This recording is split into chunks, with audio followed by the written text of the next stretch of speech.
It's good to be back.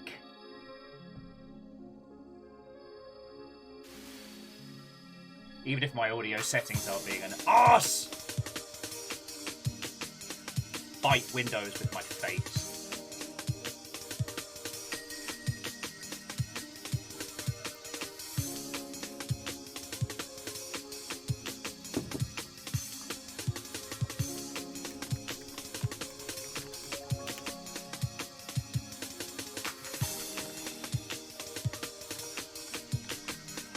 Reactor online. Sensors Yes! online. All systems nominal. Ah.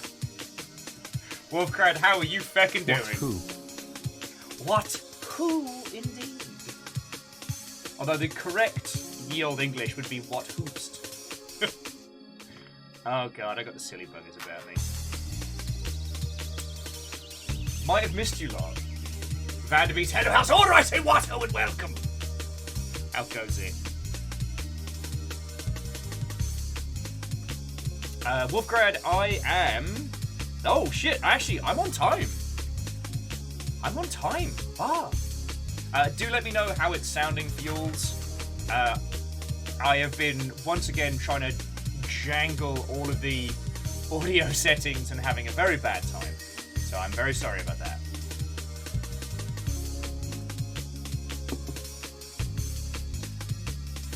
Vanderbeest, I'm doing splendid. My tests are showing up negative. So I may just have a regular cold, but I had a wonderful GDC. I have so many stories to tell you. And I also got a review key for DREDGE. So depending on how long we spend on like Wafflemancy today, I have an indie fishing game into a horror title. Like a proper like Lovecraftian, like unknowable horror title. Oh, and Vanderbeest, you fill in the pint glass? I've got a cup of coffee. Cheers to you. Angel Kalina, Watto and welcome. I don't know if it's Concrud. Honestly, it's more likely that I've just kind of run myself ragged. But yeah, Fiona's back, so so long as I'm all okie dokie by Friday morning and no sign of the bad log, then we're all good. Ah, Angel, missed you too, friend. Missed you too. I mean, I missed you all, obviously. I got to get that sneaky little stream in during GDC, which was nice, but it wasn't the same. I could barely read chat, and I need to say thank you to Keldra, because Keldra threw in like $25. Reactor online. Sensors online. Weapons online. Fucking timing! I didn't even know you got in there. Keldra, what ho, welcome, and thank you, alright? And Shaunerus, Watto, and welcome. Yeah, fingers crossed. Here's hoping. Like I said, Fiona and I have just decided that if one of us is going downhill, we're both going downhill. So that way we're not having to like separate isolate.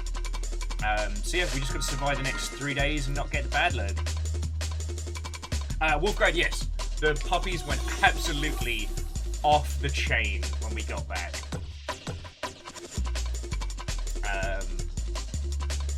It was feckin' adorable. Amos has simultaneously been very well behaved and a little shite, so. And Caffeine, Watto, and welcome! Caffeine, like, mate, thank you again for looking after the dags and going above and beyond, mate. Like, I was so broken, I don't think I said a proper thank you on Saturday, but I mean it, mate. And, like, I feel a little bad because, like, you know, you moved up this way at the time when we've been the most chaotic. Like, we haven't gotten to do cool hangouts and, like, cool nonsense, so I feel bad about that. Hopefully we can change that as the year moves on. So, yeah. Sage Bell, Watto, and welcome! Hello, hello! How is your good fine self?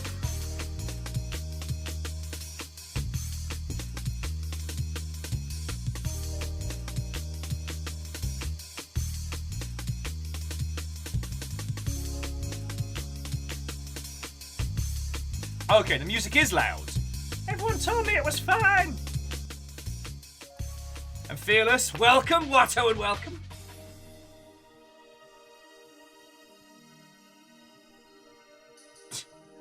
I'm Fearless. You doubt my powers? Honestly, I've been stalking Dredge for a long time. Lots of people have tried to do like the creeping horror of like the fishing space for a while. In fact, the gentleman behind, I believe, one of the DREDGE collections, one of the DREDGE collection game bangers, did this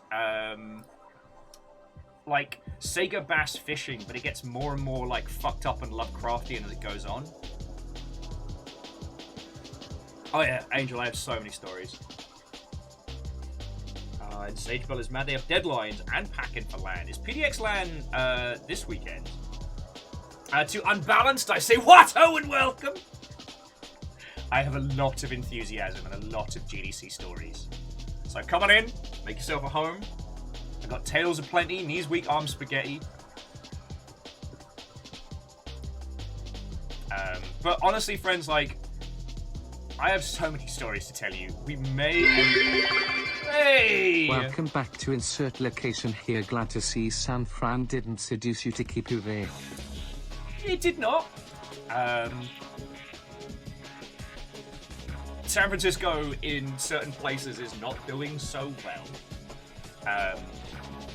But the place that I was staying, the friends I was staying with, were in a really nice little like tucked away corner between spaces, and yeah, it was. I had a very, very good trip. Sorry, where are my manners? Kira Zero. Thank you for the bits. I have been telling people about you all for the last week and change, alright? Feckin' y'all.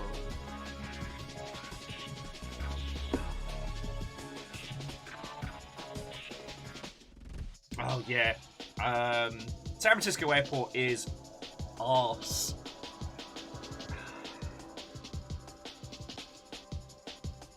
It's bad times bears. So yeah, Unbalanced, how was your journey back? Because, sorry, so to Unbalanced and peeps who have just kind of like joined the streams post GDC and stuff. So I tend to do this thing which we've come to refer to as wafflemancy. So like, at some point our bot will let the Discord know that we're live, and people will come on in. I should actually make a post about it on Twitter as well. So we just tend to kind of like talk nonsense before we get into like the good topics and stuff like that. But yeah, the juxtaposition of San Francisco, and this isn't even counting the bomb cyclone, but like certain parts of San Francisco, it looks like the set from Children of Men. It's bad times. It's bad times bears. So yeah, you don't have to worry about me being seduced by that San Francisco lifestyle. Besides, Seattle's fucking great. It's like super bright. What's not to like? Yes, Lance, thank you. I have returned from the Great Dog Collectors. So many dogs. How are you doing, Lance?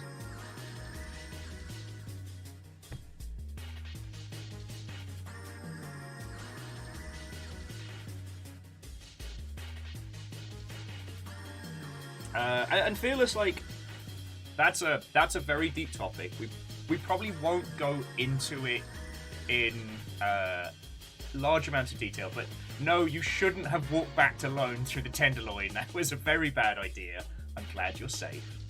And if you're wondering what Fearless is talking about, so like the Tenderloin is a central location of affordable housing inside the San Francisco area, originally created to help people to live and work in San Francisco, despite, you know, the increasing prices, and unfortunately was like just economically decimated. And it is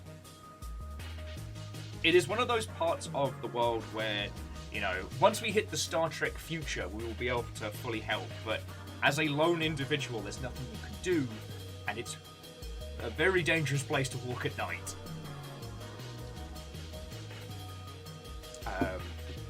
But yeah, sorry, I didn't mean to bring it on to heavy topics. Jumping it back. Unbalanced.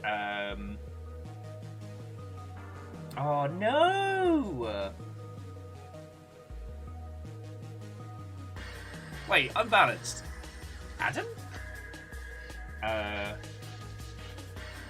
Because Unbalanced was saying that the flight was pretty good once they'd gone on it, but the delay of getting out of Seattle and resulted in missing their next flight was a nightmare. Their bag is somewhere between San Francisco, Melbourne, and Sydney, and they don't know. I'm so sorry. I'm so sorry.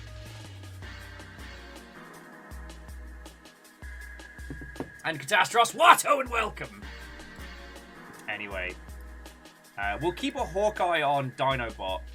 Like, if Dinobot doesn't pop off in 20 minutes, then we'll yell at it. Because Dinobot's been a piece of shit. It did not pop off when I was at GDC, so a whole bunch of people missed my little, like, my little seat on the floor talking to everybody moment. Anyway, sorry, like I said, forgive me for careening around.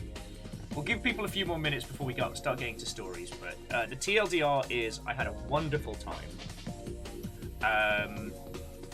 I ran around excitedly catching up with everybody, and it was wonderful. It was wonderful.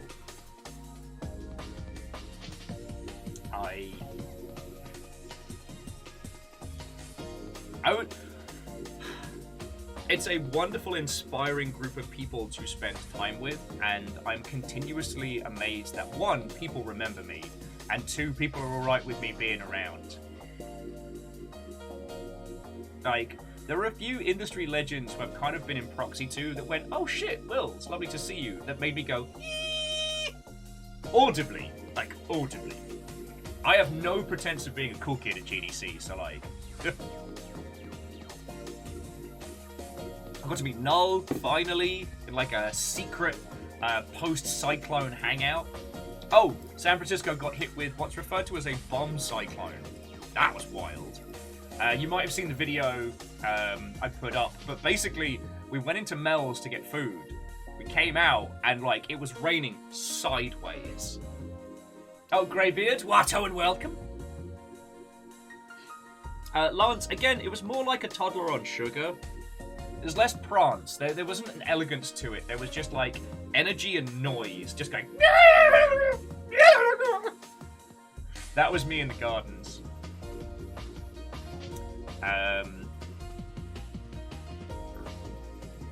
If you want the TLDR of GDC before we get into stories proper, it was very good.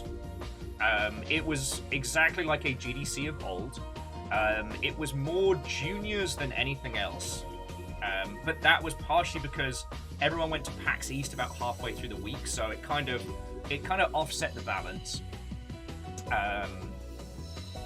Crypto was still there, but it was tragic. And the discussion about AI in games was fascinating.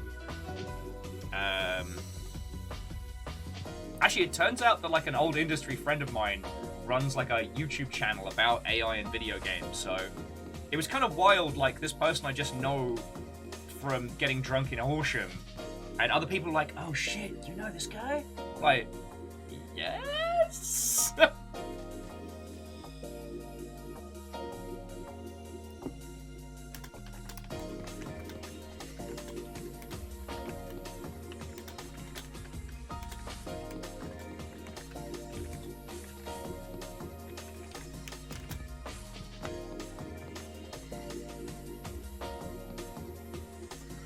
Oh yeah, Lance, the blockchain, the thing that Lance is mentioning, last year there was this huge banner, which was the Blockchain Game Developers Alliance. This huge wall of companies that, way! There we go! I was almost about to start stories without you, mate! Imperios coming in. And if one of my lovely squad wouldn't mind doing a shout out to Imperios Unlimited, if you are not following, please do. Imperios has two things that I do not. One, a much better understanding of like Twitch and the streaming ecosystem. Imperios is the person I go to for advice in that. And two, the ability to actually get up in the morning.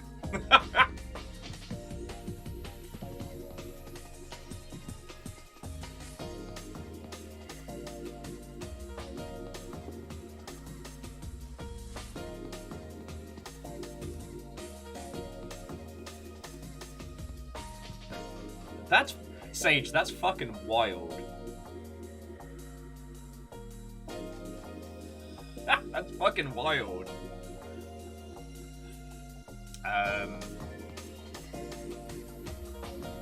But yeah, Aperios, how are you doing? Watto and welcome. I have stories from the games industry. I got to see the Fat Shark people. I got 2 new sets of Fat Shark socks. So it was really nice to kind of like congratulate them on the launch of Dark Tide and like get a little bit of a vibe from them about how it's been going. So feckin' yeah. Anyway, so yeah, the thing that Lance is mentioning is that last year there was a big poster which was all the blockchain crypto NFT companies in this alliance. Like they were going to form some kind of like fucking super group. I don't know. And this year the same banner was there with like barely a fraction of the same companies. Now, I saw some creepy shit and I realized I haven't actually uploaded the video. So we might have to do a dunking on NFTs thing maybe tomorrow. I'll try and do the video for TikTok and YouTube tonight. Sadly, my body crapped out on Thursday, so I didn't get the chance to upload my worst parts of GDC moments, which was very funny.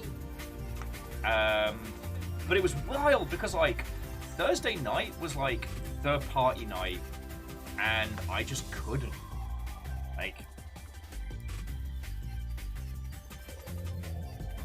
oh yeah, and Lance, there was so much to dunk on. Although initially I wasn't going to because it was sad.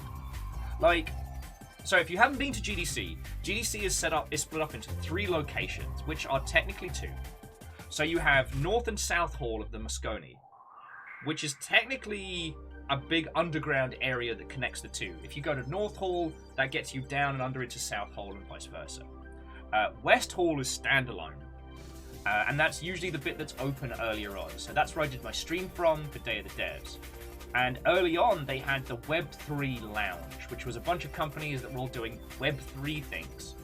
And it was the most tragic thing. I was going to do like a film and walk by and like talk through all the stuff that was there, but it just felt sad.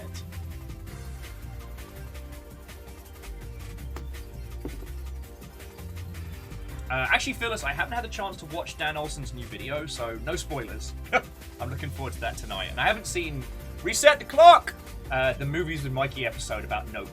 But I did watch Nope, and it is as brilliant as everyone says, including the fact that one of the main characters does an Akira bike slide. But that's not a story.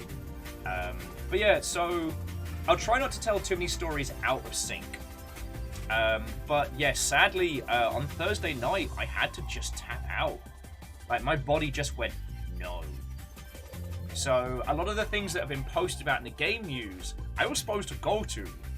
But instead, like, I'll be honest with you all, like, I sat in the room that I was staying in, I cried a lot, and watched Hitmonkey. Because I felt like I was letting you all down, and like, you know that thing where you've put in a lot of time and effort and money, and then your body just goes, nah. It felt like that. Now, was that because I went to a gay rave the night before? Possibly. Was the gay rave awesome? Fuck yes. Did I regret going? No. But sadly, I didn't get to see Mega Ran. I didn't go to the karaoke thing that is now in the gaming news, so feckin' yo. And J Post, Watto and welcome.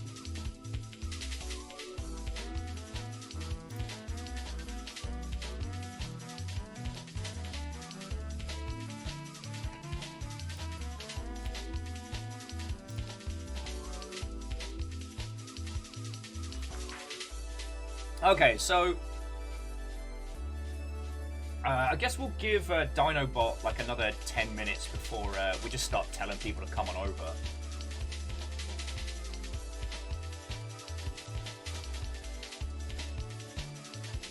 Hey, Eeyore, I didn't end up in the news. That's always a good achievement.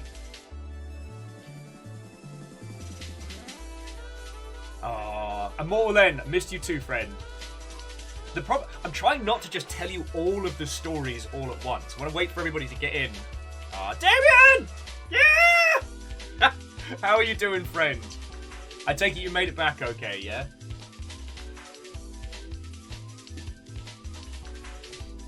I got to hang out with Damien a whole bunch. In fact, Damien was there on my crash night. I was trying so hard to rally. Like, we got pita bread and hummus. C222 took us to a fucking lovely cocktail bar that was weirdly empty. But yeah, even after a really nice cocktail and then just a big old cider, I couldn't rally and I had to tap out, which was bad times bears.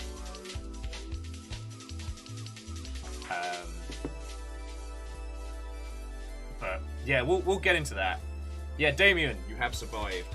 Also, I am still testing negative.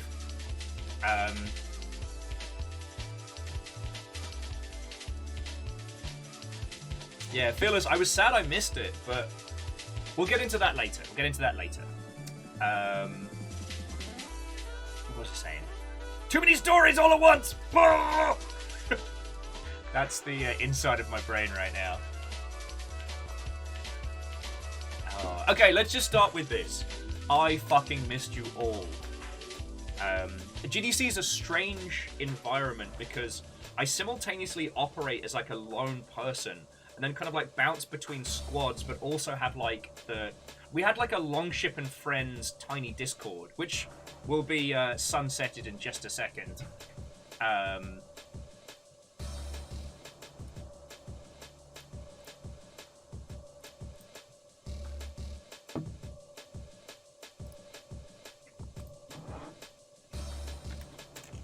Actually, I'll just tell him.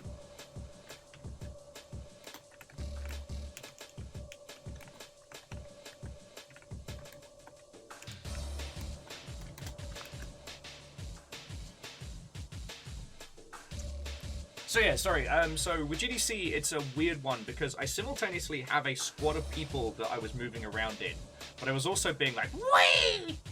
And this year, as I'm sure you all saw, I did a better job of kind of like recording the good bits. I still have the worst bits. Yeah, Nick! Squad of people. Fuck yeah. I've got all my props, by the way, Nick. So I do have the wonderful Polaroids to show everybody. And to Goodbye World, that is a wonderful handle.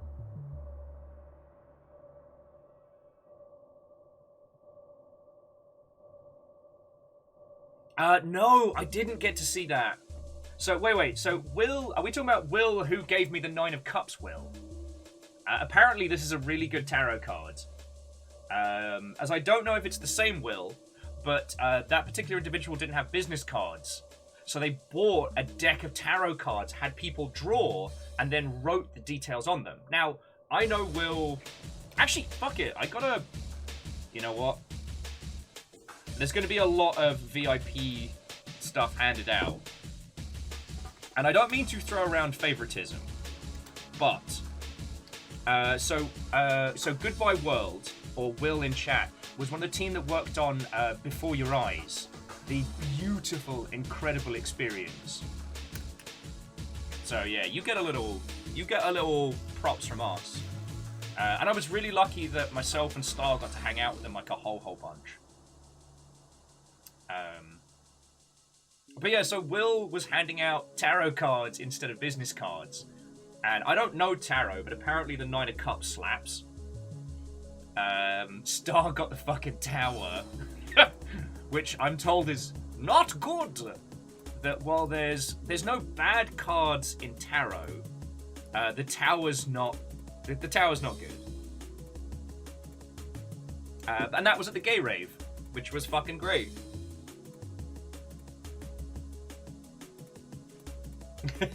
You did, like, you and Star were getting into the good chats, and we got to see Zalavir that evening, and the incredible Denny's picture. Like, God, I have stories. I'm gonna pad for time for about another 5 minutes, just because I'm just letting people know that we're live and stuff.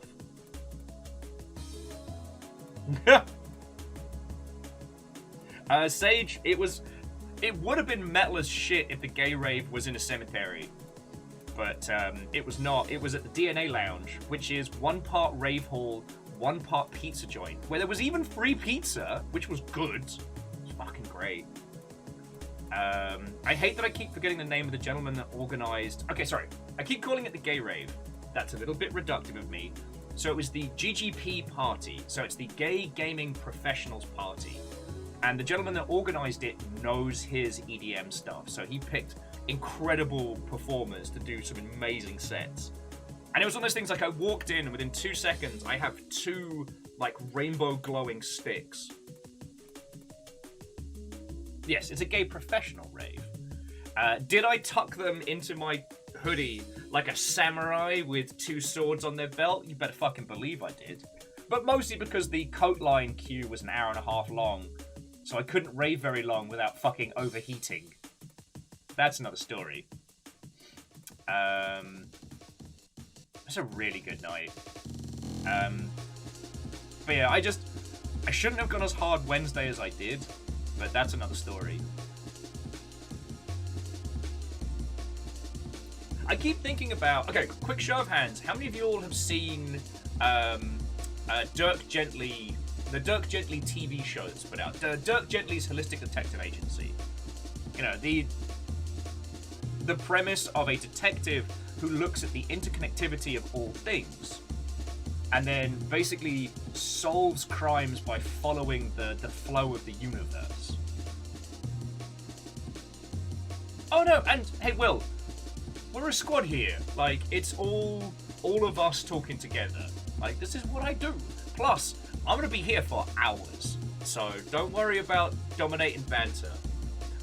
But the reason I bring that up is I don't know a better way to describe essentially the chaos of my networking style. You know? For some fucking reason, I'm not always where I need to be. I'm not so arrogant as to believe the universe is there. But I can't help but notice the weird chaos of how I move through. So like, okay, I'm telling these stories out of sequence, but fuck it. What led to the gay rave is Wednesday evening. We went for a spot of dinner with some industry friendos, 2 legends of the community management space. And they took us to what they said was an Irish pub, but was fucking fancy as. Though there was a giant painting of Bono staring at us, so it was a spot weird. Anyway, so we're all feeling a bit tired, we're all feeling a bit like, maybe tonight's the night to take it easy, yo. Star suggests that, hey, let's get a nightcap. You wanted to go to this tiki bar around the corner, let's go there, we'll have a nightcap, we'll call it early, we'll rest up. As I'm sure you guessed already, that's not what happened. Because this was a GDC of Will making newbie mistakes.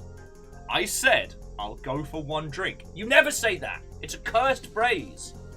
It's proof that words have power. If you say, let's get a drink in, or let's go get some bevies, that's fine. But if you say, I'll just get 1 drink, what the fuck are you doing? It's a cursed sentence. So, we come out of this, and Eric's like, oh, that's the German developer publisher meet. Oh, I think I know some people. Should we go see if we can get in? And we're like, there's no way they're just going to let us, like, walk on in. But yeah, fuck it. You know what? And if we don't get into there, we'll go have our 1 drink up at the tiki bar. And this is where the holistic bullshit comes in, because this shouldn't have been a thing. Yet it was. Turns out, Eric not only knew the person running it, but they were outside exactly the right time. And Eric's like, oh, can I come on in and do you mind if I take my 2 friends in? He's like, yeah, don't worry about it. They say it's a problem. Tell them so-and-so sent you in. So we get in. Free bar. That is to say, it was a selection of drinks that were free. And the gin that was on their free list was good gin. Like the tasty good stuff. So, this is the path that led us to Gay Rave. And Wolfcrad, you can do 1 drink in a tiki place. Just get a scorpion bottle for yourself. It'll put you down, and it's delicious. Len, I'll take it. Like, the only reason I don't want to put myself as like holistic biz dev is it sounds like I'm trying to sell you like goop. That sounds like some Gwyneth Paltrow type nonsense, but it's how it feels. Will Overguard's holistic biz dev.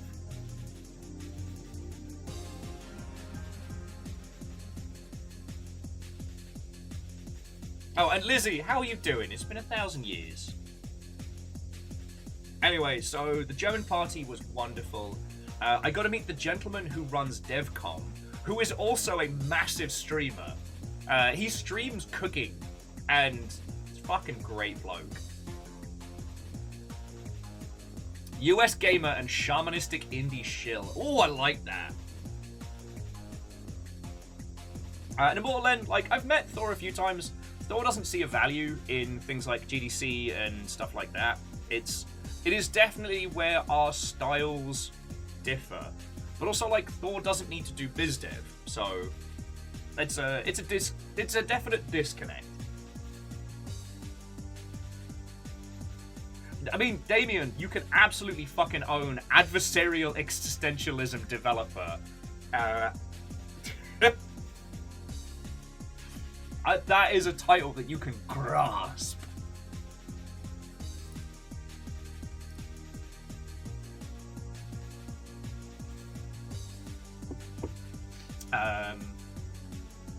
But yeah, so after hanging out at the German party for a while, talking to a lot of people, I volunteered myself to help out with some green bean mentoring. That is to say, like, there's a few people that are looking to do like better education in video games and mentoring and stuff, and I was like, look, use me as an additional resource. Use me as the person who can tell them the stuff you can't tell them when you're training them. Like, I could be the person that says, don't be a dickhead.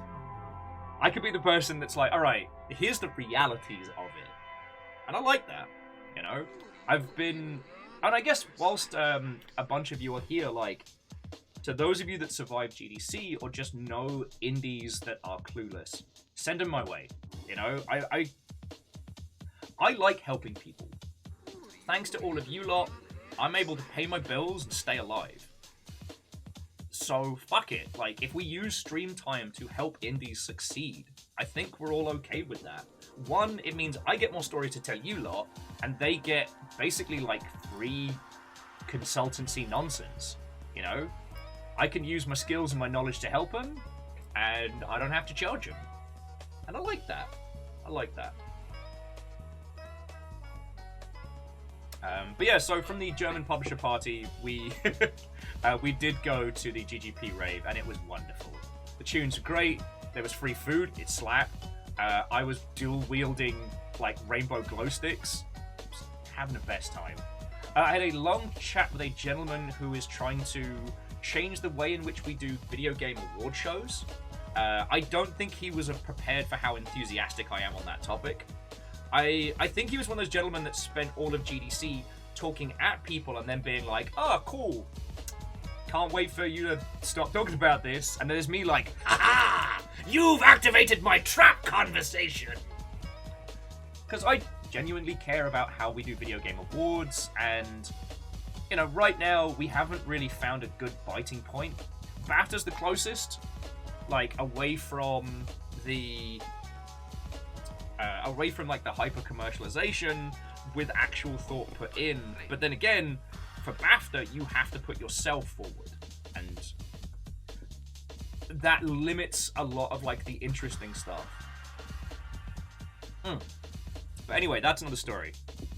I got to catch up with Zalavir at the end of that evening, and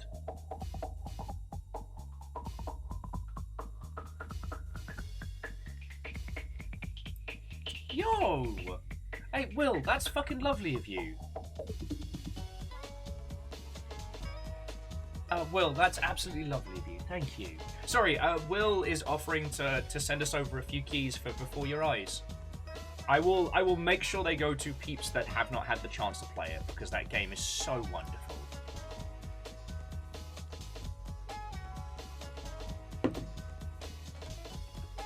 Stop that incessant clicking. Yo! And the fucking House Carl's back on form.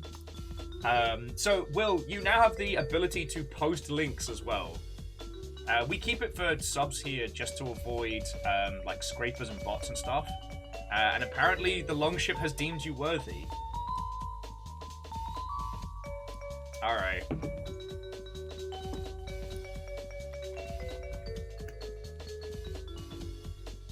Sorry, I gotta scream at our bot because it has not let people know that we're live again.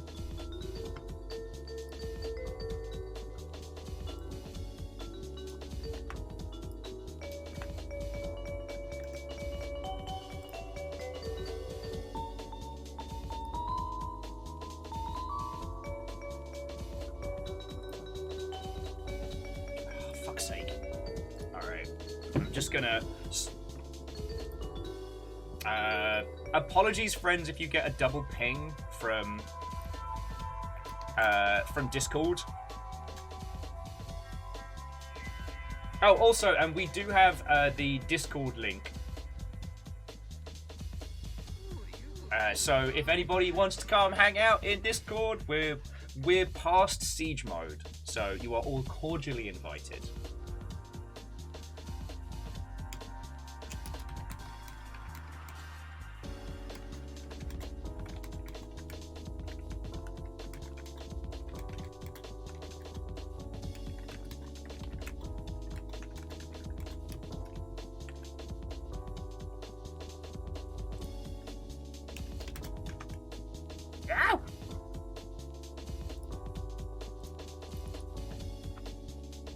Sorry about this, friends. Of course, like, first day back and everything's kind of fucking... Everything's been a bit fucky-wucky. Okay, there we go.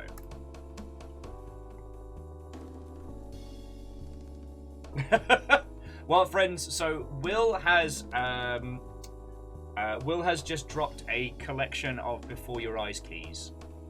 Please, please, please, please, please, if you take key, do mark that you've taken it, but Before Your Eyes is one of the great games, so if you haven't had a chance to play it, like, do take Will up on their generosity right now. Because, like, I know we're all hurting for cash, and Before Your Eyes is a game that will stay with you in a good way. Will also points out that it's free on mobile if you have Netflix. So, keep that in mind.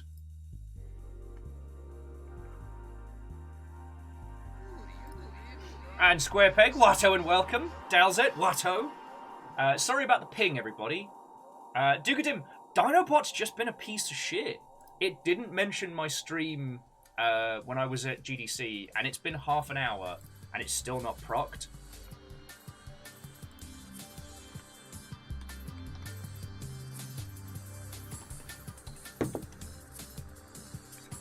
So...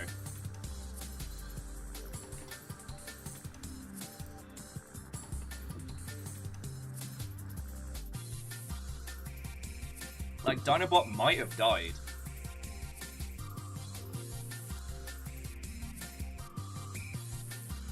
Oh, it just did?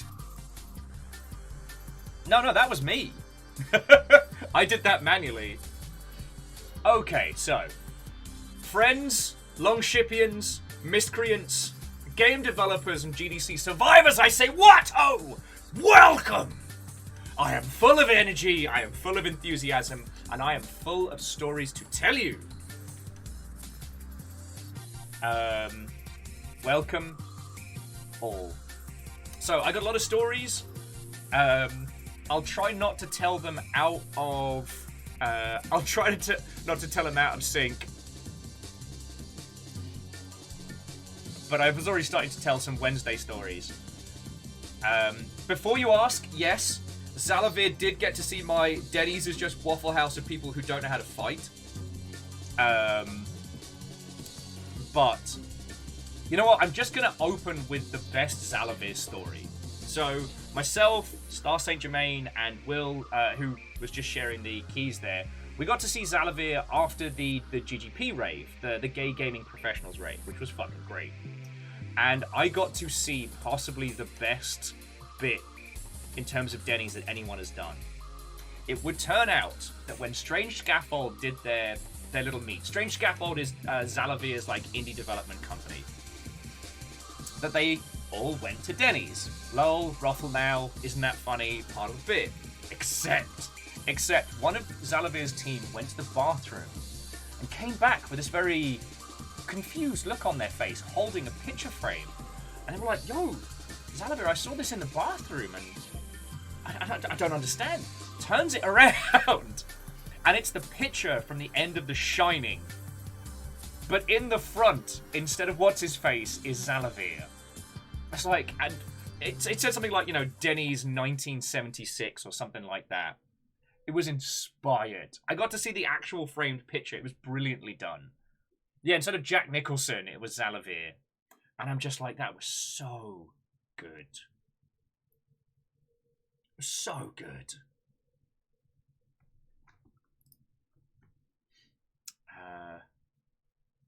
Yeah, give me some Too Mellow. Let's keep the Jet Set Radio vibes going. Mainly because Bomb Rush Cyberpunk was at the Day of the Devs, and I had to restrain myself from doing nothing but playing it while screaming, Jet Set Radio! So yeah, friends, I'll try and grasp together the good stories as I remember them. What I will say, if you're asking me my game of the show, it is Pacific Drive. I got to see a little bit more of it, and it's genuinely inspired. Damien was saying they'll honestly be curious if we do a talk someday about being known as the Denny's guy. Absolutely. The irony that Zalavir is incredibly accomplished in their field, a whole bunch of stuff. Sensors online. Weapons online. All systems nominal. Harmonious, what ho and welcome! Hey there and what ho. Been too long since I caught a stream. Glad to be back. Hey, I just got back myself, so it's good to see you.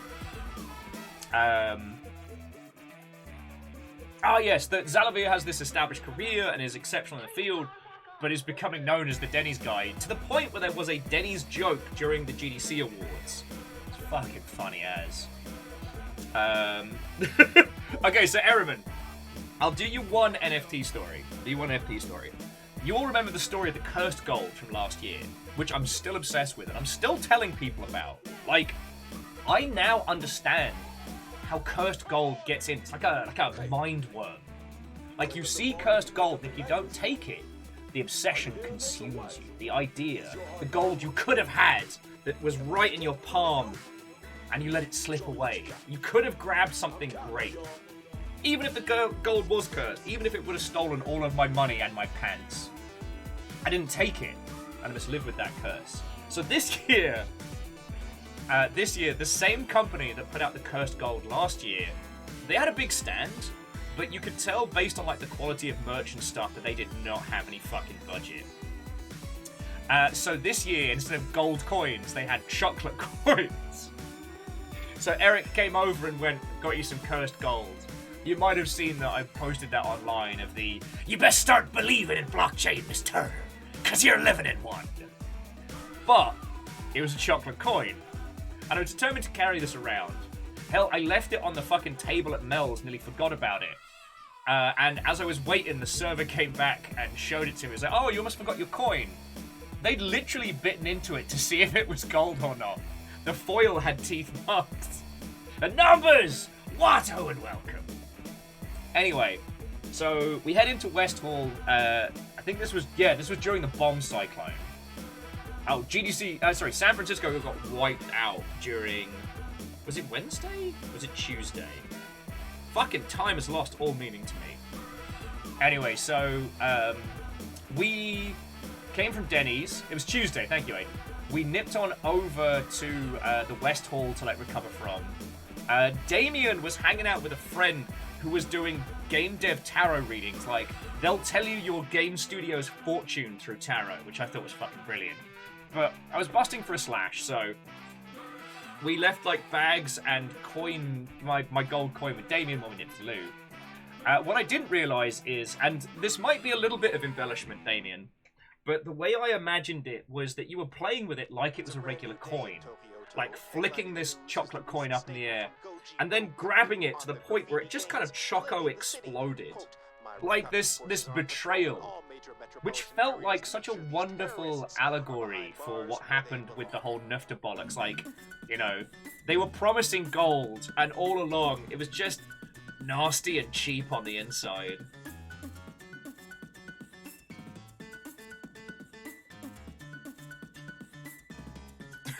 Bong Cyclone. That's even better. That's even better. Sorry, Damien said that they were talking to somebody who said something funny, made a joke, and Damien clapped his hands together in humor. And then what came forth was the mangled remains of an overly warm chocolate coin. And friends, I'm sorry I didn't manage to edit the video. As I was saying, Thursday my body went no. I just had to go back to where I was staying and just curl up in a ball for the rest of that night, which was sad, but ultimately was the right choice, you know. I can't go fucking dying on you all just yet. But on Thursday I recorded like the best of the worst, and there are 3 stinkers I can't wait to show you. One was this creepy ass fucking mocap rabbit that I believe they were pitching themselves as where Web3 meets Hollywood. And it had this like AI chatbot animated rabbit that you could talk to. It was really, really creepy.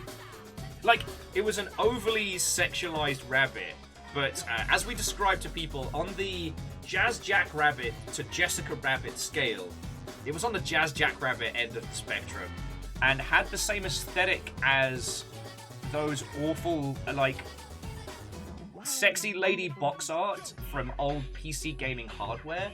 Like, it was gross and weird. I think it was the whatever they were using for their, like, reflective textures. Oh, and Bright Karma. Watto and welcome. Hello, hello. But yeah, you could go up and you could talk to it, and it would do, like, speech analysis and then, like, ChatGTP responses. It was... but the game that they were pitching was also like an kind of naff PS2. Re-enter online. Hey! Sensors online. Weapons online. Oh, that door. All systems nominal. Also, Night Valen, Watto. 35 months, but I feel like that number should be higher. I apologize. It's Uncle Sonic's fault, somehow. Oh yeah, no, I mean, Wheeler Dealer, it's all Uncle Sonic's fault. I remember that waggling finger. I remember forever spinning and judging me that E3. But Wheeler Dealer, how are you doing? It's GDC story time. I guess, like, Crunchyroll's got no reason to send you, but doesn't mean I didn't miss you. Oh, and Legend, cheers for topping off the pint glass.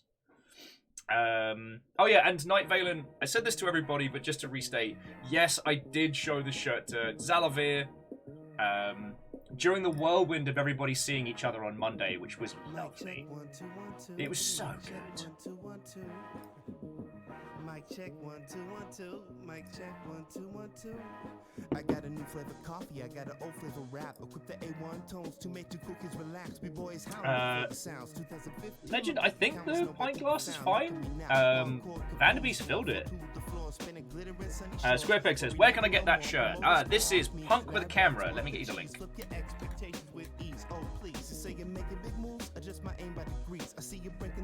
Now, as a heads up, whilst I agree with the messages on all the work for Punk with a Camera, they're very kind of like old school zine.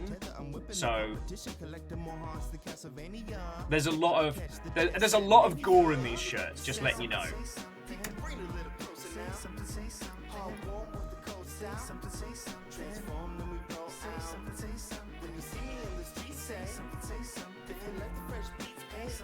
Oh shit!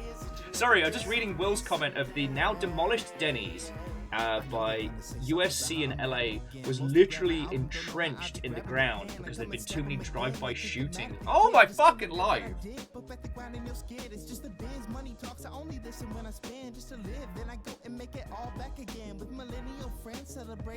Okay, so Legend says, yeah, the pint glass is working. Thank you, because that's how I feed my family. I am very grateful.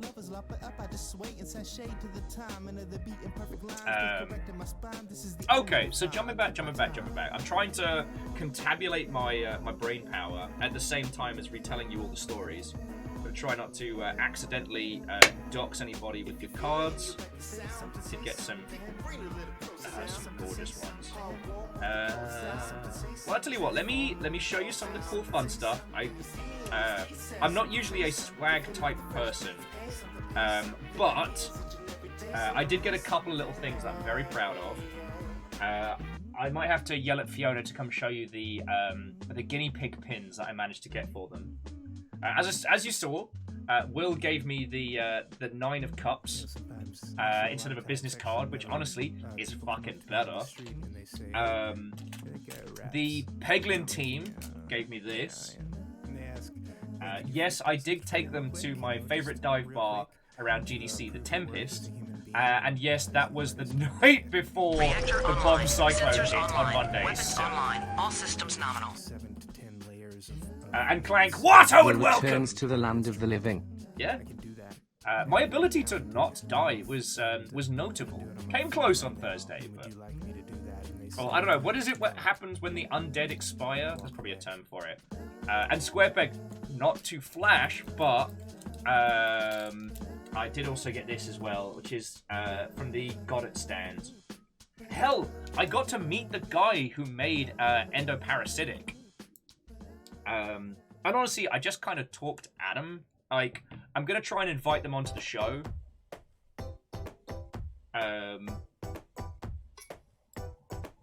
Yeah, the Goddard stand was so wholesome and so spot on. Hell, like, I mean, the Unreal stand was really good this year, as was Unity's. Hopefully you saw my little video on both. That's on YouTube if you want to just see what I'm talking about. But, like, there was no fuss, no muss. All the big platforms weren't just showing off AAA titles, they were showing off cool indies as well. It was really lovely to see. Oh, and the one that I absolutely positively had to get, I got the poker chip from Zalavir's next game, Sunshine Shuffle. So, I was very proud of that one. No, I did not get the bottle of pills, but that's because those were for press. And, like, I didn't want to take a press slot away from El Paso elsewhere, considering I already know the game, I've already played it, and it slaps, plus River's in it, so...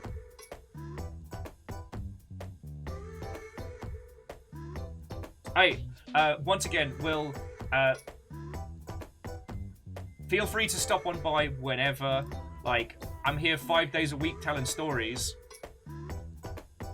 And your perspective on the industry is a fascinating one, so, like, it's always good chatting with your friend, alright?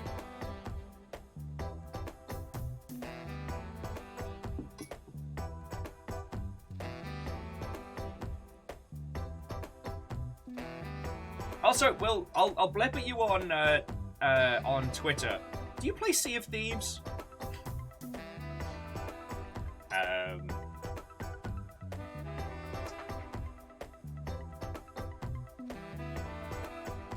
Yeah, and like, alright, so Aiden, I'm gonna say this now.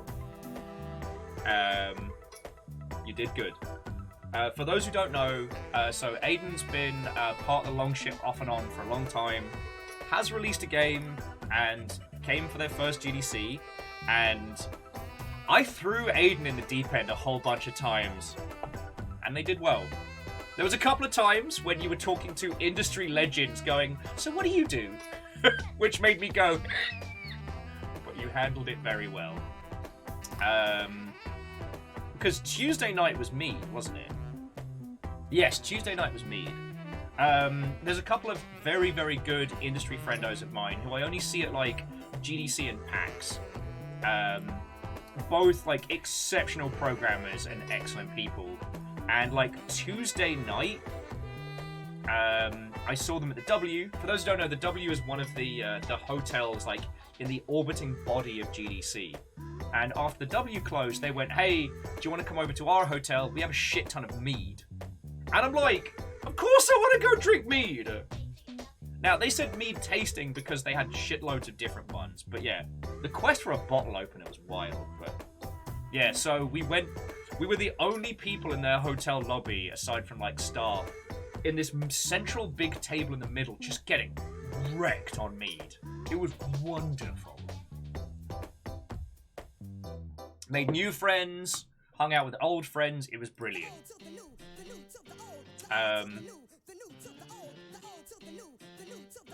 And yeah, and Aiden, you survived that. You did good. Now you got to do your follow-ups. Which I said I would help you talk about. Like, oh yeah, no, a cold game. It was crazy. And I'm not just talking about getting to meet Null, which was a fucking honor. Even if the entire time Null was there, I just told Null about the games Null had made and told other people about the games.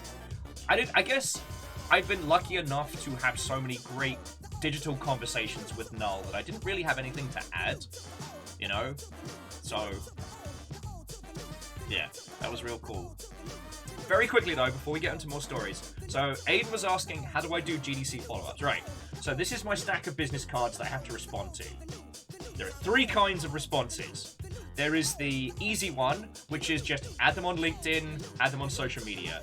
There's the, hey, it was really cool talking to you. I hope we get to do a cool thing in the future. Oh, fuck! No! Don't ambush me like that! Yeah!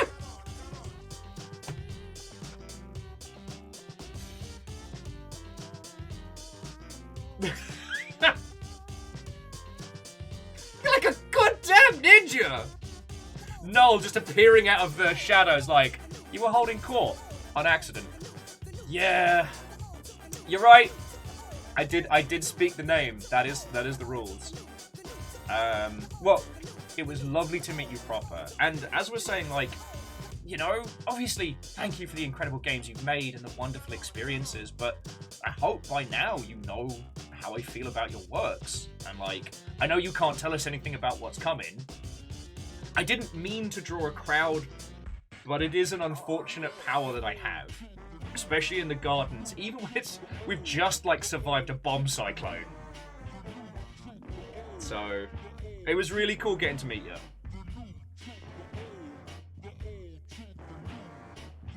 Yeah, Fearless, you make a good point. You make a good point. Oh. Completely thrown myself off. Okay, just very quickly for Aiden. Okay, so the 3 kinds of follow-ups. Follow on social medias. Don't have to worry about anything like that. A message or a DM that says, hey, it was really fucking cool to meet you. Those are the people who, 1, it was cool to hang out, but there isn't any direct business. 3, the specified emails. That is recruiters, business opportunities, and people that you need to directly do something with. You've got to do that this week before it goes off, because there is a certain bandwidth that people have.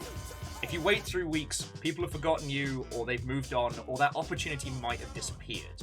So you got this week to do the thing. Anyway, and Scarred in Alaska, I say, what? Oh, and welcome!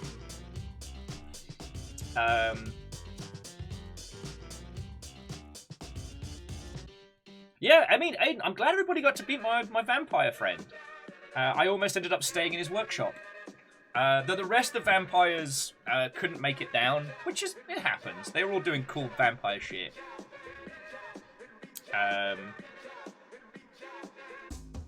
It's still wild to me how influential that party has become as part of my life, and I had no idea going into it. Congratulations, Null, your appearance has managed to stem my patter. Caught me off guard there, mate. Just fucking cool to meet you.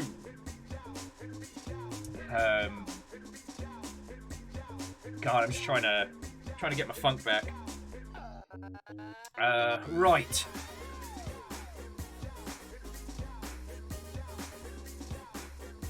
Oh yeah, so no, I'm super lucky in that I seem to have, like, the people that seem to have adopted me are like the cool, chaotic punk indies and like basically like the cyberpunk runners. Those particular people that are hanging out with this null, I've known them for a while. I've been following their work back when they were like journos focusing on weird indies, and they've become friends through that. But like, anytime I hang out with them, I feel like I'm the fixer for a fucking cyberpunk run. You know what I mean? Like, I'm the Shadowrun fixer. It's great. Last time they came to the pub, because that's their aesthetic 24/7. That's not just a GDC thing, right? So the last time they came to the pub, I'm at the table, sitting there in my skivvies and hoodie. They show up like they're ready to like break the ice on the Gibson, you know what I'm saying? It's fucking great.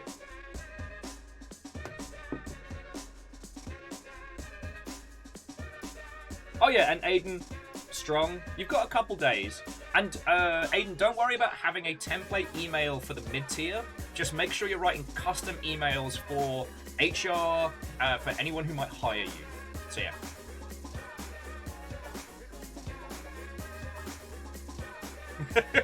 Hell yeah. No, they will be honored to know that's what they will be honored to know that's what you said about.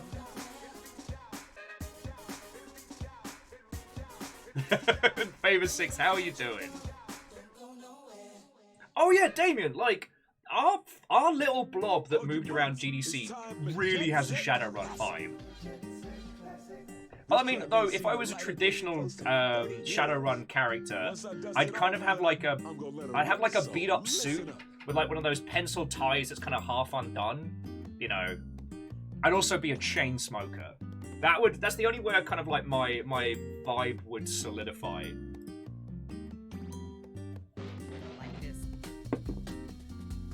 At Nowroth, it was feckin' wonderful. Okay, so Monday. Will runs around like an excitable toddler, hangs out with a load of people. We go to the W, drink, and I took the Peglin team and a few other friends to my favorite little dive bar, which is the Tempest. I gushed to the bartenders about how much I'd missed them. I might have been drunk. Tuesday, I'm trying to remember what the Tuesday day was about. I guess that was recording footage. Was Tuesday the bomb cyclone? Yes, it was, because Tuesday was the bomb cyclone, which, if you're not familiar with the term, it's basically a huge storm weather front that hit immediately and then is gone. It toppled trees. The entirety of traffic was fucked all throughout San Francisco. Hey! Harmonious, you fucking legend. Thank you for gifting a sub to 8. It fucked everything. A truck got flipped on its side just due to wind speed, so, like, no one was going anywhere. So the team that Noel was talking about, the Shadowrunners, we didn't really have anywhere to go, and we wanted to go inside somewhere. So we went to the Game Jolt party, which was unfortunately not good. But I did get to see William Pugh, who did the Stanley Parable Ultra Deluxe, and is working on their next thing. It was quite funny introducing myself to one of his team, or friendos, being like, "Hi, I'm Will." I'm one of the few people that really played the club, you know what I'm saying?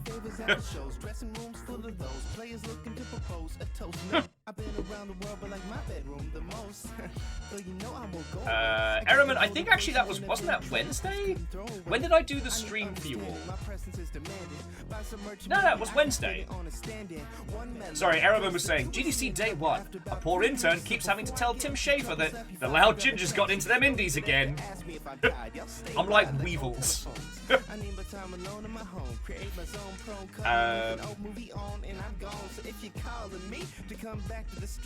And Favor 6, we'll get into that question in a bit.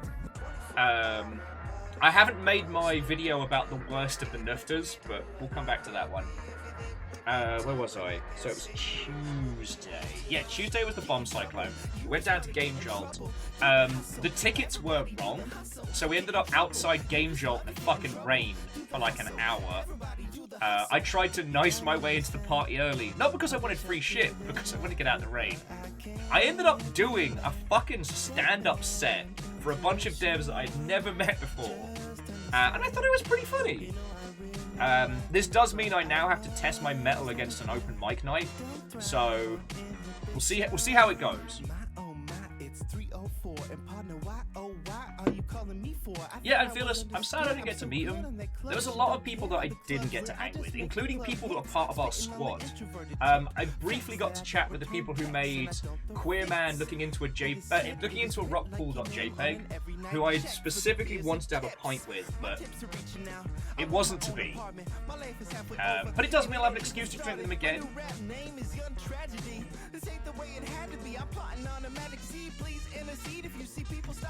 So yeah, we went to the Game Jolt party. Oh, I can show you some. I can show you some props for this one. Hang on, I gotta get this together.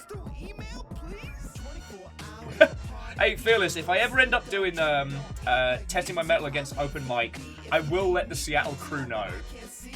Okay, so the Game Jolt party sadly wasn't good. The reasons being, the tunes were turned up way too loud to talk to anybody, and there was too much of a mosh, so you couldn't get to the games, you couldn't talk business, and you couldn't hang with people, so kinda sucked. However, sorry, as a small aside, it's the only time I've ever in my career seen someone confused by the concept of a gin and tonic. No hate to the bar staff, they were obviously new and being trained, but the person I was like, oh, I'll have a gin and tonic, please. So they pour the gin in, good. Then they pour the tonic in, I'm like, alright. And then looking at it, confused, like, what am I missing here? Oh, ice! So they just drizzle a little bit of ice on. I'm like, you know what, you got there in the end, but oh boy. Oh no, Naroth, we did have some of those glorious gin with a splish of tonics. That comes later. Anyway, the one thing that the Game Jolt party did was really fucking cool was they had Polaroid cameras, like color Polaroids on all the tables. So you could take photos, and I don't know if this is going to show up on the webcam, but I took this lovely photo of our good friend Katie, and I don't know if the other individual wishes to be named, but looking rad as shit. As a Coke Game Dev says, yeah, weakest rum and coke of their life. And I'm really proud of that photo. Like, it's a really nice picture. Oh, yeah. So, okay. That's Katie and Occult Game Dev. Katie is a gig friendo, and one of the peeps behind, where is it? Fix Game Crediting. But we'll come back to this later. However, this wasn't the first picture that I took, because, yes, I know how a Polaroid camera works, but, oh, the Shadow Warrior has come. I know how Polaroid cameras work, obviously. I think, you know, everybody in their late 30s has encountered them throughout the days, but it's always a challenge with each one finding the charge button, because you've got to charge up the flash, then pop it off. I couldn't find the charge button, and when it finally went off, I was looking at it like this, so I set it off in my own fucking face! Like, you gotta imagine, you know, we're in this club, we're all chatting, I'm like, how does this thing work? Blam! Yeah, that was a Will special.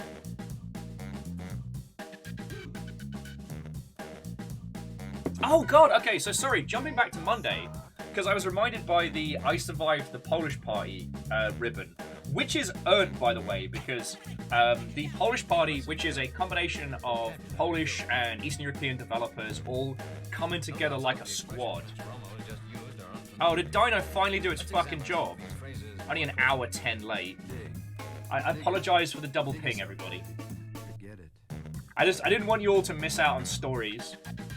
So I went to the Polish Party, which is always a lovely time. The Polish Party has infinite vodka. The venue didn't have a specific license that allowed them to pour mixed drinks.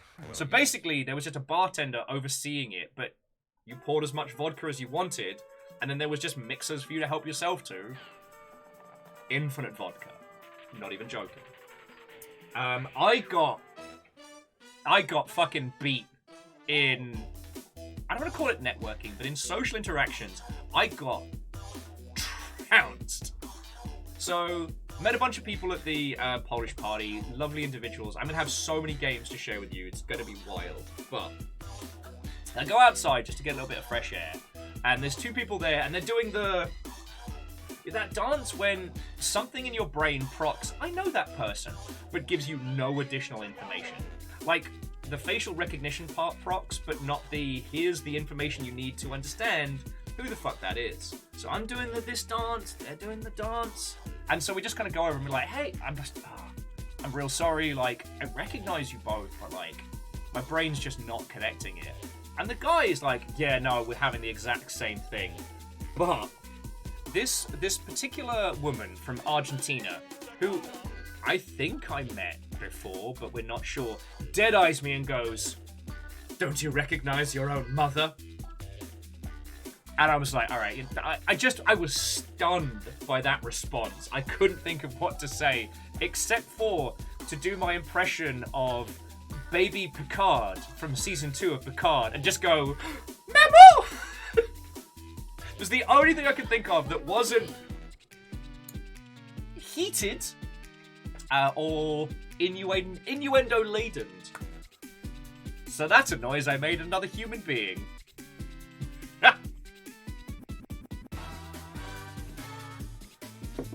It was the only thing I could think of.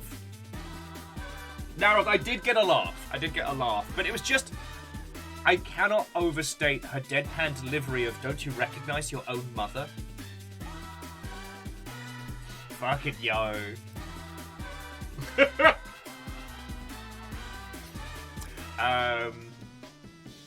Greenfire says, I have to ask, how was the food? San Francisco has so many... Reactor online. Sensors online. Weapons online. All systems nominal. Well, I hope you're doing well. I am, MDH. I have stories from GDC, so pour yourself a cuppa and let me regale you with a tale or two. Sorry, the food in and around San Francisco is incredible. Especially if you've got someone to guide you. It is... Now, Nick is correct. It is very expensive. And Nick was saying I got to have the best Indian food, and I don't doubt it. The person I was staying with, Star Saint Germain, very kindly took me out for a spot of sushi on the last night, and it was like life-changingly good. They did like it's like a baked bass in like a little shell, like a fish shell, and it was just transcendently good. Hell, I mean, even the baseline of like Mel's is wonderful. Actually, I don't know if Mel's Diner is good or bad, but I love it unironically. It's I got to have my steak and eggs, and it made me real happy, so fucking yo. Yeah, Caffeine, it was on that level.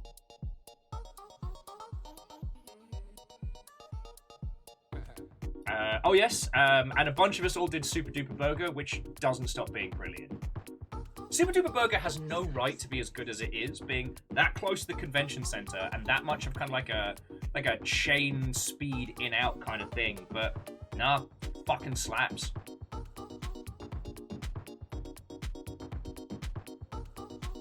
Actually, so I'm sorry to jump around, friends. You know, I mean, I'm probably going to be telling you all GDC stories throughout the rest of the week. But, so one thing, Asari, I got to talk to people, the gentleman that runs Wales Interactive. So the Maid of Skya, I apologize that I mispronounce it. And it's upcoming, like, COD Zombies sequel. I got to talk to him. And I absolutely brought you up. Because I was like, yo, you know, I've been lucky enough to have someone, you know, like a native Welsh speaker in our squad. And so the poor guy was so used to explaining one, what Wales is, and explaining their games and things like that to, you know, American individuals, that once I went on over there and I was like, oh no, I know your stuff. I just wanted to come say hi and like say like, you know, thank you and congratulations. He didn't know what to say. Dude was just blown away like, yo. Yeah, Villas, I mean, that's what I said. And I was like, it's an odd choice. And the dude was like, it's only an odd choice if you think about like game development as a one track. Like, they have a whole bunch of like interactive movie titles, like FMV titles, and horror stuff. And they're trying to like evolve and expand, so they've been experimenting with a lot of different ideas, and this one seems to have hit. Oh, favor 6. No. We're a better class of criminal here. Sage was saying they're Welsh and they've had to argue with a teacher. It was in fact a real place. Wales has a... Okay, the Welsh game dev scene is very modest, but very strong, and they have really close-knit ties. And yeah, Wales Interactive hosts like a whole block on the show floor, so it's real good.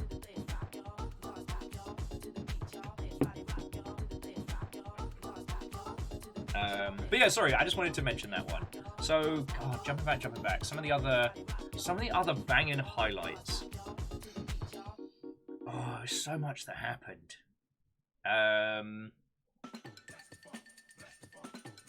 Now, I do understand that there were some peeps that had a bad time at GDC. And I don't want to say that GDC was perfect and beautiful and there was no problems at any point. I had an incredible GDC. But then again, I had my big crash on Thursday where I just, sat in the room I was staying in and cried and watched Hitmonkey. So it wasn't all sunshine and roses, but like there were no like death tier hangovers or anything like that. I mean, Aiden, you got given a challenge at 2:30 in the morning to go and get a fucking a wine key, a corkscrew, a bottle opener in a place you had never been before by two people who are basically like two of the best pissheads I know in the games industry. And you pulled it.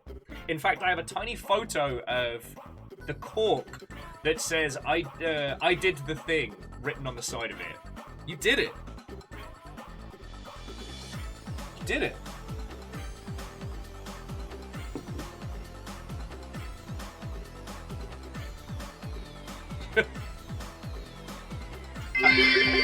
Hey! Love Wales.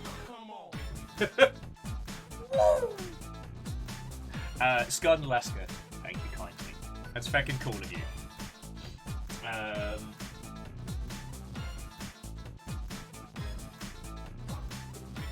Where was I?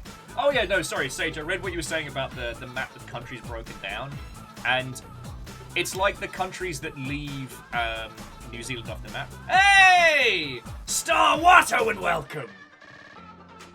Alright, I'm telling stories completely out of whack now.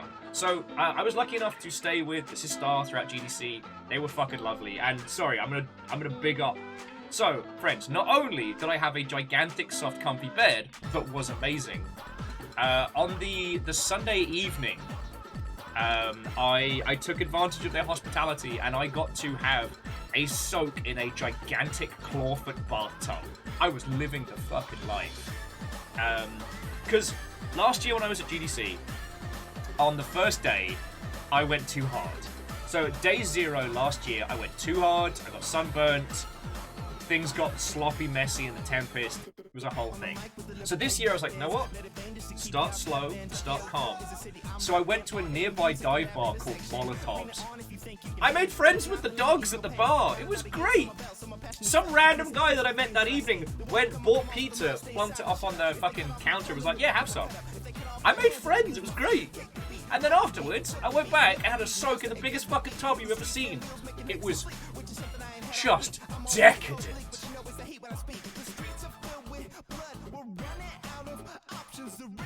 And Asari, I don't know, because the person I spoke to is the person who runs all of Wales Interactive. And it's a big company, so I don't think so, but I will try. But yeah, jumping back.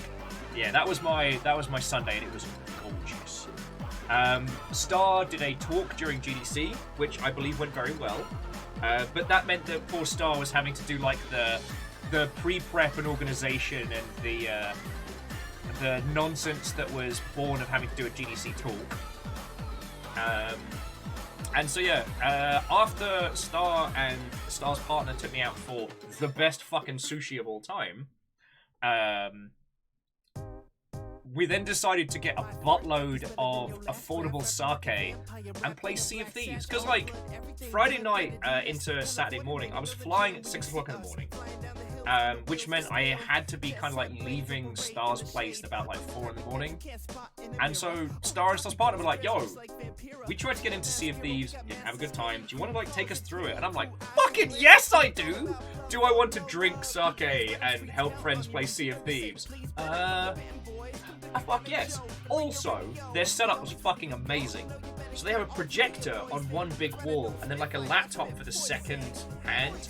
So we're doing slooping with this huge projector. It's just fucking brilliant.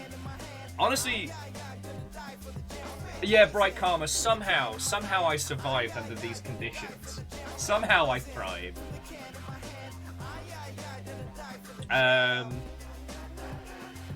Yeah, Mega Boss, such punishment, but I endured. No, it was just brilliant. Hey, Star, the pleasure was absolutely mine. You know? That point where you're like, if I lied to the airport and said I missed my flight, would they get me another flight without me paying money? You know what I mean? It was that kind of good evening. So yeah, again, Star, thank you kindly. Some of you might have seen online that there's been a lot of discussion about the cost of going to GDC, and I think it's a very important discussion to have. But it's worth stating that, like, because I've got so many wonderful friends and I've been to GDC a lot, like, I do have advantages that people who haven't been before have. Like, I was so lucky that there was more than one person willing to put me up for the week so I didn't have to spend money on a hotel. And that, you know, because I have friendos, I was able to get a pass. It was real good. Yeah, I mean, Aiden, you're right. Doing GDC on the cheap can be super sketchy if you don't know what you're doing. Oh yeah, and jumping back to Sea of Thieves, yeah, Star, we caused so much trouble. Sorry, Sea of Thieves stories, but as I'm sure you've all seen, Season 9's had a whole bunch of updates to Sea of Thieves, and one of them is the grapple hook automatically takes treasure. So we had this intent that we were going to go wreck someone's day. There was a huge tornado in the sky, which it turned out wasn't the Veil. It was just ghost ships can now appear as part of like an event. That's kind of cool. We went in there to go and like ambush somebody who was doing the Veil. Turns out they're fighting ghost ships, and they had just won as we showed up. So we screamed past in a fucking sloop going Mach 3 and just hoovered up all the treasure we could. They were desperately firing people at us to stop us. We just screamed on by, stole their treasure, and fucked right off. Cackling all the way to payday. It was amazing. We were too fast. It's also worth saying, friends, that touch wood, if I haven't gotten sick, so for this particular Friday for Sea of Thieves, I'm actually going to be putting together basically like a talk show of people who were at GDC and want to have a chat about it. So it's going to be the GDC of Thieves this Friday. So yeah, Aiden, have a lovely rest of your evening. Don't forget your follow-ups, but you did good. You did good. C222! What, old friend? Oh, Lance, yeah, PAX Prime this year is going to slap. And Tyler! Watto and welcome! Did you do good? Did you get back okay? Tyler... Oh, I forget that you volunteered.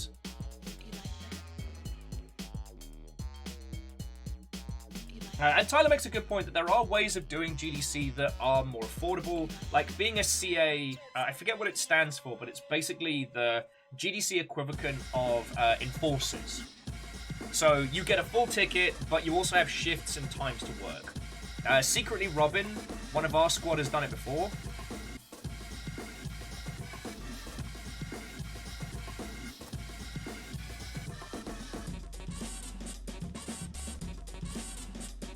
Oh yes, Conference Associate. Now I will say that GDC's getting, scary in price point. Let's just say you're in the San Francisco area and you're like, oh, Will, what's this GDC thing? I'm like, yo, you gotta come check this out!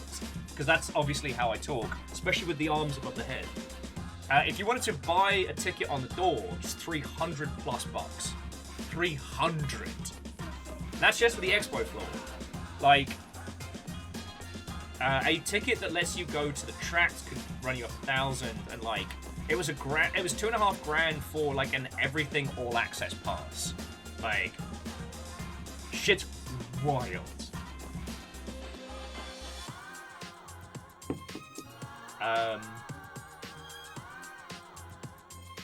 Yeah, no sneaking in with a student ID anymore as well.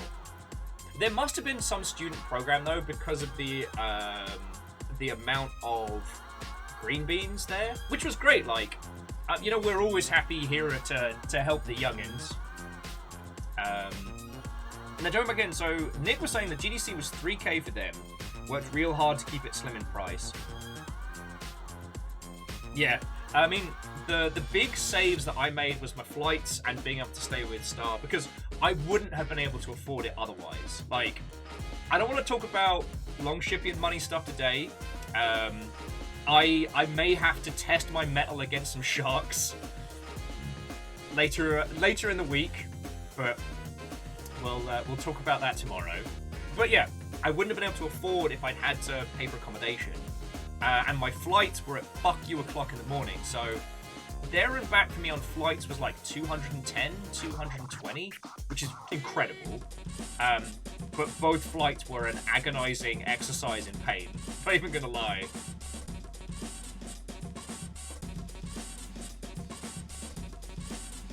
And sorry, yeah, we'll definitely talk Pokecrawl stuff with Fiona when they're down for it.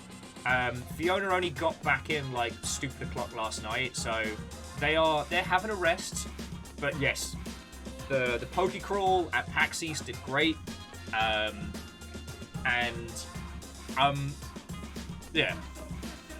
it's their news to tell you all.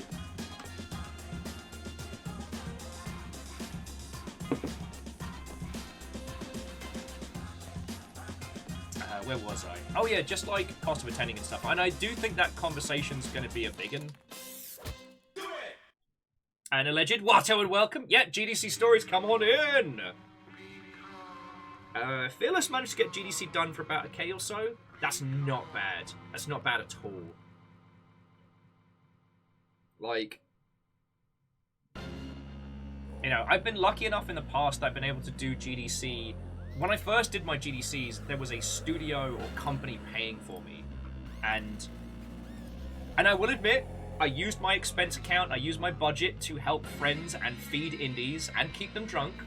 So I don't feel bad about, like, I don't feel bad about taking support from the system, because when I've had money, I've poured it in. But it's...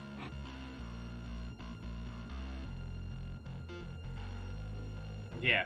Sorry, and this is where the different disciplines really do affect your GDC experience, because Nick, who is a programmer by trade, was saying that the badge was mostly for them. It's invaluable if you're there for knowledge gathering. If you want to see the good talks, you want to get the good stuff. Because they changed it this year where Expo passes don't get access to the GDC Vault.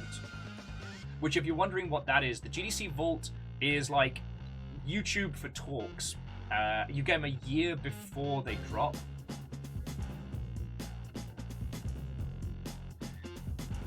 But yeah. I mean, we're, for the most part, either like small studio here or like indie or punk indie. So, if any of you think about doing GDC in the future, like the Longship squad here as a whole, these are the people to take like advice from. Although, Aiden was saying, like, they were staying in one of the hostels, and they hadn't done San Francisco before, so... considering this, and I mean no disrespect, we all understand that it is not the fault of the people who are having a bad time, it is the fault of government and infrastructure. And I don't want to sound uncompassionate to that. Like I said, I want us to get to that wonderful, you know, post-capitalism Star Trek super future that we fucking deserve. But it is worth saying that downtown San Francisco is having a very bad time. It has not bounced back. Like, there are large swaths of the area that are very much evocative of the movie Children of Men, and that if you don't know those areas, and if you're not, you know, visibly straight white male, it is not an area that you should navigate by yourself. So what I mean is, like, if you were going to do your first GDC and it does end up being in San Francisco again, like, safe accommodation needs to be your priority. Like, you can fly at fuck you o'clock in the morning and just deal with sleep deprivation, but, like, safety is important. So yeah. Yeah, I remember you saying, I wasn't there for that, but Nick was saying that while they were in line for... Oh, hey, Amos. Amos is taken to laying on the balcony until he overheats and then tottering inside and kind of being like, I am too warm. Just tottered past there. Sorry. Yeah, so Nick was in, I believe it was Super Duper Burger, and someone who was very clearly unwell, like came in the restaurant, tried to take Nick's phone, got mad when Nick tried to take it back, and it is scary. And the thing is, like, we are not blaming the people who have, like, medical problems or mental disabilities. The system should be looking after them, and it's not. However, we have to look after our own safety immediately, and that is something that... You know what I'm saying, friends. You know, help others as best you can, but don't get stabbed.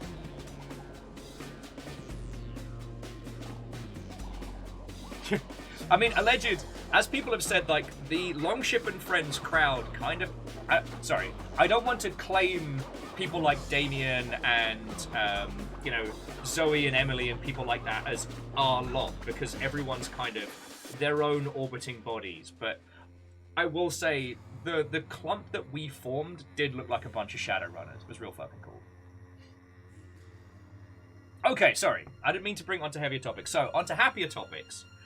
Control Alt GDC this year was once again stupendous. There was this lovely little, like, potion tent.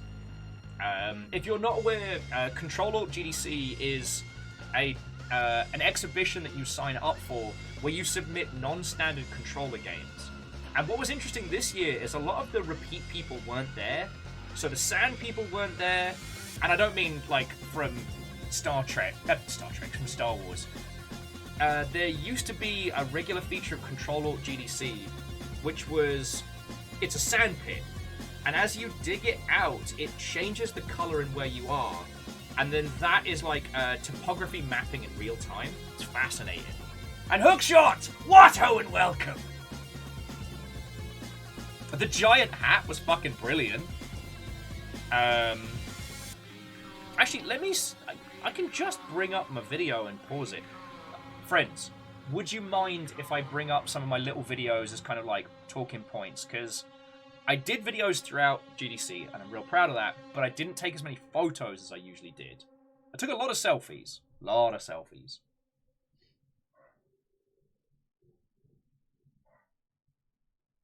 Yeah, Harmonious, thank you.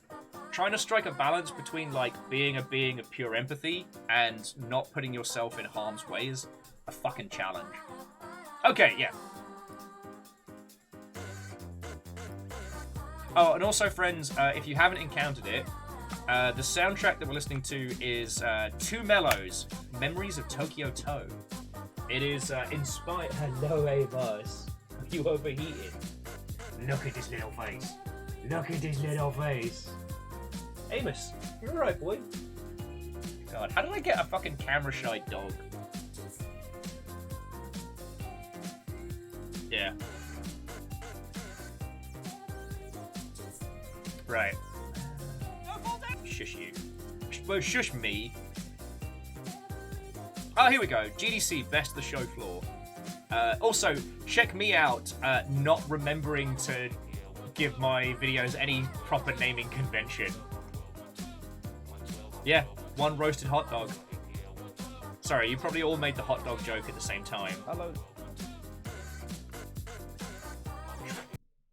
Alright, so let's go. Main screen online! Alright, best of the show floor. I'll mute it. Basically, I recorded this whole intro, and then the audio was so broken, I had to just do a voiceover for it all. Hello, Amos. Welcome back. I figure it's easier. I just use this and pause it to kind of like talk about some of the things that we found. Oh yeah. Okay. So as I said, I got to hang out with the queer man peering into a rock pool.jpg devs. I didn't get to drink with them, which I would have liked, but they were just as lovely as I expected. For those of you who don't know, they're in an art exhibition in Sydney about queer video games, and they asked the museum asked very kindly if they could use footage from our stream of the game for the exhibition, and I was like, fuck yes, of course. Why would I say no? So it was lovely to meet him proper. Slightly out of speed, but yeah, this little bit here was the only thing I took from the GGP rave. Tyler says, did you go to the GDC play area at all? That's the awards and video games.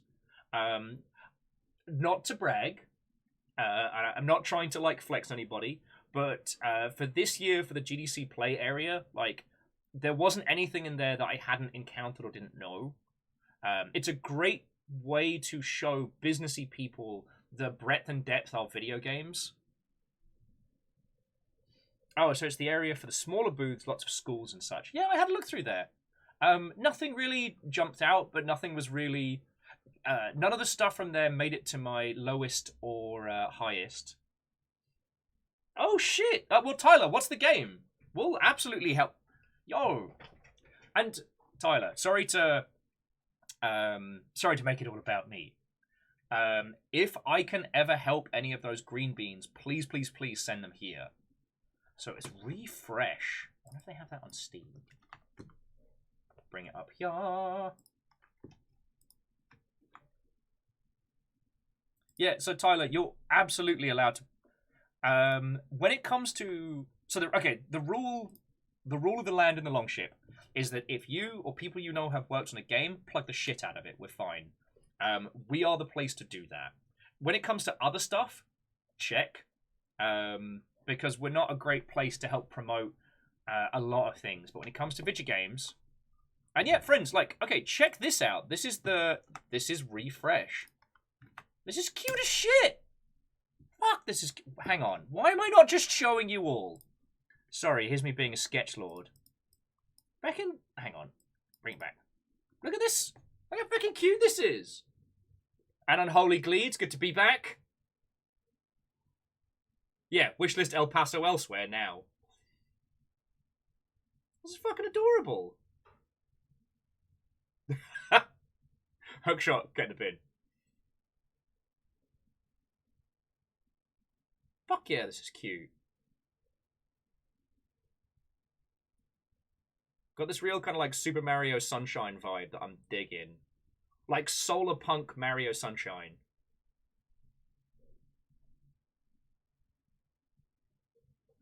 So fucking cute.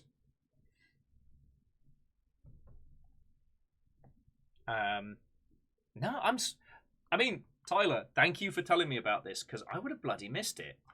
Alright, well, yeah, this is a student-made game. You'll got the good shit in, Steam. Give it a wish list. So Tyler, actually, don't get me a copy until it's ready for people to purchase.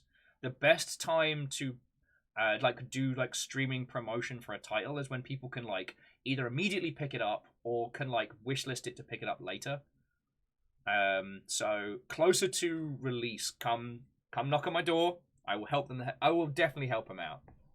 And if they need any help or advice, just send them this way. They've got you, so it's not like they're lacking in industry friendos. But yeah. This was the scene from the balcony of the GGP rave, and it was glorious.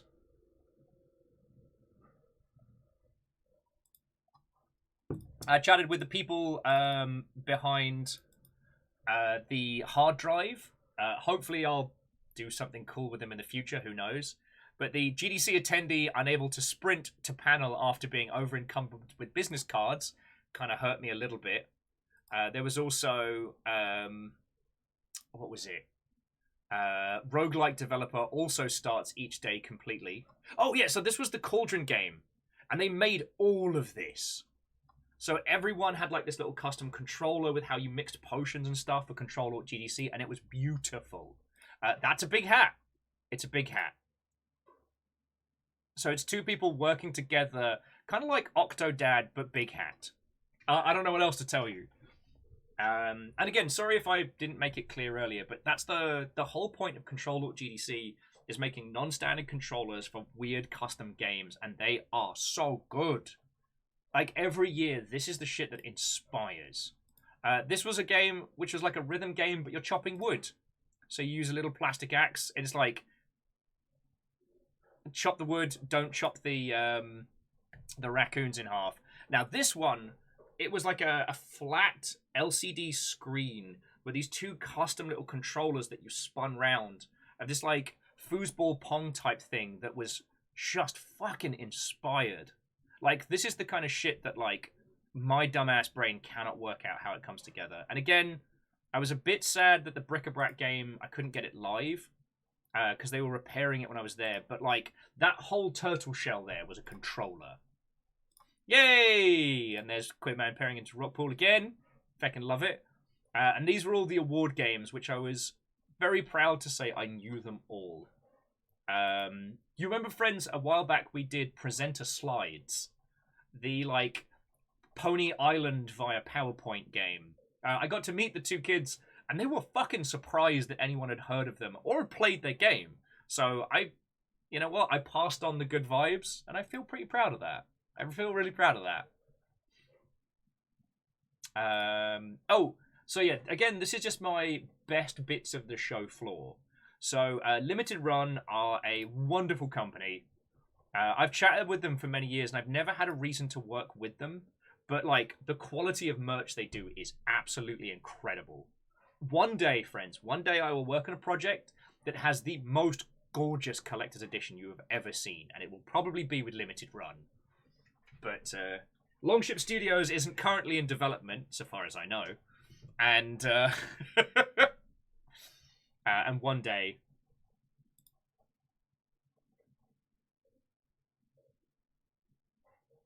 and of course, had to go talk to our friends over at Code CWA. They're a pro-unionization group, like working primarily in the US, but across other disciplines, trying to get game devs to unionize, especially in large studio setups. Oh yeah, and sorry, jumping back, as Lance was saying, so Limited Run did a special edition version of the last Turtles game that came out that was so good, that included, and I shit you not, a Pizza Hut coupon reminiscent of the original SNES release of Turtles in Time.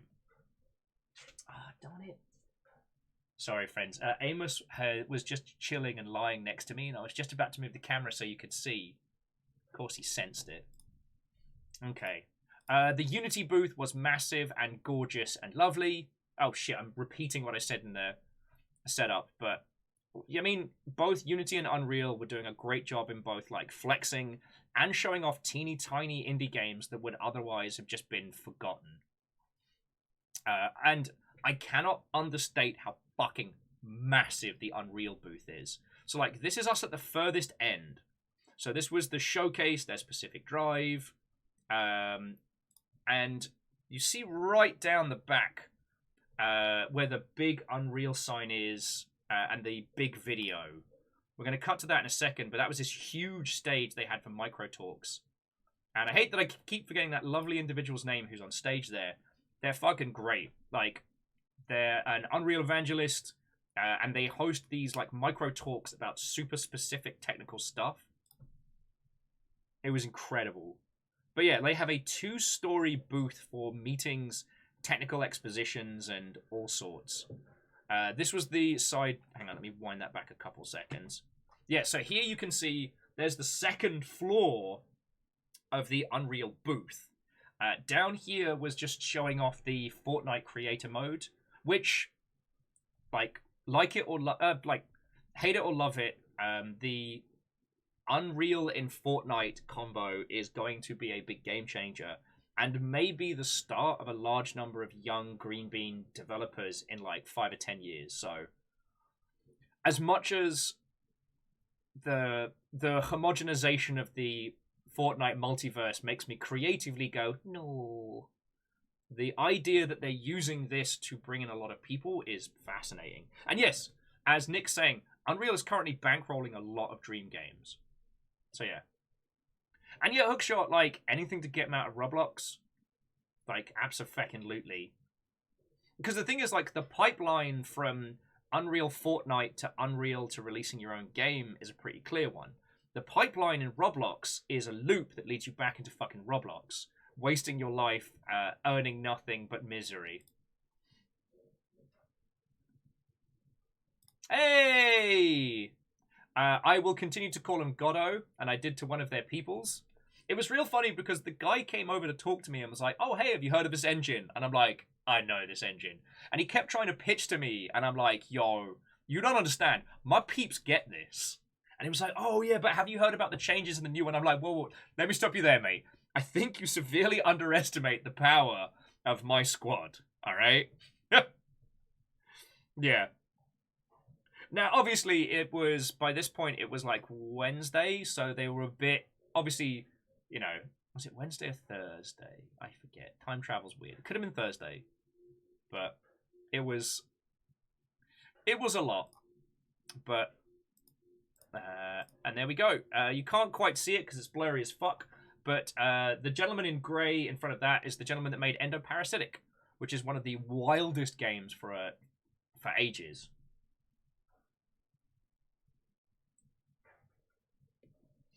And I got a Goddard pin, which I know I flashed to SquarePeg. But yeah, check out this cute little pin. That's my little friend now. Yeah, Angel, he didn't realize I was already a member of the choir. I should have put the pin on sooner. But while the Goddard stand, it's Godot, I believe is how everyone's pronouncing it. But I'm going to keep calling it Goddard because it makes me laugh. It was small and modest, comparable to the rest of GDC, but it was really personable, and I really like that. V-Squiz, I'm jealous of that pin. Well, who knows? Maybe I'll have to auction it off later or something. Who knows? I made friends with this game studio literally because their logo was a guinea pig. Fiona. Okay, Fiona's having a power nap. All right. When Fiona's awake, I will ask him to. I will ask them to show you the guinea pig pins that I got from this team.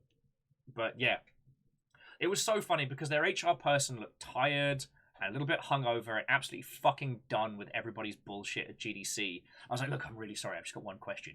Is that logo a guinea pig? And they went from, I can't believe I have to deal with yet another indie trying to get shit, and to, oh, you just want to know about guinea pigs? Oh, so X and Ethan, Watto and welcome. Hello, hello. Yeah, no, Tyler was in just telling us about Refresh. I'm sorry I didn't see it on the show floor. But when it gets close to launch, hit me up. I'd be more than happy to help. And like, you've got Tyler in your corner, so you're not hoping for like advice and things. But if you need to talk about pre-release stuff, announcements, you know, sending out, you know, press releases, or just getting your game out there, come talk to me.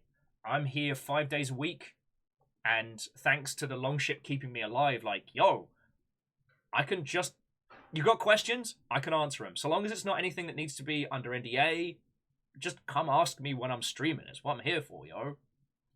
Allow me to be your strange guide. You know, kind of like that weird drunken ninja who lives up in a fucking shed somewhere. Everyone's like, you must ask Will of the Forest for stuff. That's where I'm kind of putting myself. But yeah, I made friends with the HR person from this game studio just by the fact that they had a fucking guinea pig for a logo. That's it. I made a friend.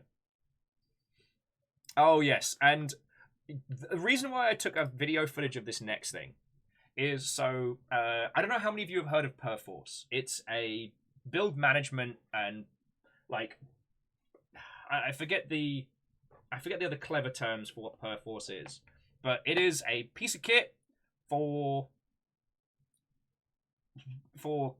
handling very large video game projects and for like, you know, medium to smaller size. Version control. Thank you, Araman. No, Fearless is using Perforce version 4 right now. Brilliant. Love it. Source control, Squarepeg. Thank you. That was the term I was looking for. And the thing is, every year I see the Perforce people. Oh, and Ethan, thank you kindly for the follow. Every year I see the Perforce people, and every year they're like, oh, do you want some socks? Do you want a bumblebee? Usually I take the bumblebee, but the dogs have eaten the last 3, so I didn't this time. I am actually... Yeah. You're going to get to see some feedies on stream. I am actually wearing my Perforce socks today. Check it out! Hey, I finally restocked my sock drawer thanks to Fat Shark, Perforce, and who else was it? Somebody else. There's new socks from Fat Shark as well. But no, the thing was, I couldn't find Perforce anywhere on the show floor. And I was mentioning to a friend, like, fuck, I can't seem to find them. They're like, look down. I'm like, what? Look down. They'd put bee stickers on the floor, and you could just follow them to get to Perforce. It was so good. Again, like, this team has always been lovely to me. Even though, like, in other studios I've used their products, we're not big enough to need them. They're a great example of a team that, no matter how big your size is, they always treat you with respect. I really love that. Yeah, Robin, they did the stickers last year as well. I just forgot. And Bright Karma, thank you for the bits. No, you can't have feedy pics. I've just been walking around GDC for 5 days. Like, nah. Admittedly, my shoes were comfy and I don't have, like, blisters and stuff. But, you know, my feet still kind of look like the bad guys from Gears of War at the moment. Like, no one wants that. Robin did take a screenshot of the Perforce sock. Shit. I'm poor. I could use... No.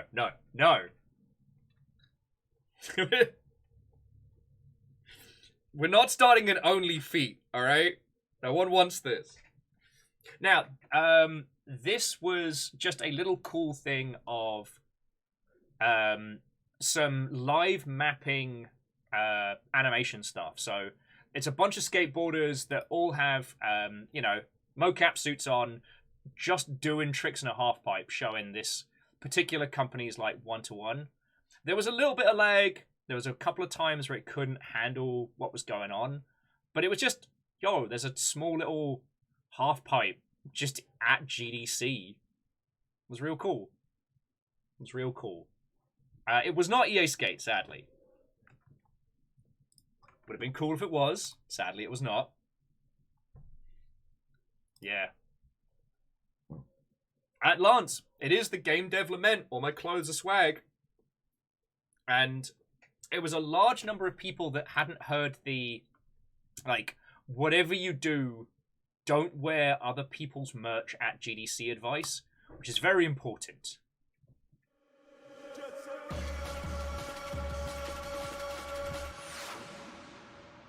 Get the tunes back. Because it really does lead to a situation where people go, oh shit, did you work on X? And they're like, oh no, I just have the coat. And then people being like, cool. Bye. No one's happy on that one. Yeah, Fearless, stolen valor, that's the way. Sorry, the cursed socks do live, and they are the best reminder that I have fucked up. Because I only have to put those socks on if I forgot to do laundry for a while. And if you're wondering what Asari's talking about, they're socks that look like a shark is biting your foot. They're extremely cursed. And they are like the most dire of last chance solutions.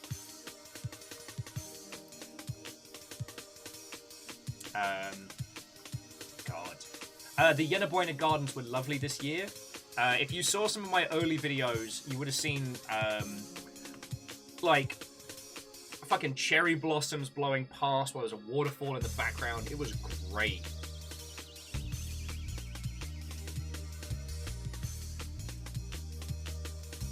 Yeah, that's the thing, Robin. It does happen.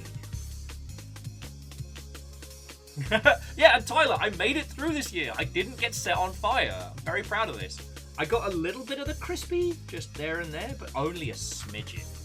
It was very funny, though, because people come over and talk to me, and they'd realise about 10, 15 minutes in that I'm in the shade, not in the sun, and people would be like, oh, I'm very cold. I have to go now.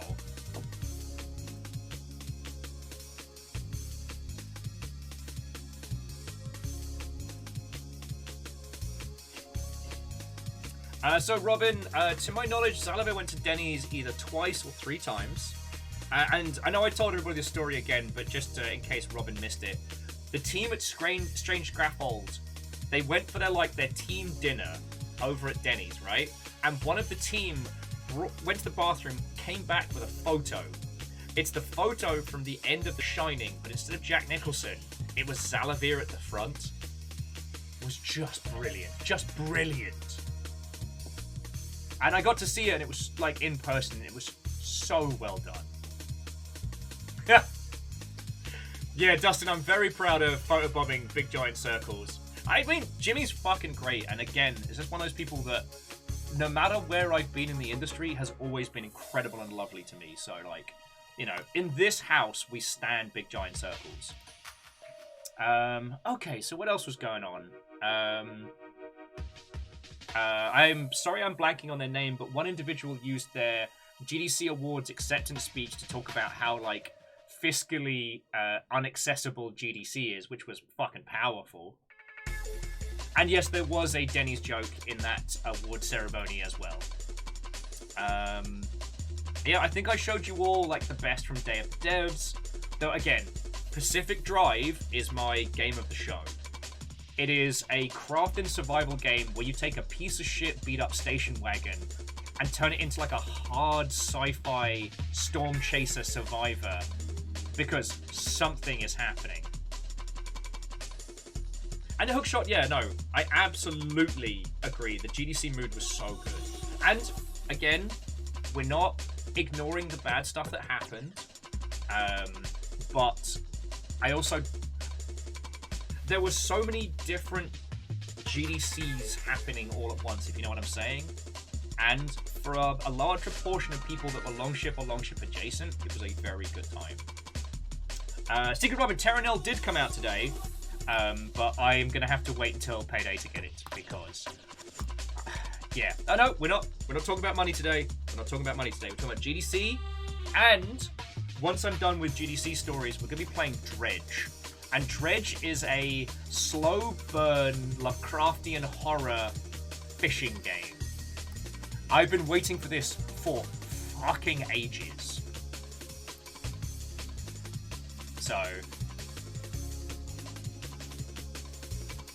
Lost Flowers, the amount of times I went past Bomb Rush Cyberpunk and just went, Jet Set Radio!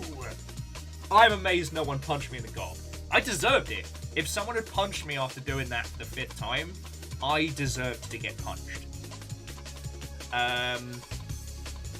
One of the other things, like, as I was saying, I'm very unhappy with Dinobot on Discord right now.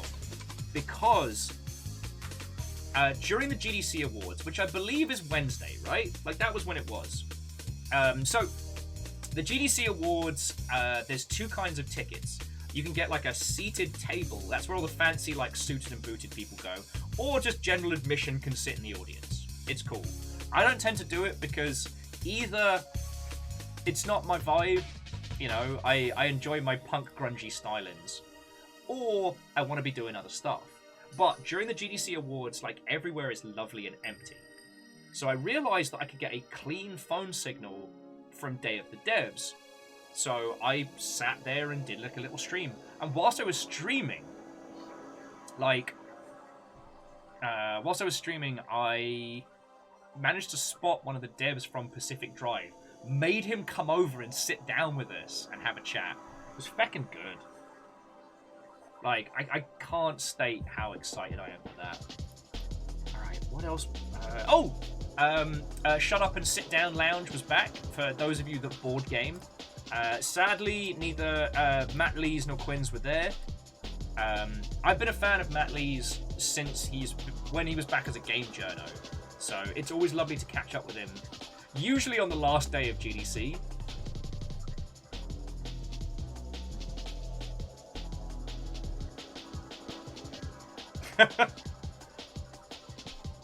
And Angel Cleaner, I'm super glad. Pacific Drive has this, like, the light keeps us safe vibe combined with craft and survive. But instead of, like, building a weird little ramshackle hole in the ground, your vehicle is your home, so you're always improving and repairing it.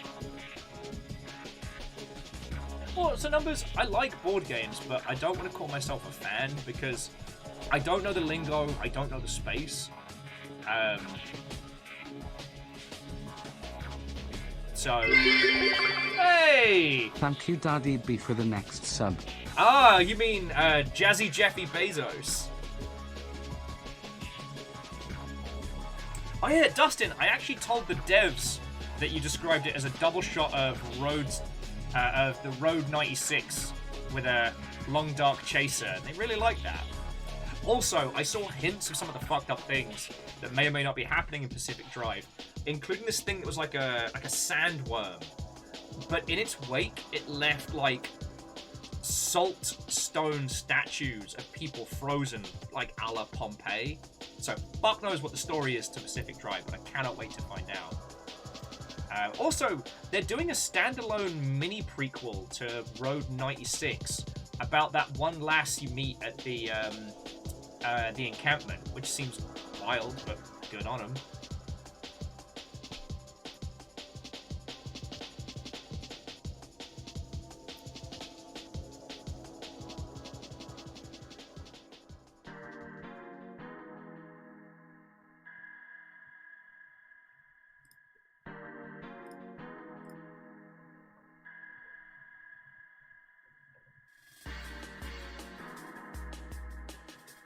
Yeah, Road 96 Mile Zero.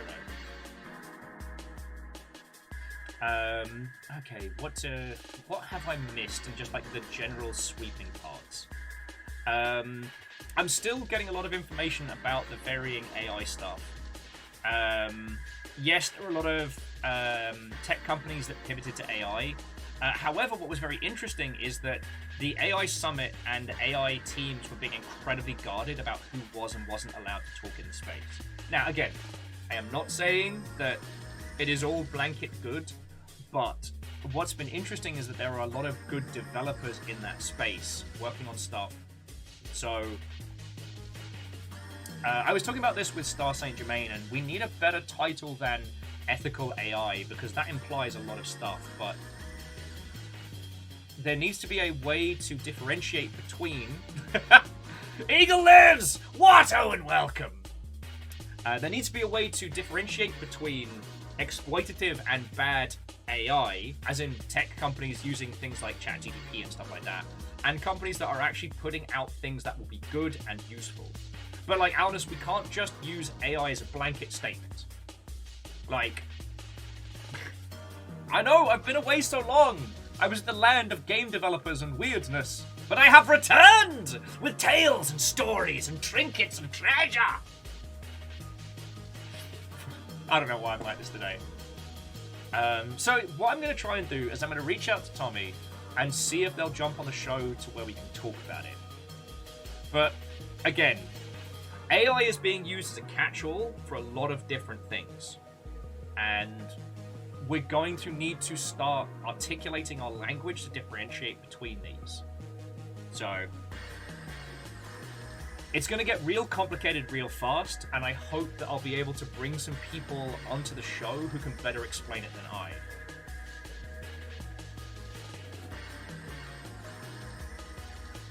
Class AI and arse AI. Alright, Dustin, that's not too bad.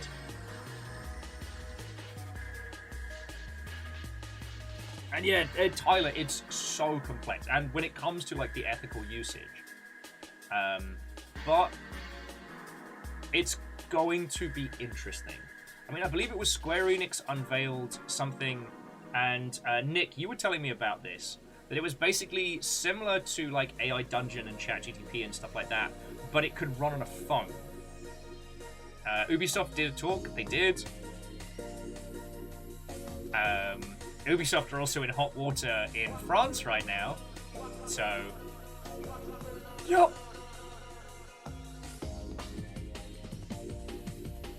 But yeah, it's going to be complicated, and telling the difference between companies who will be, like, scraping people's data without consent, who will be...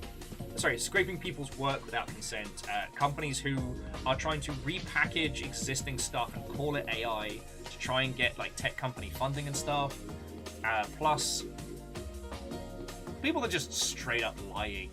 It's going to be hard, but there are a lot of people in the space who are creating things that may genuinely help and benefit. And I'm not talking about like, you know, procedural art generation and stuff like that. So it's going to be interesting. But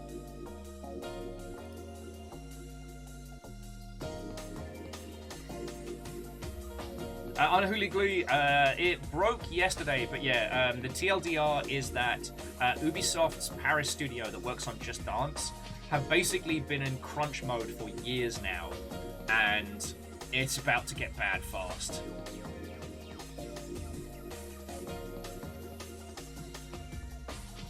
So Caffeine, actually the interesting thing for tabletop stuff wasn't so much the art stuff, like that already exists. You can do art generation pre... Star Saint Germain will be able to tell you the art tool that everyone was using. But the interesting thing was the idea of like generating an AI bot that keeps track of your world and that can suggest characters and stories and arcs and plots that fit within the space. Yeah, cult game crunch at Ubisoft? No! But no, seriously, yeah, they've been crunching the Just Dance team into oblivion.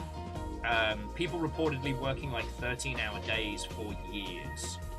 It means all of that Just Dance lore kind of hits a little bit darker now, that it was probably a cry for help. Oh, and if you haven't heard, yeah, so the Just Dance series actually has lore. There are characters with fucking arcs and shit. Wild. Yeah, Caffeine, I think that's a good way of putting it. Like an AI assistant for those kinds of environments. It's fascinating. Oh no! Ragnar says, so Ubisoft made a new AI to punish the non-crunch workers.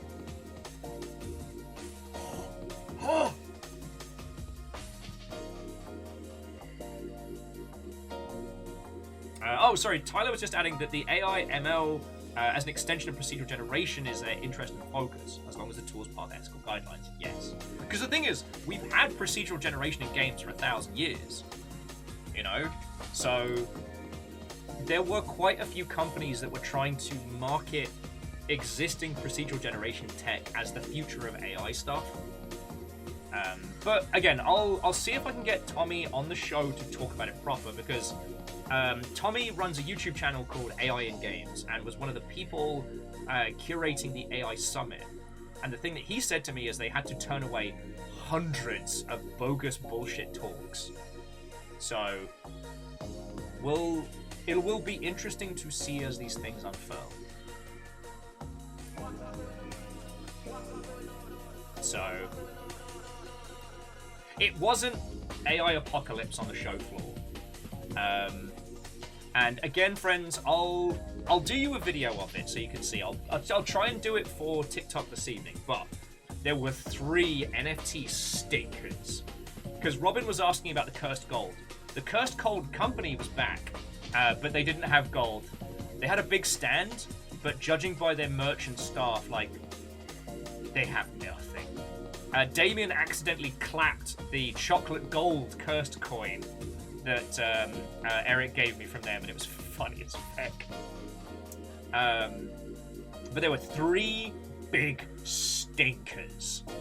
So first up was the creepy sexualized bunny that also had like an AI, they had a chat bot response thing going on. It was fucking weird. That was supposed to be... The pitch was, and I kid you not, the crossroads between Web3 and Hollywood. The game they were showing off looked like a PS2 third-person action game.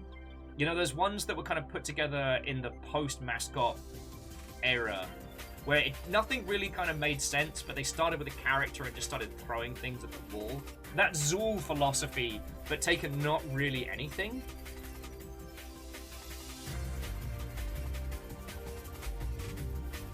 MDH, Danny, listen to the haters, friend. Danny, listen to the haters. So long as you are writing and moving forward, you're already winning. Those who create will always be superior to those who critique. And I understand as someone who streams on the internet, where that puts me on the pecking order, I'm okay with that. But yeah, that one was really heinous. Okay, no, that one wasn't really heinous. It was just icky and a bit gross and a bit weird. There was this one, like, metaverse NFT payment company. Their logo was like a fox mask, and I don't mean this to sound as brutal as it's going to come out, but one, the rampant NFT advertising just wasn't welcome. Two, their booth looked like a gas chamber. I'm sorry, there is no better way to put it. Damien, if you're still here, back me up, alright? Yeah, their logo was cheap as shit. Their booth looked like a gas chamber. And I don't know how else to put it. Like, we're not going to take this joke any further, but it really did look that way. It felt like, you know, anyone who didn't agree with their dark crypto future wasn't going to come out of there, you know what I'm saying? They were giving away free coffee, though, that seems like the free candy in the back of a fucking van. Sorry, that was dark. And last, but by no means least, the shittiest thing. The peak shittiest thing on the show floor. Oh, I might actually have a picture of it, so I might be able to show you. Let me check my photos. Now, I have video footage of this, and I am absolutely going to unleash the fucking snark on them. But, I recorded that footage on Thursday. Oh, no, I do have it! Alright! Introducing Crystal Bun. Now, I don't know if Shackle or Jaralan or any of our furry friends are here. I just want to say I'm sorry. I know they do not represent the furry community. So this was the creepy rabbit. Just.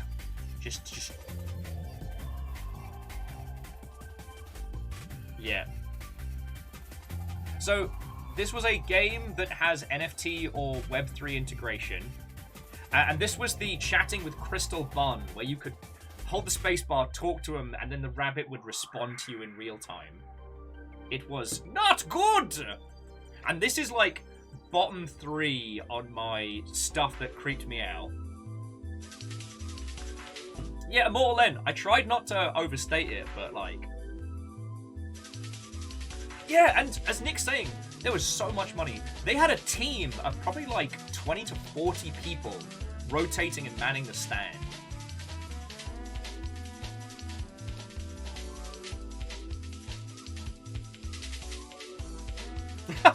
Hey, Unholy Glee, I hope I'm explaining enough that you can understand, but if you've got any questions, please ask. Otherwise, I'm happy to be the unhinged nonsense behind your crochet. I'm okay with that. That makes me very proud.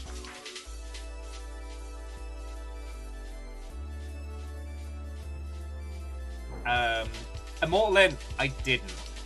Because, as much as I will wail on this at the time, I did not want... One, I didn't want to look into its fucking eyes, lest it beg me for death. Two, I didn't want to be a piece of shit at the stand. Like, there's a decorum to these things. Because there is a possibility that these devs might go on to actually make a real game. It could be good.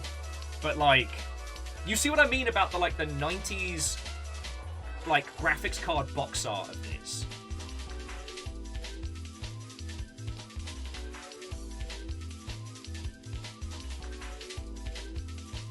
I didn't have the heart to talk to it.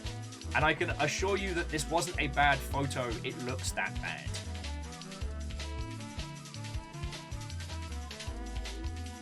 But Greybeard, is it the worst furry NFT you've ever seen? Alright, so then we have Friendos, hanging out with Friendos, hanging out with cool people. There's Zalavir. Where is it? Oh, this was the guinea pig pins. So this is what I got for Fiona from Streamline Studios, who were based out of Colombia. Where is it? I'm sure I got a photo. Where is it? Did I not? Oh no, I didn't get a picture of the worst thing. Alright, so I'm just... Oh no, there it is! Alright, here we go. The absolute fucking worst thing. Reality NFT. Think Monopoly, but the planet. You buy and sell real places on Earth.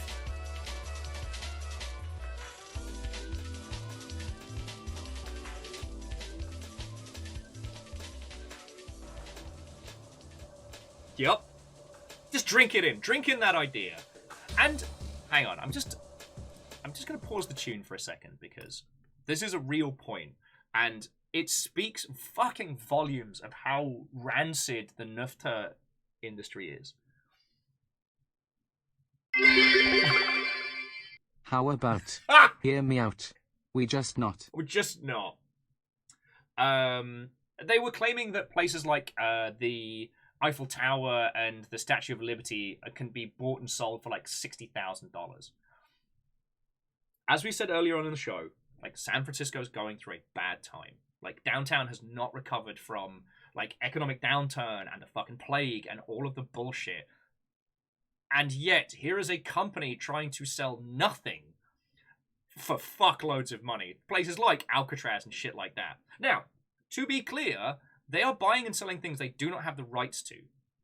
Like, you can't sell certain landmarks publicly without a license. Those are owned either by a group, a trust, or the fucking state, or the city, or what have you. So one, they don't have permission to buy and sell this shit. And two, it's like I said, there were parts of downtown that were in such dire needs of like support. You know, you're stepping over people to go to this event, and it's heartbreaking to get to this fucking wankery. All right, tunes back. I didn't want ambient jungle over my rage. You know what I mean?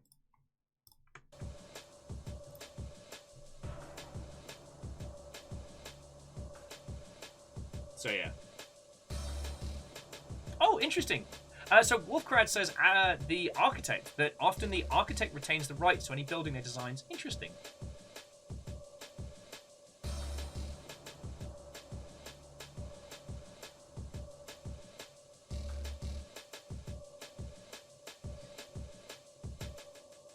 So Lance, this is one of those things where you are technically correct. What they are buying and selling is a URL container that may or may not point to a picture, and that picture may not have the landmark in.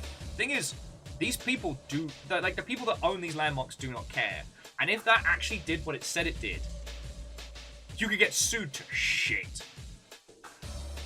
That was the most disgusting and egregious thing I saw on the show floor. Catastros, sleep well. I've missed you, friend, and I hope you're doing fucking good. Sorry to just talk at you.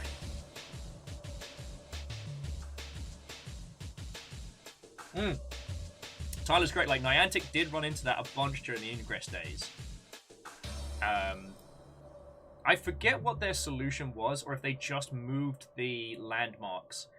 Ever since, like, Pokemon Go, people have been... Well, at least during the summer of Pokemon Go where it exploded, businesses became very pro, like, Google Map lock-in, but yeah.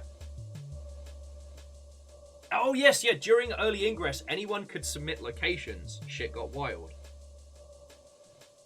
God, that was some good times. But yeah.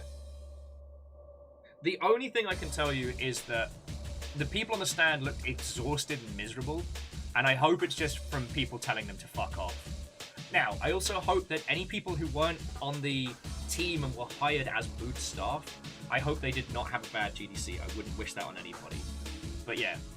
It's the opulent arrogance of that concept.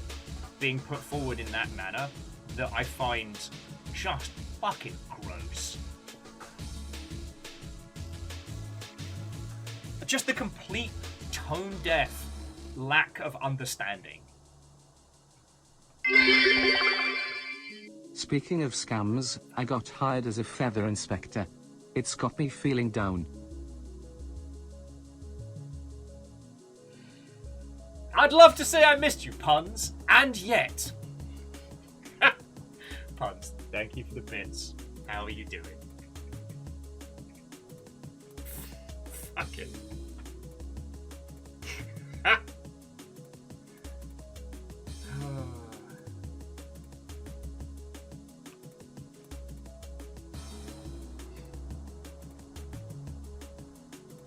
Yeah, Unholy Glee, it is. It's a very much a let them eat cake. Oh yeah, Dustin, actually, I should probably remember that, because yeah, the opulent arrogance of concept. That's a great name for a book about nufters. Hookshot says they got to do their was GDC worth the government money report today. Yo, I fucking love the fact that you got to hang out with your government rep at GDC, and they seem to be having a fucking blast.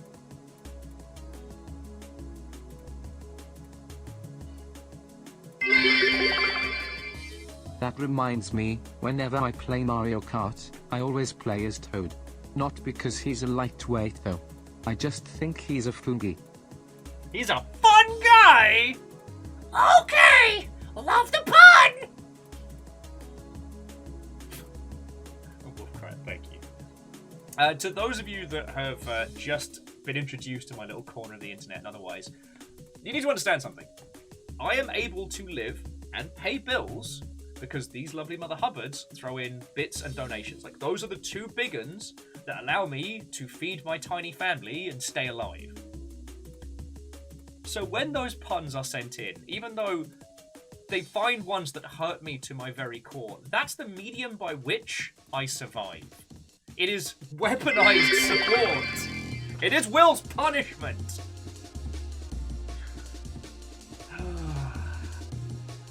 That can terrorize a lot, yeah. Okay, so was there anything else that I forgot to tell you about? There probably are 1,000 tiny stories now. There was a lovely moment where myself and Nick got talking to a gentleman from completely the other side of the industry who was purely just B2B, and we had this lovely moment where he was obviously exhausted from pitching. This was while the bomb cyclone was going on, and so it was just us talking with them, and just, you know, here's us on like the weird indie side, them on like the super business side, and it was lovely. It was this combined, like, no one had to put their game faces on, and we were just chatting. You know, since you've been gone, I've been researching weird things. Oh, really? You know what the price of a chimney is? You'd think it's on the house, but no, it's through the roof. Fuck, that's actually really good. God damn it, puns. God damn it. Pun Spectre. Thank you kindly, alright?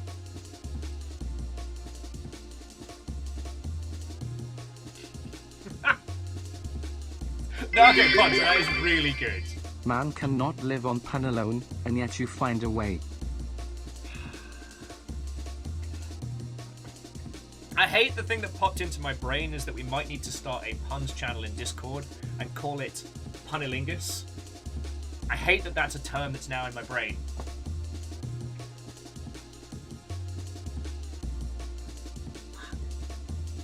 But also Immortal N, thank you kindly, that's really fucking cool of you. I heard that a few companies at GDC wanted statues to show but couldn't decide on bronze or iron. It could be either or. See, Araman, that is 1,000 bits. That is $10 that will let me feed the animals and feed myself. And yet you hurt me so! Well. And Vanderbeest, thank you for filling the pint glass. Even though others... Oh, we got a feckin' train going and all! First train from Punilingus GDC! has a good mouth feel. You should. It does have a good... It's fun to say, Punilingus. God damn it. I might just tweet it. Punnalingus. That's it. That's the tweet. And Puns, thank you for the bits. I hope I do not sound ungrateful, and I hope you know how feckin' grand it is.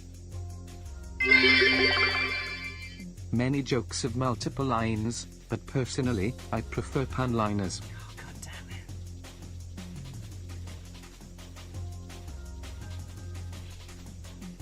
Thank you, you monster. You're just doing me a damage now. Get more coffee in a second. God.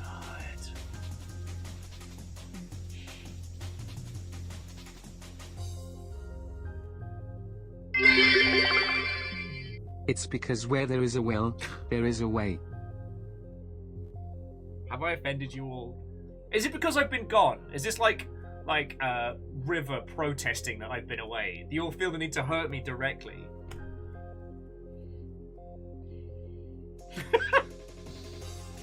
Unholy glee, that's exactly it. I'm equal part in agony, equal part impressed. A head of lettuce for the nuggies. Aww. Well, legend, thank you kindly. The nuggies are eating very well. Anya's become like a little roly-poly. It's super cute. Aww. And Scarred, I missed you all too. You know? GDC is a lovely and wonderful, exciting time of year. But, you know, there's... I'm a big fan of whiteboards. I find them quite remarkable. Get fucked! J-Post, thank you. Sorry. That wasn't... Get fucked is not the correct response to someone who is very kindly throwing bits. But that one hurt. That was uncalled for.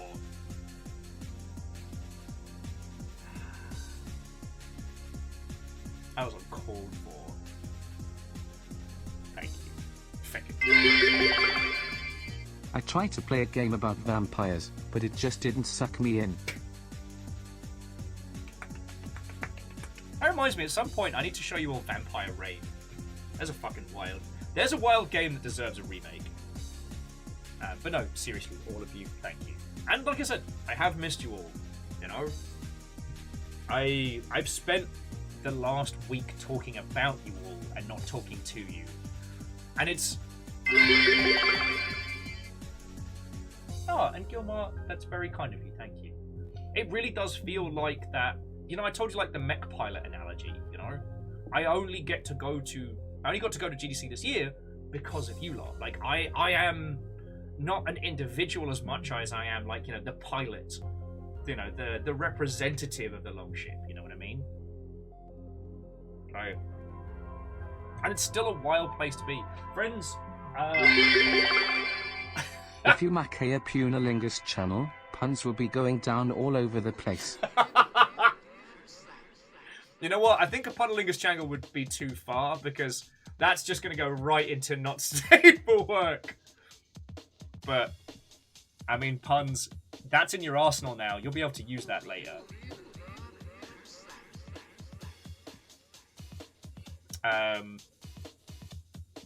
But no, it's...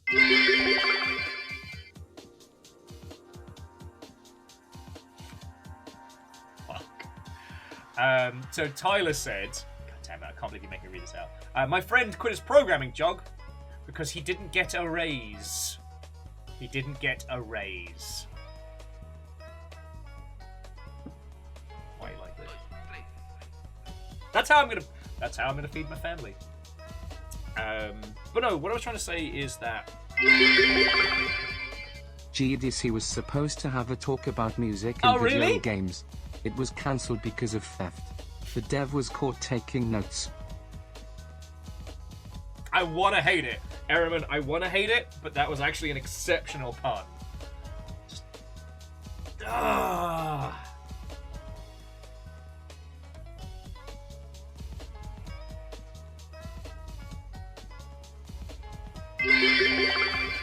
Hey! 2 years. I am Dutch. Ik what more to put here. It's not very 2-year text hype. Azudo squish zapsh dance zapsh hype. Jackie, thank you. as much as you are very much a fucking terror, you put in a lot of time and cash keeping the place going.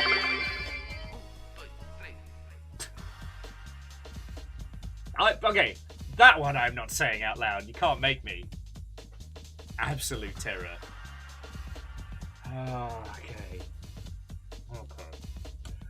No, I just wanted to say one more, like, I guess, great big thank you. You know, I am very much...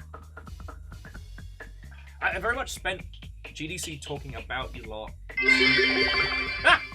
Punninglingers in the arsenal is very not safe for work. Why? I thought we were past it.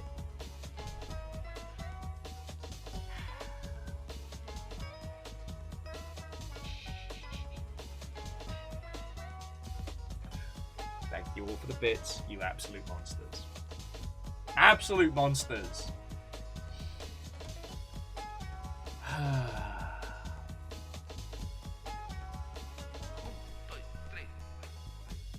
Fucking yo. Absolute terrors indeed. And Vanderbeest, thank you for the pint glass. I'm just trying to say, I've missed you all. Fucking thank you. And it is very cool to be able to be in a space and say like, no, like I'm not just. Yeah. I've talked about you all a lot. My goal is hopefully to find all the disenfranchised indies, to find all the young greenbreens, and bring them into our fold. Because the one thing this GDC showed me is how many young'uns there are out there that do not have access to even a fraction of the knowledge that we do. And that yes, there are formal things like mentorships and otherwise, but like sometimes you just need an environment to be where everybody gets it, you know? And Legend, thank you for filling my glass as well.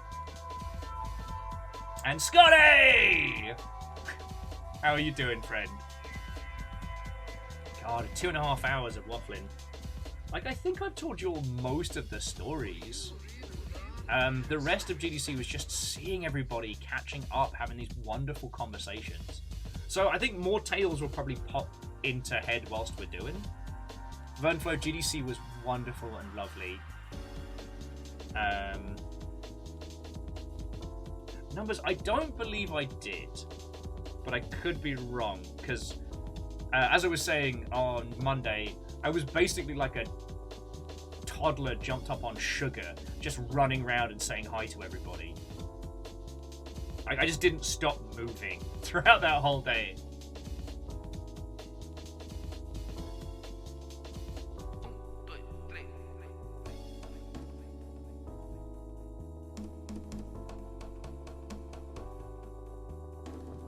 Ferret on pixie sticks.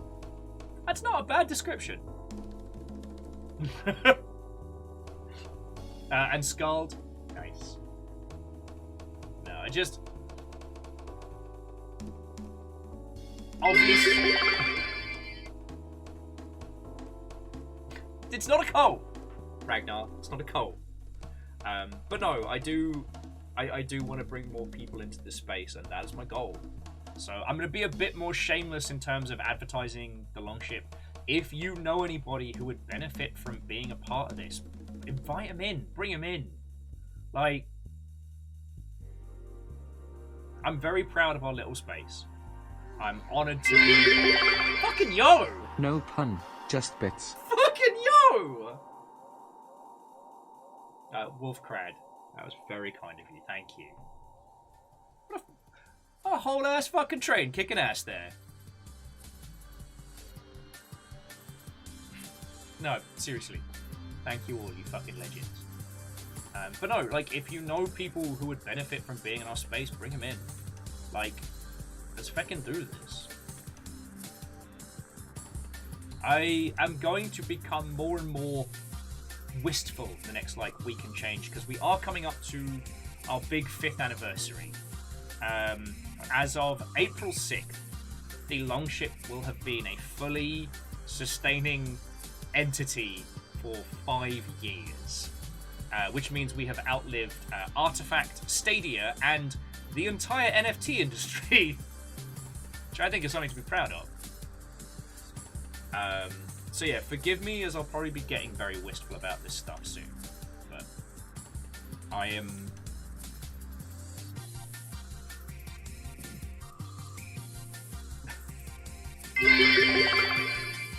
Everyone might want to know that Cat is still working on Cultastrophe and a game is coming on quite well. Oh, fuck yeah!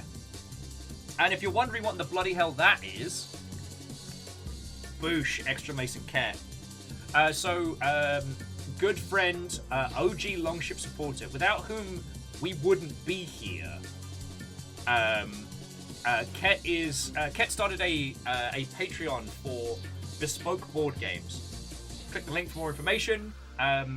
We did the inaugural creation stream here, and Yul came up with Cultastrophe, a board game about you have a cult and you want to get rid of it. Unholy Glee. Oh, Stadia. Stares wistfully but not at all surprised the controller on desk. Yup, that's what happens when you don't think of the user market. Oh, and numbers. Thank you kindly for reminding me to plug Ket's thing, and also for 200 bits. And Woland, Watto and welcome!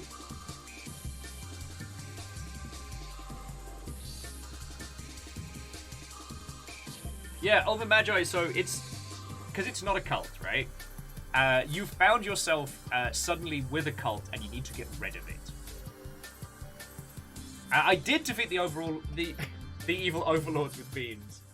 Basically, I think I'm setting up for a bit.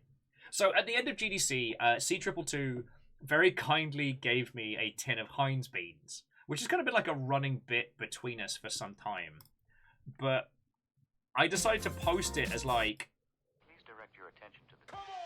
I decided to post it to like the...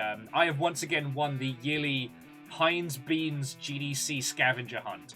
And I'm just going to keep posting that every year that I'm at GDC and try and make it seem as if there's this like secret underground scavenger hunt going on that no one's cool enough to know about.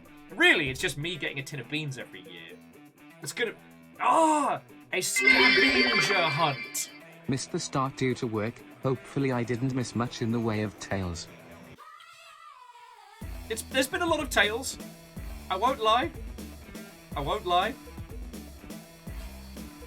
And I realised, friends, that I am ravenously hungry, so I'm just going to pop some leftovers in the microwave in just a second. But yeah, it's a lot of puns. Okay, one more. Oh, just one then more. I'll save my bits for strategic punnery. Welcome back. How many Nintendo fans does it take to change a light bulb? I don't know. Who knows? They're all too busy playing with the Switch. God damn it, puns! Puns. Thank you, Connie, for 200 bits. Also, fuck you. Fucking yo. When will dabs be fixed? Bismarck, dabs will be fixed before or either for the grand anniversary stream. I expect it's going to be very busy. And we will have to have a discussion about the dabs versus counter dabs. Like, do we want to turn it into a war zone? Is it time to say goodbye to counter dabs? Is it time to say goodbye to dabs? This is a discussion we'll be having throughout the week. But I'm hoping to add the goodies. And Vanderbeest, thank you for the pint glass. And Bismarck, thank you for 31 months, alright? So, friendos, I'm just going to go throw some food in the microwave. I'll be back immediately after. And if I think of more GDC stories, I will tell you. But we're going to be beginning Dredge. Which, if you haven't seen it, eat the burns! I do a lot of doctoring to beans, so it's not a quick make. But let me tell you, friends, when I do beans on toast, it's an event. It's an event. So yeah, friendos, please don't go anywhere. I'll be back in a second with some reheated risotto, and we will go fishing in a totally normal fishing trip that doesn't turn into a Lovecraftian horror experience. Right. Okay, Don't go anywhere, because I will be sad. But maybe get yourself some food as well.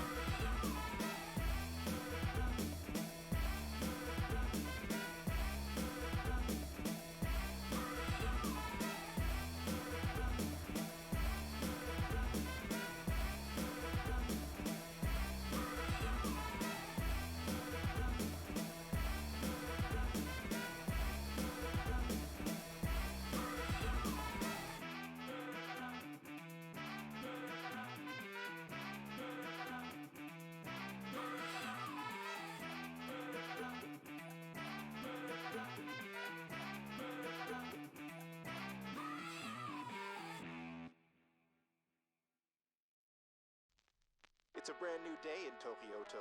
Headlining the news is the recent statement from Goji Rokaku on the graffiti gangs plaguing the city. Quote, "My Rokaku forces are on patrol in all major metropolitan areas to make sure these terrorists are behind bars where they belong."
Wild and wonderful music.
Hello, hello. Thank you all for waiting. One thing I didn't realise is that, did you all have any questions about GDC? I realised I've basically just been talking at you for nearly 3 hours. So if there's anything that you all can think of to ask, like, now's the time. Now, obviously, we're going to be streaming Dredge. We're going to be playing it for a good few hours, so don't worry. Oh, so, see, Elven, or Alvin Magi. God, watch me mispronounce that like 8 times today. So GDC is the Game Developers Conference in San Francisco. It is a wonderful combination of super businessy business event and kind of like Game Dev Fun Times Convention. Bryce is like, yo, I just got here. Can you say it all again? Alright, buckle up, speed mode. No, it was fucking grand. I saw my buddy, I want to say my buddy, I don't want to infer super duper friendship, but the person who had to deal with me when I got my first break into the industry, Jonty Barnes, I got to see him again. He's now working at an independent studio. He was one of the people from Lionhead who became one of the people over at Bungie, so it's been a long time since I actually got to have a conversation with him, you know. Ragnar says, so at GDC, what was the stupidest idea not related to NFTs or AI?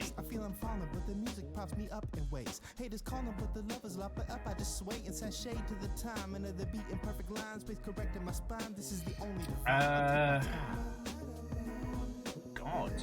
Honestly, I toured the show floor a few times, and when I did my best of and worst of, like, there wasn't anyone who wasn't in the Nerf to space who ended up on my worst of.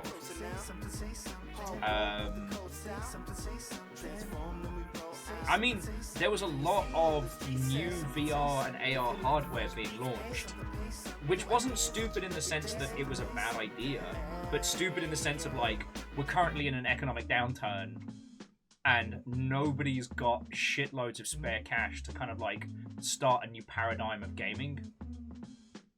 And yeah, Lance, like, anything dumb on the show floor, when put up against what if Monopoly but real world and NFTs, you can't beat that. Like, uncomfortably weird 90s graphics card box art rabbit. That dwarfs any other dumbery. But good question, good question. Sorry, so did you get up to any fun drinks? I ate a shark drink. I did not have a shark drink, but C222 took us to a lovely spot. C222, I don't know if you're chilling and illing here. It's the place next to Unity's office, and if it wasn't for the fact that I was having such a bad crash on Thursday, we probably would have drunk so much of the menu because there were so many incredible pun drinks that were like weird and different and interesting. Alnus, Zalavez's Denny count this year, I think, was 3, but I'd need to ask him.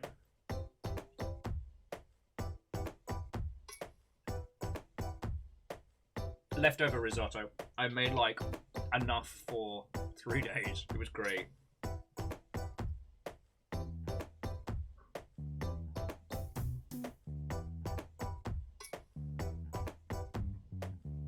Philo says they still love the bar name that's called Tequila Mockingbird.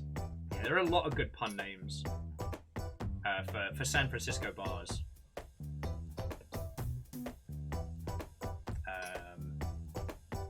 I'm trying to think if there's any stories I haven't regaled. Friends, there is definitely stories I haven't told you. It's just that, like, I've been so excited to see you all.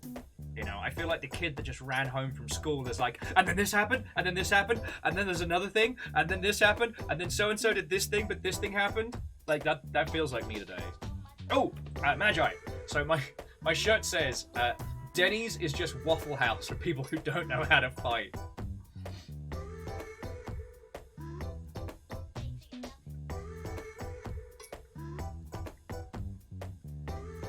I also have another very good one called, which is the trees can't be harmed if the Lorax is armed. Verdon, my best in show game was one that you've heard of, which is Pacific Drive. Although I will say Animal Well might be a close second because it's super fucking weird and different. Basically, if you have a look at my... Oh, fuck it. Why do I keep doing this? I literally have videos I can literally show you.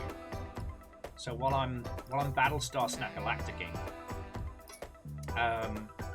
So if you haven't heard of it, there's a thing at GDC which is also simultaneously its own kind of event called Day of the Devs, which is kind of like a humorous twist on Day of the Dead, which was started by Double Fine.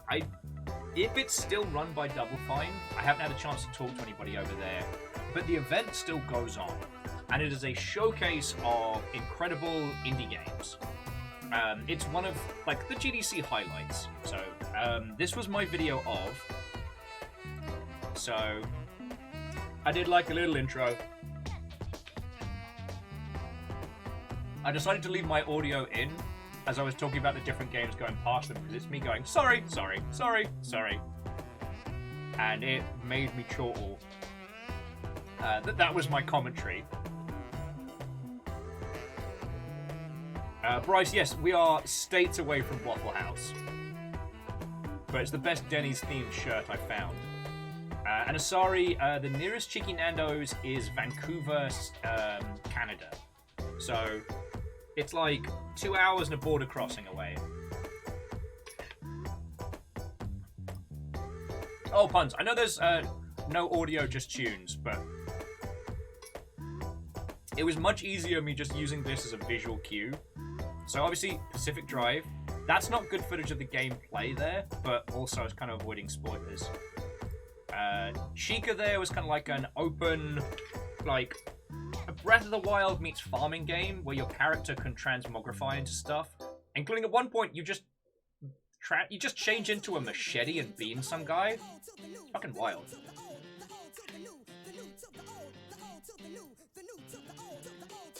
Sea of Stars.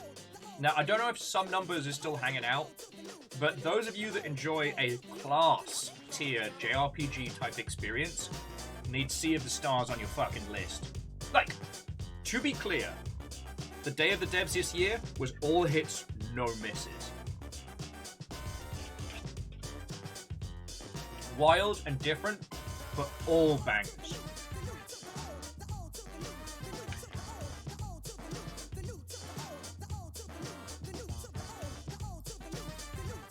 Now, I think we've talked about another Crab's Treasure already. This is the next game from Aggro Crab. Oh, okay. Number says they tried about 10 minutes to see a Stars demo. It was okay. Maybe it needs time to breathe, but I have it on very good authority that if it is a flavor of title you enjoy, it's one of the best in class. But so if you haven't heard of this, Another Crab's Treasure is a Soulsian type game where you play a hermit crab, and your defense and some of your moveset is based on what you have on your back. It's feckin' cool, and it's aggro crab, like Planet of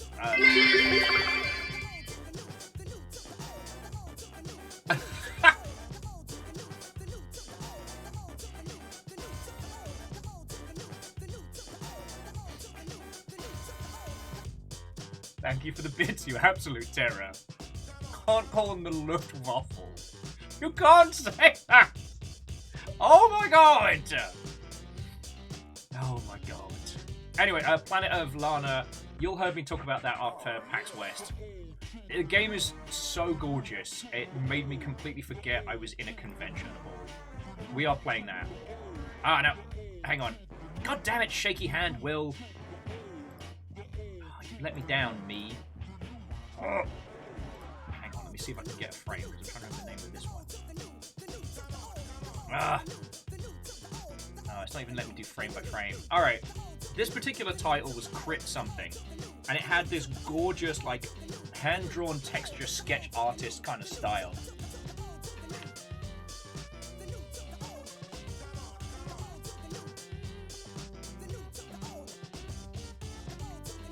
Oh, and Magi, no worry. I hope your takeaway is lovely. That previous title, I'll have to go back and find the name of, because it was kind of a dungeon crawler similar to,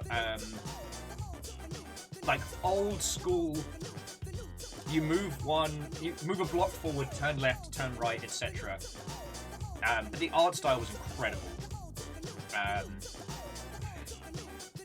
And yes, Solans, Mina the Hollower looks fucking great. It is everything good about the classic Zelda titles, everything good about all the bangers that came out on like the Neo Geo. So it's got that Dark Arms kind of vibe. It's got, you know, Link's Awakening vibe. It is one of those titles that uses an old school aesthetic and an old school setup to create something truly special. Like, when you think about how Shovel Knight took the best of the, like, 8-bit platforming games and blended them together beautifully. Yo! Humble store purchase made for $24.99. Fuck yeah. Who was that? And what did you pick up? Because I'm gonna guess Terra Nil. Alance was saying people who play Link's Awakening are gonna adore. Oh, absolutely. Yeah! Bird and Flow, I was right. It's unlikely, friends, that I'll be streaming Terra Nil because I think it's a beautiful meditative game. But when I have the money, like, I'm absolutely gonna get it for myself. Like, that's gonna be like my next loop hero. I don't think it's on Game Pass though, right? But yeah, Mean in the Hollow, it looks great. The problem is, my dyslexic ass, I see the font and the word construction, which looks like ninja, but with an M. So, I wasn't the first person who said this, thankfully, but a lot of people misread it initially as Minja the Hollower, which to those of you in the UK will know that's not a good title. Because I was like, oh, you're playing as a mouse ninja. A Minja. No, no! Thankfully, it's Mina. We'll say no more about it. I don't know much about Surmount, actually. Looked very fun, looked very cute, and again,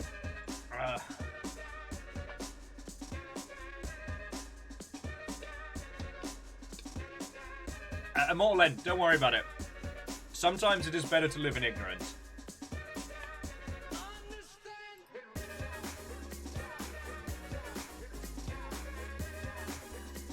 Here we go, Animal Well. So we're going to dive into this one. This one looks weird and strange and fucking brilliant. This feels like one of those games that's going to get a lot of coverage. And most of the reviewers will be like, I don't get it! But we're going to get it.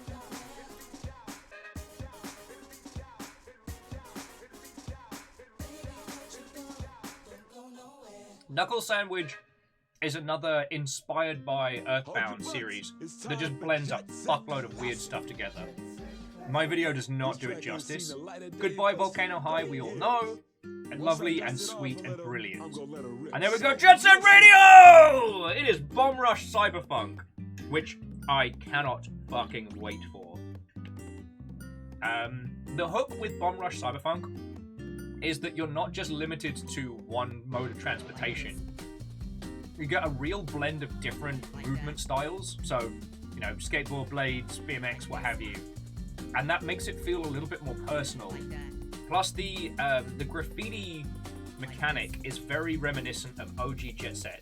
But rather than it being like sweeps, it's all about like these great striking movements, making you really feel like the power and the kinetic energy of this, like, you know, this dream future funk graffiti game. I said Jet Set Radio 2 times. Oh, and then there was the Tournament of Puzzles, which seems to be like a multiplayer, either co-op or versus puzzle title. You know, it seemed to have kind of like a what if We Were Here was competitive. Oh yeah, and honest, yeah, no, I think Volcano High is going to do gangbusters. They absolutely deserve it.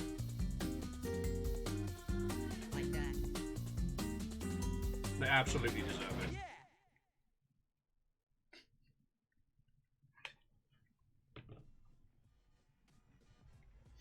Sorry, I love the idea of Professor Layton deathmatch.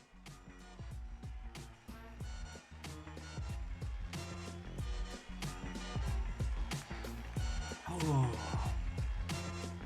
So yeah, that was the Day of the Debs, which has given me so many potentials. Okay, any more GDC questions while I'm just finishing up my risotto? I can tell you some stuff that's going on Longshipian-wise at the moment, which is real cool. Thanks to the hard work of Scotty, the Viking Blonde YouTube channel is almost at, brace yourself for this, 1,000 subscribers.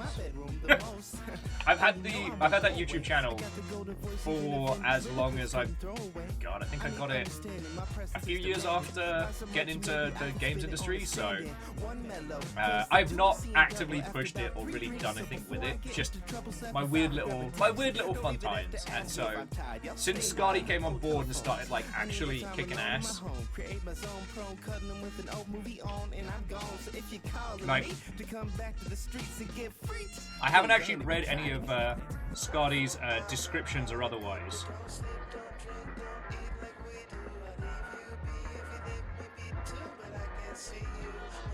So like for the first GDC log, Scotty put, "Here we join the fabled Ginger Nutty in his migratory event of the year. In this initial video, he displays the excellent roosting ground he has chosen for this event." Lagmeister says, speaking of GDQ, I think, well, I was talking about GDC, but yes. How do I feel about Hollow Knight and speedruns? Because today is the first time a human completed, full complete in under 3 hours. I'm fascinated. Are you calling me for? I thought I was understood. I'm so good on that club shit. Don't care how the club's lit. I just make the club hits, spitting on the introverted tip. I've been getting more into speedrunning as the speedrunning community's become more understanding of how video games are made. But I used to find it very hard to watch because a lot of commentators would talk about bugs and problems as being like, I can't believe the devs didn't find this or fix this. And me wanting to rage and be like, no, it's not that they didn't, it's that they couldn't. They didn't have time or they didn't have money. Like, I used to find that very difficult to listen to. And it feels like people have gotten better. Trouble. You just want to get in trouble. Do the hustle. Everybody do the hustle. Get in trouble. You just love to get in trouble. Do the hustle. Everybody do the hustle. You gotta understand. So Roland, it's more to say that some developers haven't patched bugs out post-release because the speedrunning community is reliant on them, and they know it would have a knock-on effect. But honestly, telling a dev team they don't have to fix a bug isn't hard. Yeah, Bright Karma, yeah, there's also the possibility of linchpin bugs, where if you fix one thing, it can break everything else.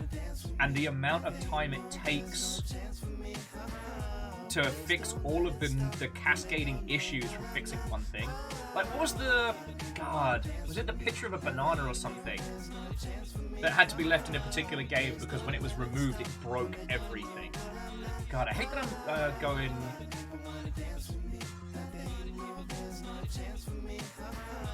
God, I hate that I'm blanking on that one. Hey, it was the coconut in TF2. Thank you, Legend.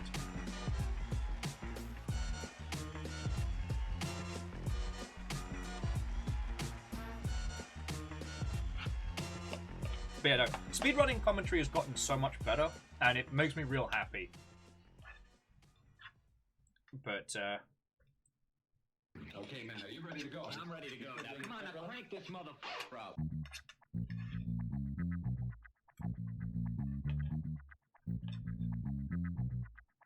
Break it down like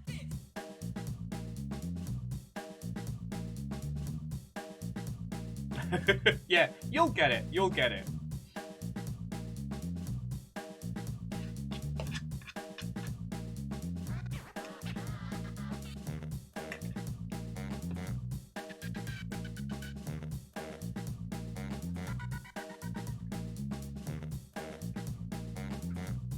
But also, from my QA days as well, just last little point on the speedrunning thing, which is, whenever you create a bug, whenever you find a bug, you have to reproduce it.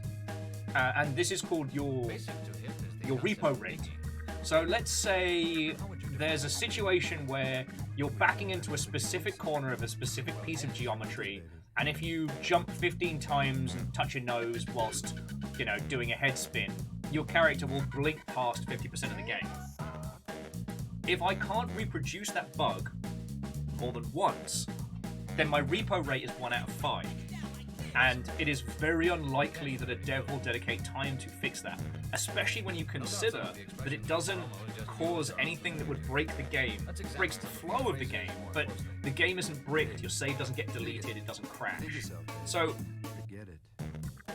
that means that it is a 1 in 5 chance of making it happen for something that doesn't destroy the game.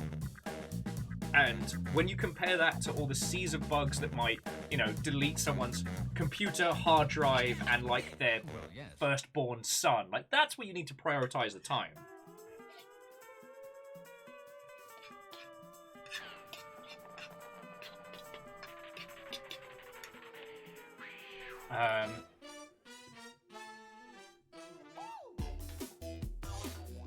Ragnar says, was there a booth for Aliens Dark Descent? Doesn't ring a bell? Wait, we're talking about... we're talking about the squad-sized Aliens title. Didn't that only just get announced? Now, I am very fascinated by it, and I would love to play it with/for you all. Time and money willing on stream. But no, they weren't on the show floor, so by the sounds of things, that means they already got... So it's dropping... Oh no, it's dropping in 2 months now. They'd be at consumer shows at this point. See, there are 2 kinds of people showing games at GDC. Some that want funding, some that want coverage.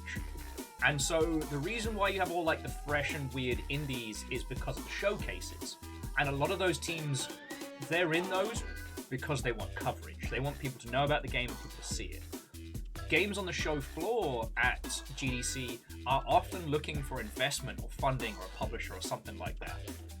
So they take their vertical slice, they set up shop, and they go, right, now seeking. Whereas with the Aliens title, they're only 2 months out from launch, so they have funding. So it's better for them to go to a consumer show rather than a games industry show. So I would have guessed they'd maybe be at PAX East. It's Focus Entertainment, so their marketing can be hit and miss.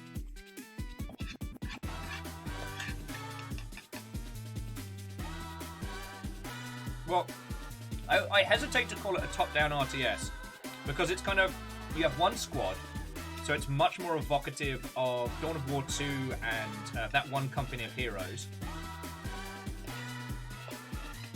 And the squad has a dynamic control system. So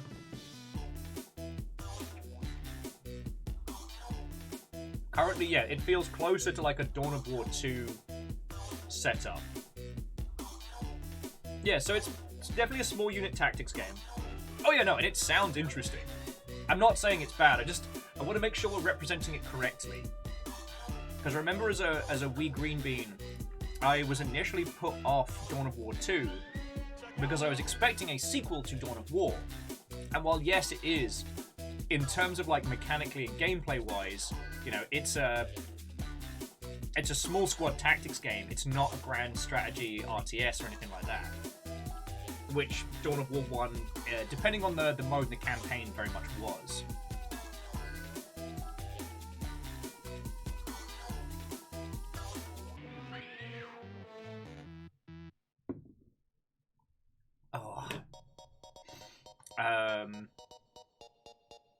So whilst you all have questions, I will say that thing we were talking about earlier in the year with, what was it? Oh, not Dark Descent.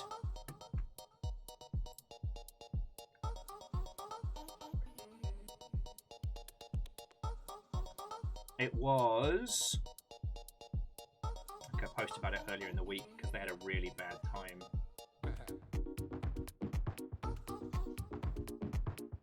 Dark and Darker has actually been pulled from Steam. So the suit between Dark and Darker and Nexon has gotten messy, which I was not expecting.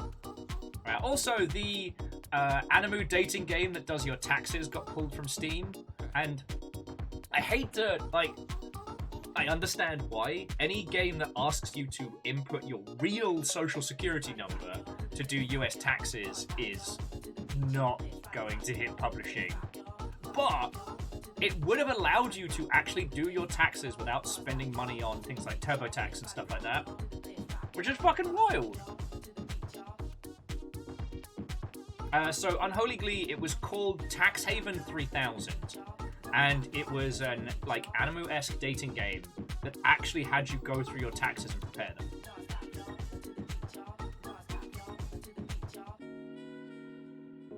Woland, I can't say if it's functional. I never got hands-on with it, but like,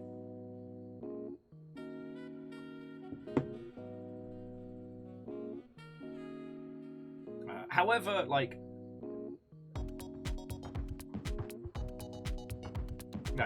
that's a whole kettle of monkeys. Oh yes, and as much as it pains me.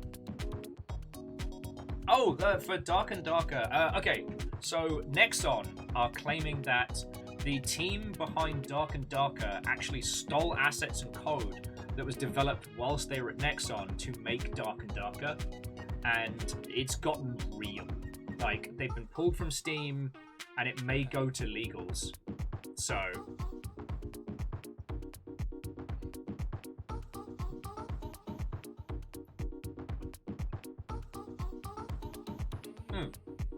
Fearless, no lies detected.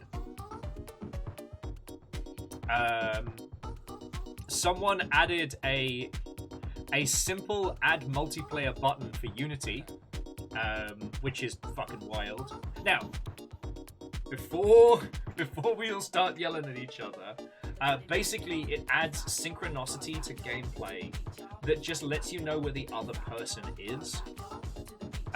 But as a first step, it can be plugged into a buttload of existing Unity titles, including Firewatch and Obra Dinn.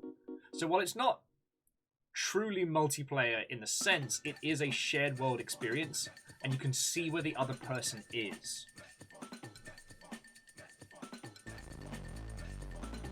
And Woland, yeah, with Dark and Darker, they're also claiming stolen code. Nexon claimed that Dark and Darker is based on a project that they were developing in-house that got cancelled, and that assets and code were stolen and used to make Dark and Darker. So, it's gonna get messy! Also, I'm sure you've all seen the unfurling nonsense around the Microsoft and Sony battles. Shit's messy out there, friends. But I don't think it's the time to deconstruct it right now.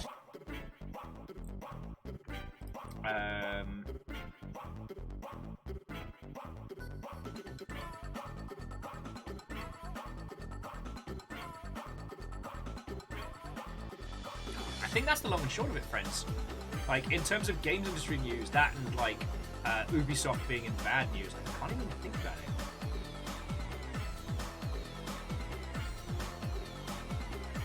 Oh yeah, and oh sorry, Dustin, thank you for the GOMPS title, generic online multiplayer system. But it is fascinating that it can link two people in the same environment and show where the other is. That is fascinating. Oh yeah, Wolfcrad. There's no fucking doubt that. Okay, sorry. One could speculate that the coincidental approval of the Japanese regulator approving the Microsoft Activision acquisition, and then a large amount of noise being made about Sony's supposed monopoly of the Japanese games industry. One cannot help but notice that the timing seems very consequential, but I couldn't possibly comment. I certainly couldn't comment in any way that could be considered libel.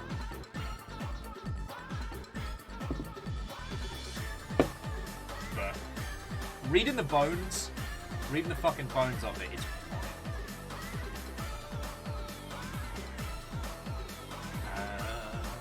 honestly, friends, I think that's the long and short of it. Like, you all saw most of the news that I did while I was away.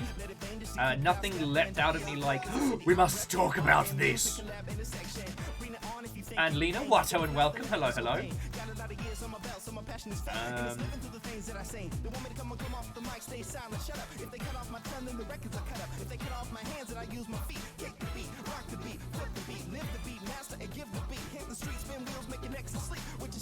I'm scrolling back up. Sludge Life 2 got announced, which is fucking rad. And Sludge Life 1 is free now, so if you haven't played that, it still has that Jet Set Radio vibe, but it's very, very grungy.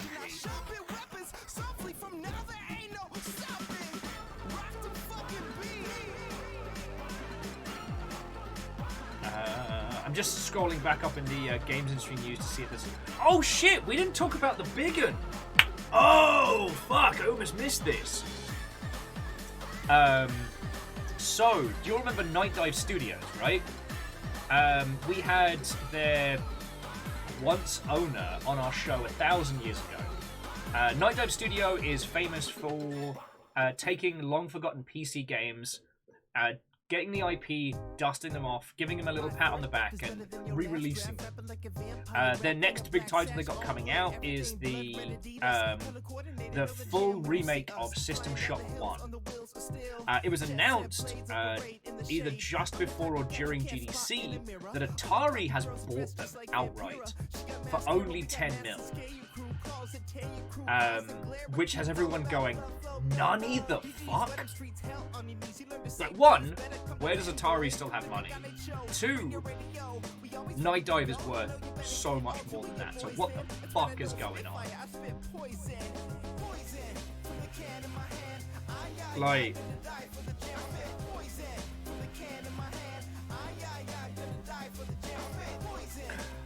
fucking yo. Now, just scrolling back up, like a bunch of people, a bunch of you all had some really interesting comments about it when the news broke. So, like, Wolfgrad was saying, like, it feels like they were in serious trouble, and that's how it reads to me. And Lance, I was under the impression as well. I got a lumpy face, my hair is scraggly. I'm all lonely, nobody wants me. Okay, okay, so Nick is saying that, like, Atari is essentially now a VC firm that's kind of crawled into the corpse of Atari and is kind of wearing them like a skin suit. Okay, that's a good analogy. If we ever working together, then that's a fact. Me and my baby on the graveyard steps, always rock matching ice after blood sacrifice, parlay with game action to reclaim our reps. Spray with the same passion that you pray for death. Don't need chemical fix for my maniacal tricks. 420 kids fucking hell, give me 666. If you wanna get with this, form up, join hands, get a knife, share blood, and give your life to the jail. Poison from the can in my hand. Sorry, apologies for going off into space for a second there. But yeah, so that makes sense. That's why Atari have the money, but like, Night Dive is worth more than 10 million. At Lance, I don't know. Because here's the thing, Night Dive is a consistent earner. Or at least, I don't know how the development stuff is going, but like, they're an IP house. They own so many. And they're a consistent earner because they have a buttload of titles that all have nostalgia, that all have existing fan bases that will continue to sell month in, month out. Like, in theory, like, Night Dive could generate enough, like, passive income. God, I just said passive income. Oh, God, that makes me a right twat. It's alright. I shall punch myself in the genitals later to balance it out. Just BAM! Sorry, Will, you said passive income. Ah, I said it again. BAM!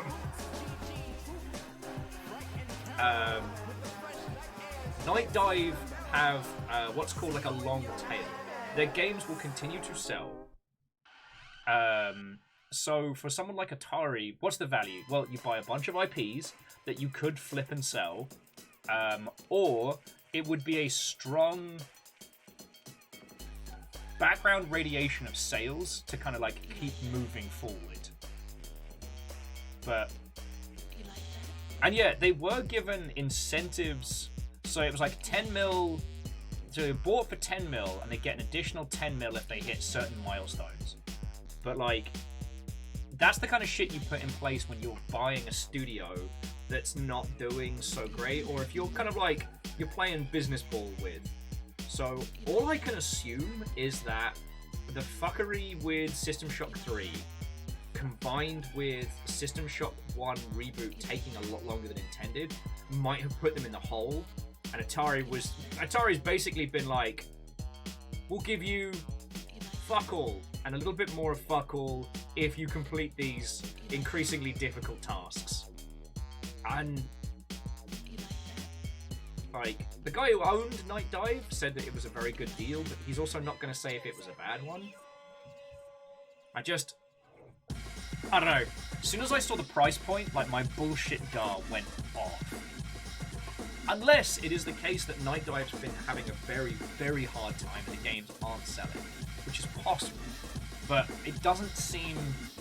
That would be contrary to my understanding of PC gaming and how it sells.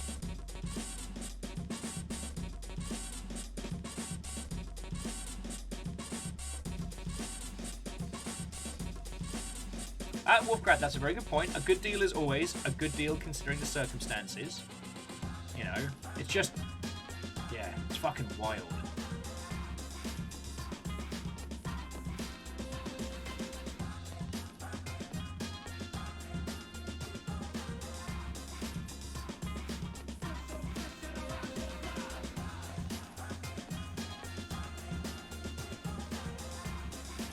Naroth, I'd have to check on that one. Because,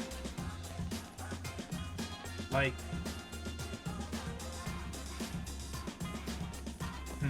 well, I'll tell you what, I'll do some research into the current state of, like, Atari before we come back to this one, because one, it gives me something to research this evening, because you know I love deep dives. One of my funniest stories from GDC was the realization that Embracer Group are basically house flipped Tomb Raider. Sorry to all of those of you at GDC who told this kind of joke / story multiple times, but I had this fucking realization while I was at GDC. Embracer Group bought a buttload of shit from Square Enix, right? And one of the things that has then gone on to sell is the Tomb Raider IP. So basically, they got Croft Manor, gave it a lick of paint, and then sold it to Amazon for a massive profit. Amazon, who now have a Tomb Raider TV show in development alongside the Tomb Raider game that was being made, which is now being made under Amazon Games banner. And like, fucking yo.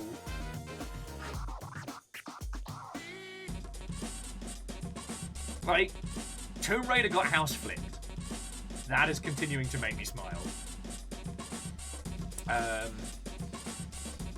Okay, I can't think of anything else that I wanted to touch on or bant with you all. Like, that was the big one that caught me right off guard. Also, the fact that Counter-Strike 2 got announced, I'm still not over that. Count 2 Strike would also have been valid. Yeah, I'm just scrolling through all of our announcement spaces. Yeah, I think we got the long and short of them, yo.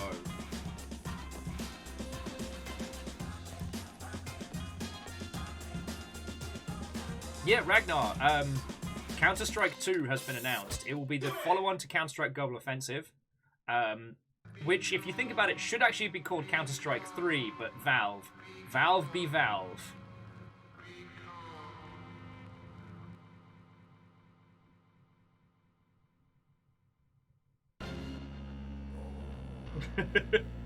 Hey, now Roth, like, Europa Universalis continues to sell. Like, that makes gangbusters. Also, this is what I was talking about with Night Dive, which blows my fucking mind. Like, Paradox have made a business of games that don't sell massive on day one, but continue to sell. Europa Universalis is still selling. They're still releasing DLC and it still does good. Like,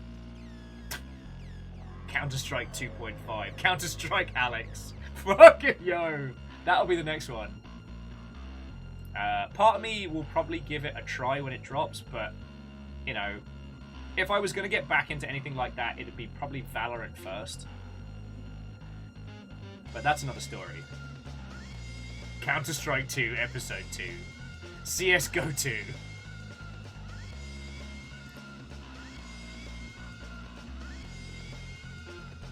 What's a Neroth? Let's always be clear in our business banter. it's not that Paradox are essentially a milking DLC. Now, the DLC varies in quality, but they've worked out a business model where they make a game and they continuously release stuff for years. Counter-Strike 2, this time, clack clack, it's personal. Thank you, Elvis.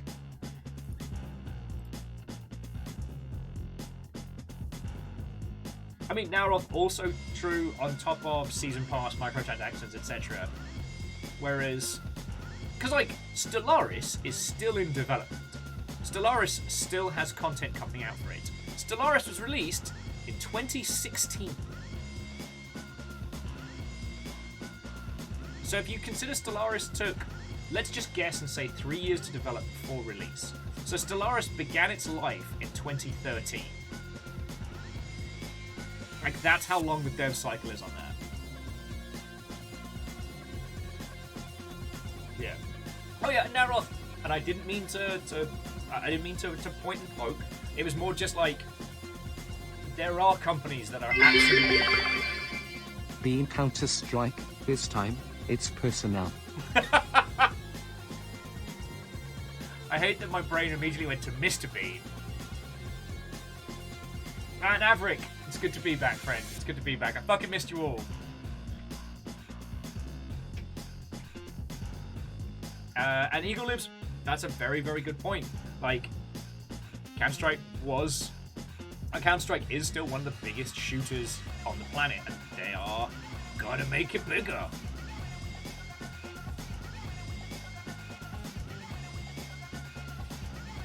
But the CSGO jokes don't stop being funny. Every now and then I check in on the gun skin that I sold back in the day, and it makes me feel things. I flipped it for like $60 and felt like a fucking legend. It is now worth a lot more than 60. It was a limited run. It was a Glock with like a rainbow fade across the slide. Ah, good times, good times.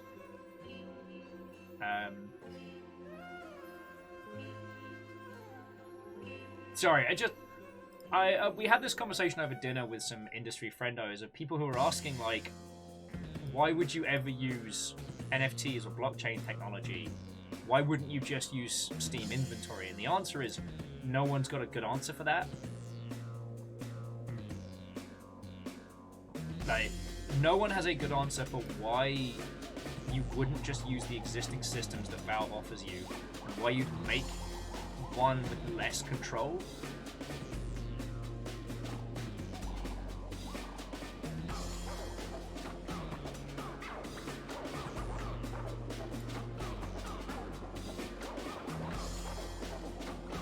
But you know what, Dustin? I honestly think the Counter-Strike of Monte Cristo works just fine. The counter of Monte Cristo... There. The Counter-Strike of Monte Cristo. I like it. I wonder what it has to do with the sandwich. Okay. So, friends, crewmates, heroes and legends, GDC survivors, and casual observers. I say, what if we played one of those video games? I know, I'm full of fucking wild ideas today. But, I do want to show you all Dredge. And I have been fucking excited for this for some fucking time. Now, what I will say, if you still have questions about GDC, or if you still have questions about what has been going down, yeah, I know, overrated video games on this channel, off the chain. We dredge! Where are we dredging, boys? I want to go to the chicken. Why am I like this? No, I really do want to show you all this game, because the concept of, like, horror fishing has been experimented on by a few people. And it's something that I'm fascinated by.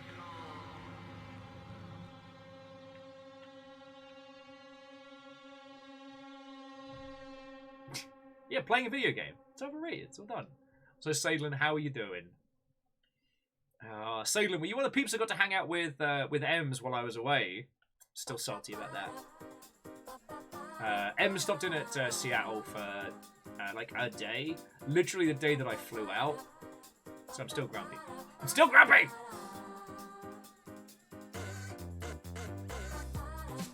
Oh, shit. Sorry, Occult Game Dev was saying that they did a reverse horror fishing game where you're a fish in a restaurant tank. Oh, it is. All right, let me pause these happy smooth jams. As much as I love my my Jet Set Radio inspired, we got to get in the mood. Now, this is a little bit of a slow burn, so it might be the fact that we don't actually get to the spooky shit today, and that's okay. But I did want to give it a trundle round, and maybe we decide to play more of it like next week or this week. I will try and put the schedule up this evening. The only thing I'm not sure about is Thursday and Saturday. I'm still working on those. This Friday we are playing Sea of Thieves, but I'm going to be bringing a different crew. It'll be my last GDC stream because I wanted to use the pun GDC of Thieves. It's a pun. I can't leave it on the table. Fallen Lena, this will be spooky vibes. This is, I believe, cosmic horror. We play a cute little fishing barge, going fishing stuff. Well, it's going to be great. And Dustin, you are correct. Like, reverse horror is still uncharted territory. Though, if we are going to say who led it, we have to give props to the McDaddy, which was AVP 2000, which let you play as an alien. Let you be the scary.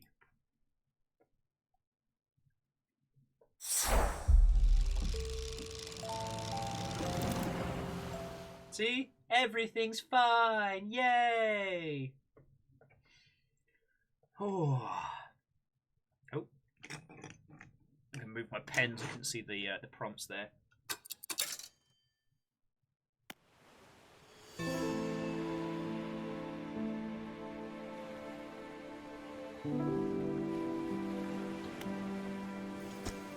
think it's all okay. Let me know how the music is, dear friends. Might have to put it down a little bit because... Oh, excuse me.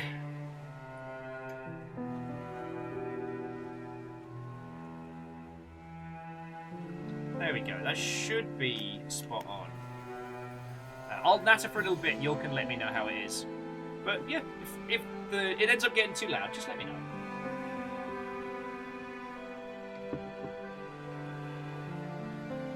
So feelers, I do agree that AVP2 is one of the better Alien stories. It still slaps. The only reason why I didn't put it forward for kind of like the reverse horror initially for the Alien campaign in that is that the opening is all about being a face hugger and trying to find a lone person isolated. Still a touch loud? Okay, no worry. That's fucking teamwork! How about now? How about new? It's also feckin' reminding me of Darkest Dungeon soundtrack.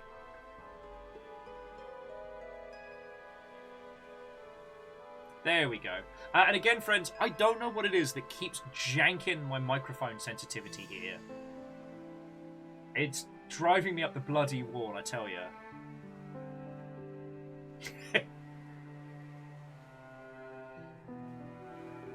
Okay.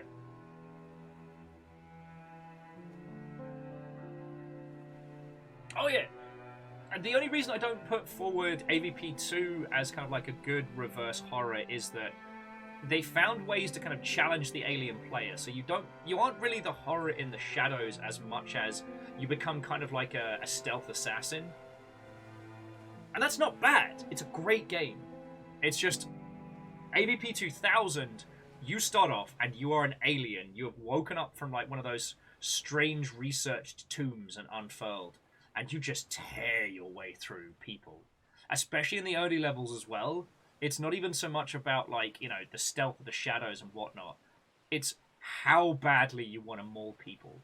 Because you get more health and more score for biting people's heads off with, like, your charge attack. But you can just rip through them at speed. Yeah. Ragnar, yeah. Although Alien Isolation's alien has this wonderful cat-like quality that... It's one of the reasons why Alien Isolation has not been beaten. Because in the early parts of Alien Isolation, the alien knows that you can't hurt it, and it plays with you like a fucking cat. Like, it bats you around, it'll fuck with you and then leave you alone for a bit. Like, you don't pose it any threat, and it does not perceive you that way. Later on, that does start to change, but also the alien learns your patterns, which is fucking great. But, so I think like a reverse of that would almost be like an OP Hitman game. But yeah, AVP 2000, especially when you go through a squad of Marines like that. That was the thing that it's encapsulated that very few things have been able to do. Because yeah, lads, you're not a threat. You're a snack in Alien Isolation. In 2000, like, the speed between both your claws and your tail, like, you can take out 5 or 6 Marines so fast. You go low, you go quick, you're moving up through the ceiling. Like, it really encapsulates how terrifying the Xenomorphs are in terms of, like, speed and just unrelenting, just whirl of teeth and claws.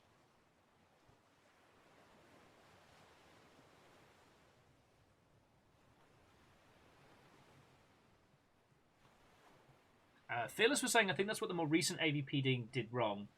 Yeah, that was the 360 one, right? One of these days we might have to give it a run.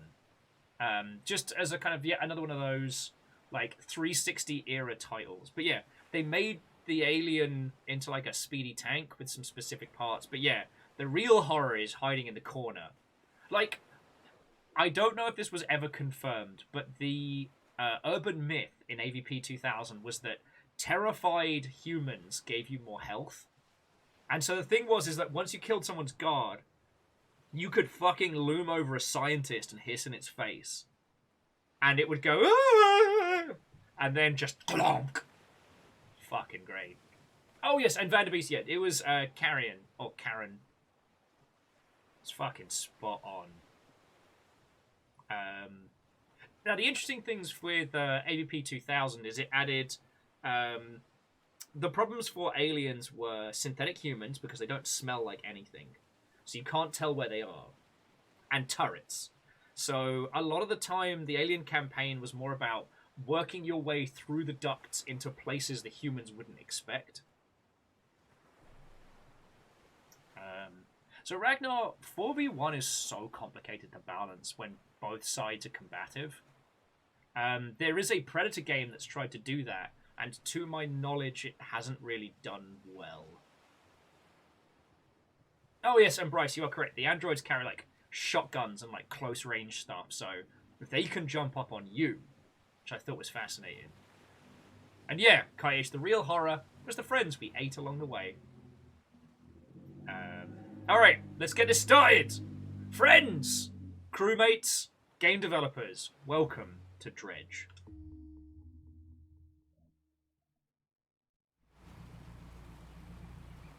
And nothing bad happened the end. Job listing! Angler wanted! Oh man, it's like looking at a living mirror. It's me after a box of wine.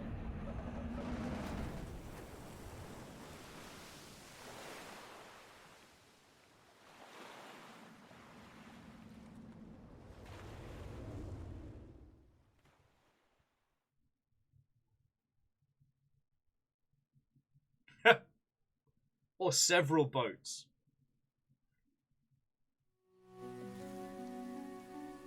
Oh. I love it when the 3D and illustration styles match each other. Friends, the morning fills your eyes. You try to sit upright. You're lying on the cold, wet dock where you collapsed the night before. Just fucking call me out, why don't you?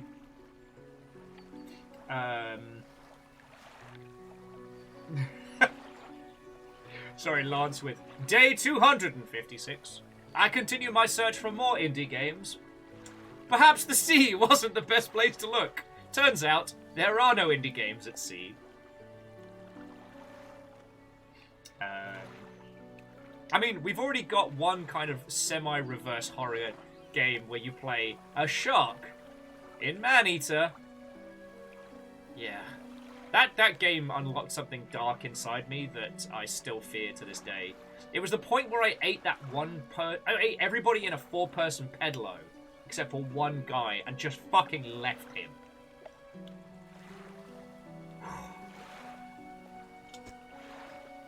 A short man is shouting orders to a handful of workers. A disembarking boat nearby, and he notices you.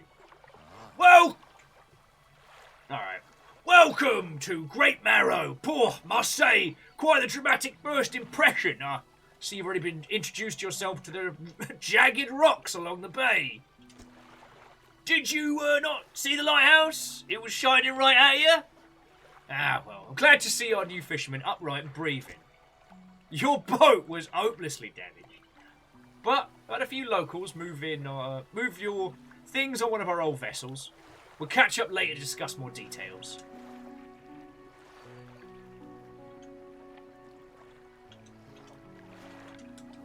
Excuse me. Alright.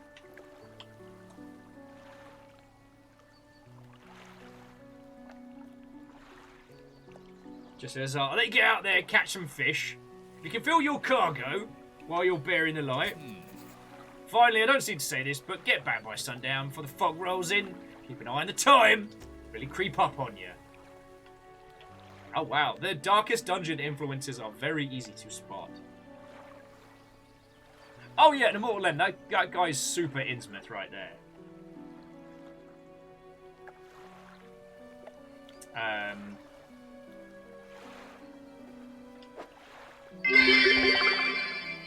Meet the new boss. Sorry about your boat loss. Oh wow, we got like a little inventory and everything. Oh, and a cute little cabin. Fresh start. Catch fish for the day. All right, let's fucking sail. It's fucking windy. Not actually windy yet. Oh, this is nice.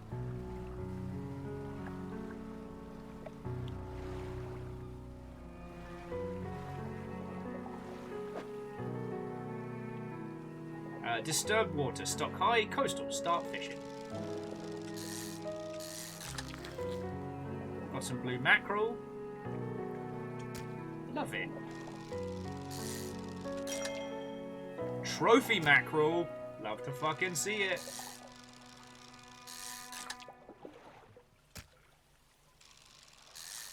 Well, this is cute.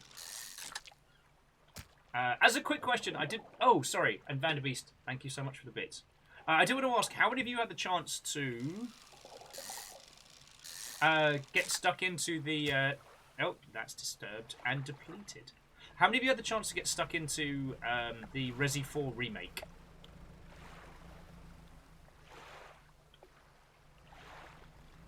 What have we got here? Stock medium. Cod. Oh, that's cute.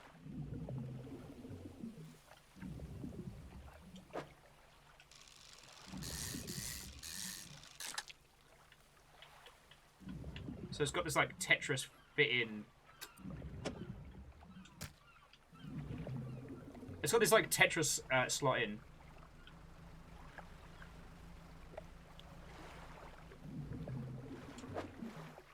Disturbed water. You don't have the right equipment for this spot, alright? Ah, it's eels!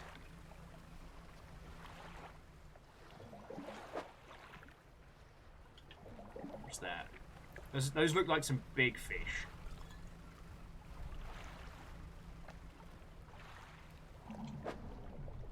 No, we don't have the right equipment for that, okay.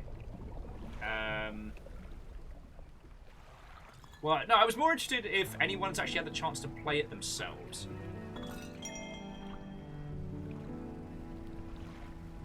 So...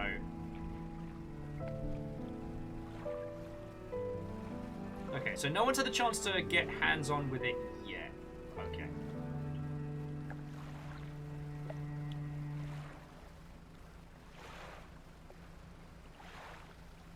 Doing some deep-sea fishing here. Just because, like, I'm a huge Resident Evil fan, as I'm sure I've told you all by now. Dolphins! Look at them being cute and shit.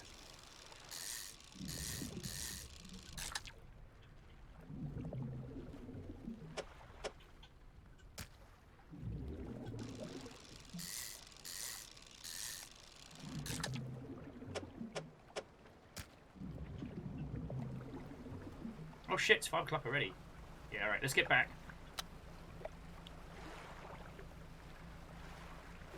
Set your lights by holding LB. Toggle them. That's cute. Alright, sorry. I didn't realise the clock zipped by so fast.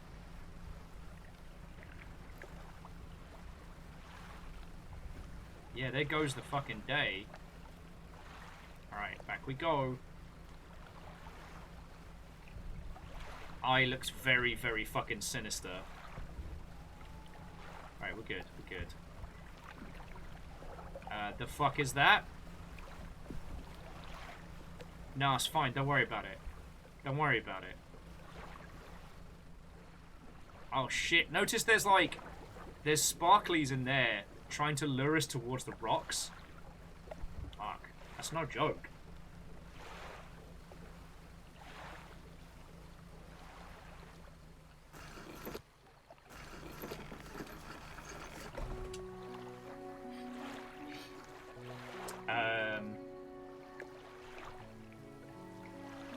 Well, so Kitish, let me quickly check to see how much game there is here.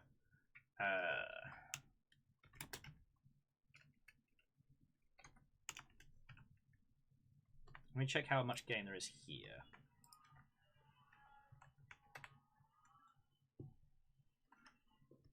I mean, Kitish, this is a minimum 15-hour game. So you're all good to hang for a bit. But no, I was really curious if anybody's had the chance to have hands-on with the Resident Evil remake, because I played the absolute hot heck out of that game, and it's going to be a while before I can get to it. So it's unlikely it'll be something... If we do stream it, we won't be streaming it right the hot heck now. Oh, god darn it. Sorry, it's a... There's a thing with certain titles like this where they pause the feckin' audio when you're trying to check things. And I really wish it was like a native feature that you could turn off. Alright. As I mentioned earlier, your old boat's too badly damaged, but I'm more than happy to sell you a replacement vessel, yours to own. I understand you might not have the necessary funds at hand, but we'll consider it a loan. I want to make it easy for you. Alright, bastard Nook. Until your debt is repaid, a tiny portion of your fish sales will go towards paying it off. Small amount of interest will go towards improving the tan. So to recap, you need to sell fish to the local market, paying off your debt, and in turn, keeping the population fed and satisfied. You understand? Got it. Alright, off you go then. Sell the fish while they're still fresh. Fucking alright. God, another person that looks like I feel. Yeah, apparently it was like alternate dimension Tom Nook. This is the, when we planeswalk to like, Innistrad, but it's Animal Crossing.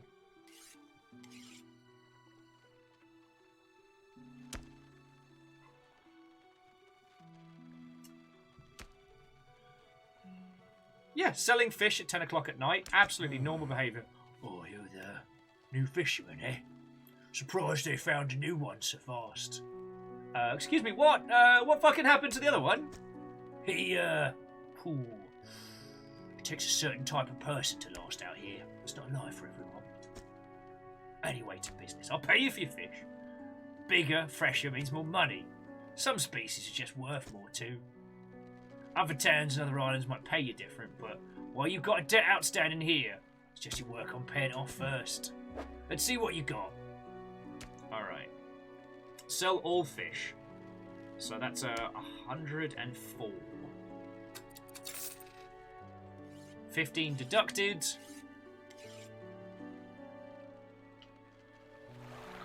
Mayor's still standing out in Fishmonger's store. Excellent work. I've no doubt you have to pay for this tan. Look here. I found by the docks. I'm sure someone like you can make use of it. Why don't you take it? It's a research part.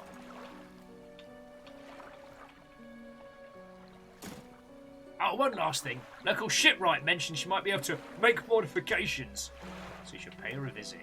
Yo, so this is definitely more Darkest Dungeon than anything else. Ragnar, I also don't like the eye under the clock. The thing is, I know that if we want to see what it does, we're going to have to go adventuring. You must be the new fisherman. Look, I'll make improvements to your vessel in the yard. Mind you, I'm not in the business doing favours around here. All payment is up front. Everything takes time to install. Also, if you have any damage on the rocks or docks, I'll patch it up mostly. She shrugs and gestures toward the hull she's currently attempting to repair. A number of wooden boards, all well above the waterline, are splintered and scratched. Take a look around. Just remember, the bigger the equipment, the longer it takes to install. Right. So, what have we got? We've got a weighted line. Strengthens the line and can catch deeper fish. Simple skimmer. A lightweight rod suited to catch in fish that live in the shallows. Small spool makes for limited reeling speed, however. Rusty outboard engine. Rusty outboard engine. Cracked bulb. Cracked bulb. Cloudy lens. Right. Oh, so we owe $47 more.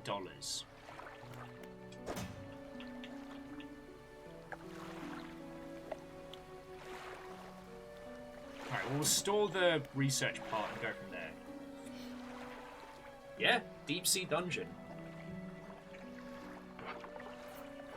It's one of those things that I was quite curious that we didn't see more titles adopt the storytelling by town method that Darkest Dungeon set forward, because I'm not saying it's easy by any means, it's just...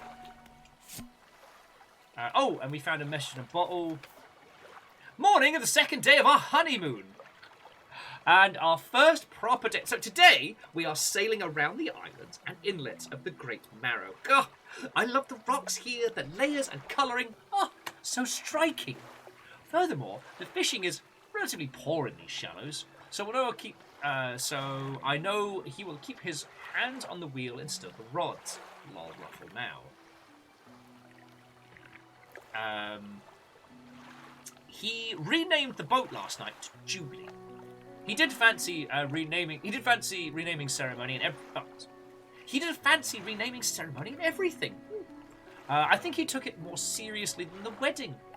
Supposedly, it's very important to perform it correctly, lest you want ill fortune to follow the vessel. He wanted to throw away everything with the old name on it, but I kept the keychain Ocean's Riches, as it was a good name. I think he has prepared a surprise picnic lunch. I see the basket half-ridden, stuffed under a blanket in front of the cabin. Oh, I do love it when he tries to be romantic. Boot that.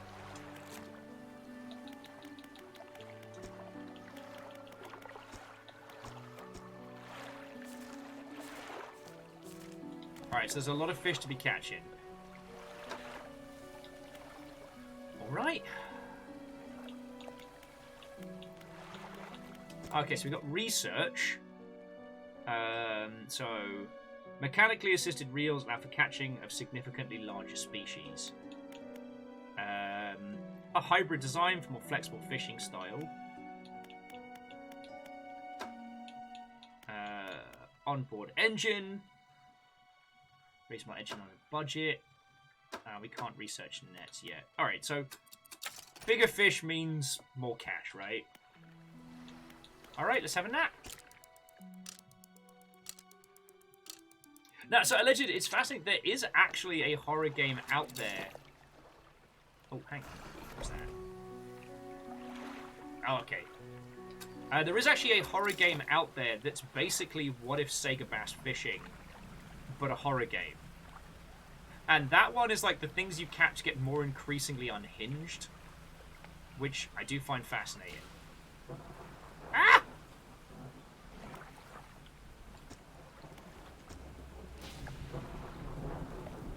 'Twas a dark and stormy night.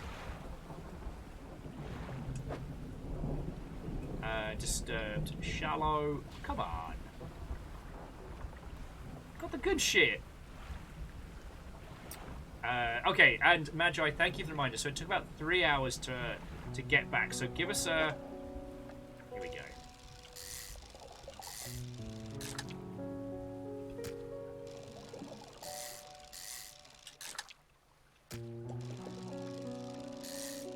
Yeah, so give us a shout once we start getting to that kind of... that spot. We can pick this place clean.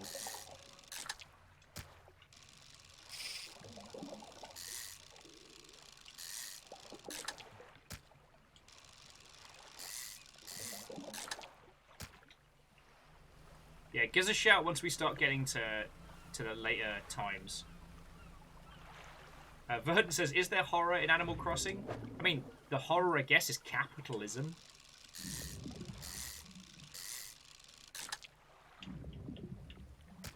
Also, if you haven't seen it, friends, there's a game on Steam, which is what if Resident Evil 4's inventory system was a puzzle game?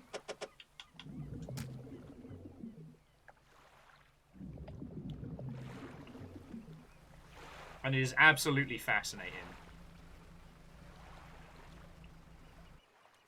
Number says, I saw an infographic on Reddit that the most popular fast food place in every state, and Washington is dicks. Fuck yeah! Roland, where's the misery in this game? There's no misery, it's fine. Everything's fine. Nothing bad happens at sea, said Will, lying.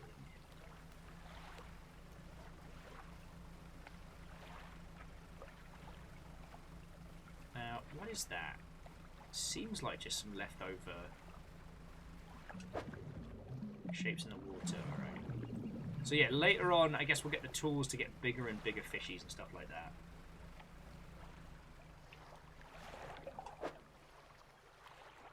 Ah yes, and you're right, the game does pause when we're stopping to make decisions, which is good.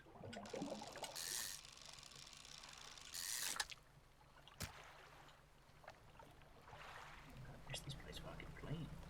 So LB...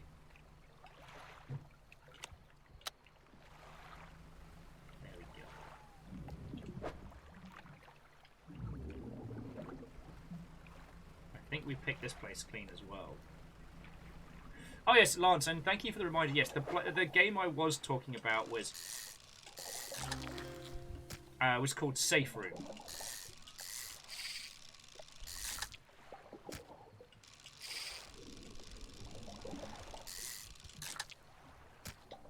There we go. Exposure to fog and other things increases your panic. Bright lights and sleeping will reduce it. Interesting.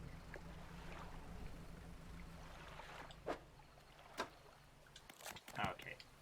There's a part of me that thinks, friends, in our next run, let's see how much we can panic our ship. I'm very curious. So we got the fishmonger. Oh, special order coming from a customer. You can fulfill it, I'll pay above the normal price. They ask for one gulf flounder, one grey eel. Just bring them in when you have them. You'll need a rod that can land shallow water in order to catch these. Alright. But, yeah, we just made $132 on that call, so lovely.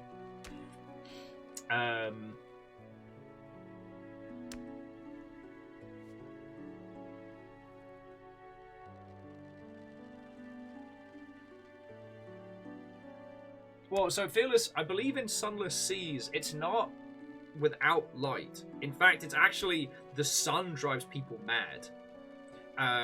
It's too long without food turns them to cannibalism, and then exposure to the insanities and horrors of the open water. God.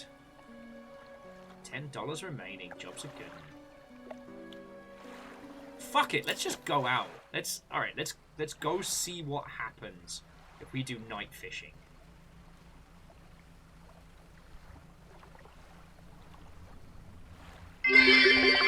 Yay! So having braved the dangerous waters of San Francisco, our gleophobic leader found himself seeking new dangers, new challenges. He looked out on the open sea not as a breeding pool of elasmobranchs, but as the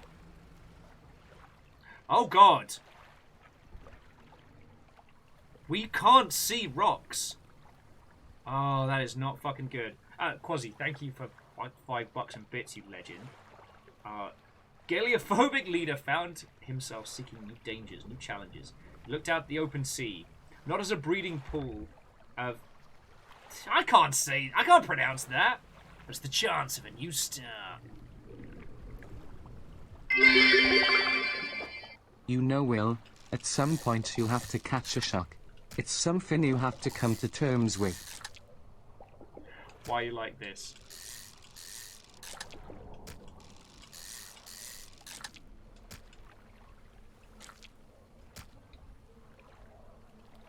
Right, so the eyeball's kind of freaking out. Yeah, so basically the little sphere around, that's all we can see. Oh, fucking hell! Those weren't there before. I swear there were no rocks right smack in the middle there.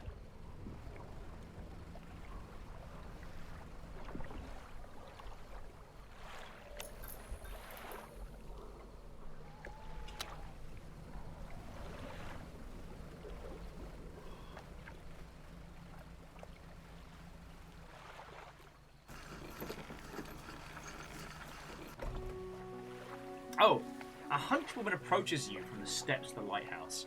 She stops some distance away and looks at you with concern and visible apprehension.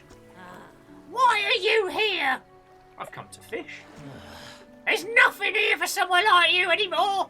Do yourself a favour. Move on. She turns and shuffles back on the path that leads to the light. Cool, I guess. Super not talking to the mayor right now. Alright. Oh, yeah. The mayor says, you look exhausted. You're not forgetting to sleep, are you? As I always say, taking frequent breaks is an important part of being productive. We've got 60 fucking cents left on our debt. Oh, just a person I was hoping to. Will you be, sailing east towards Little Marrow? Would you get this package to the dock ride, please? Sure.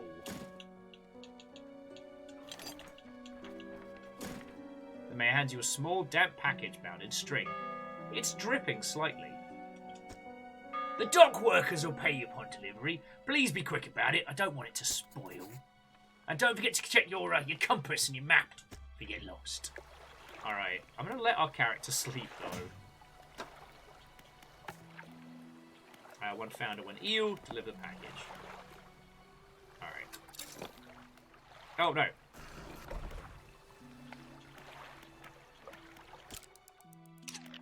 Okay. It's fine. We tell her a couple hours shut-eye. Jobs are good. So where's our map? Oh, there we go. Map. So we are here. Yeah, and it's just across the way, so we can deliver that and be back. Yeah. Okay. So look, the fucking things that were kicking our ass earlier.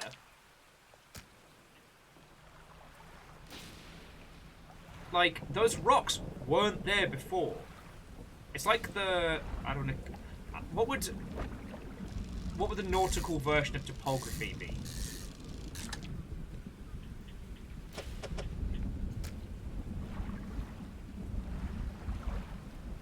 Either way, it keeps changing.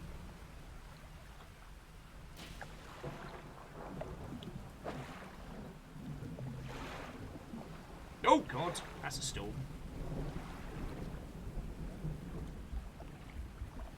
Topography. Oh my word.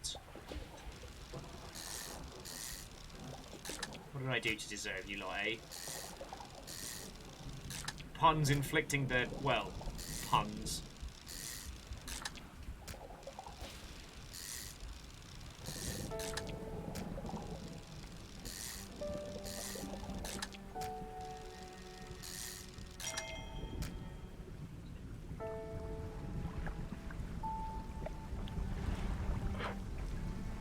Must just be seeing those.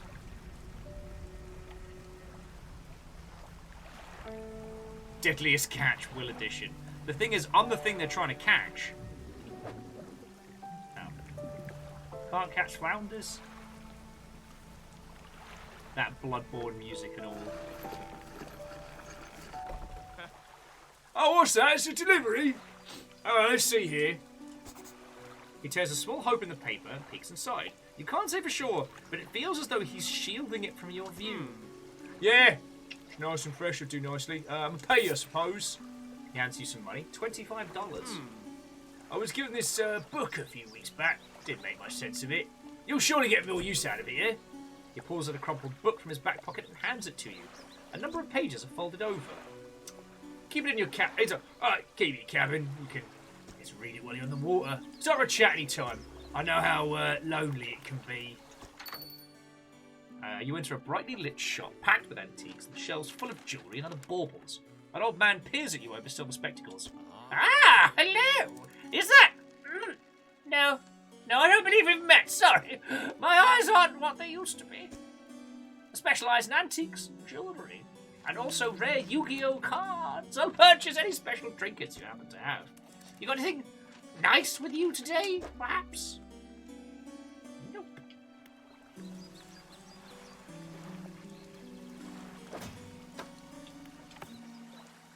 So I've done that. So flounder and an eel. We haven't caught that yet.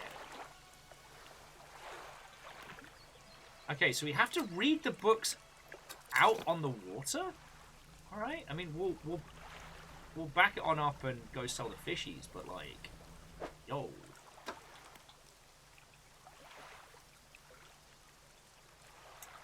Select as an active book to read over time. Interesting.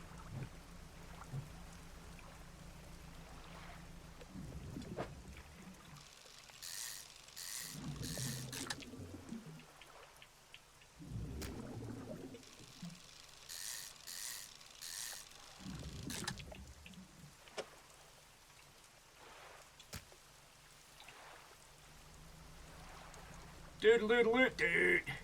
Doodle doodle doot doot. And more. You got an holographic Charizard there, old man?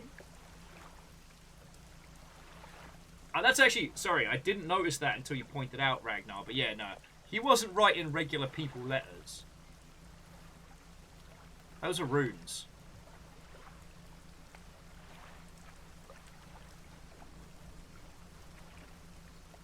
It's fine. It's fine. It's fine. It's not that there's a big red glowing fucking setup of nonsense around the corner. And it is getting dark, but I figure we'll pay off our debts now.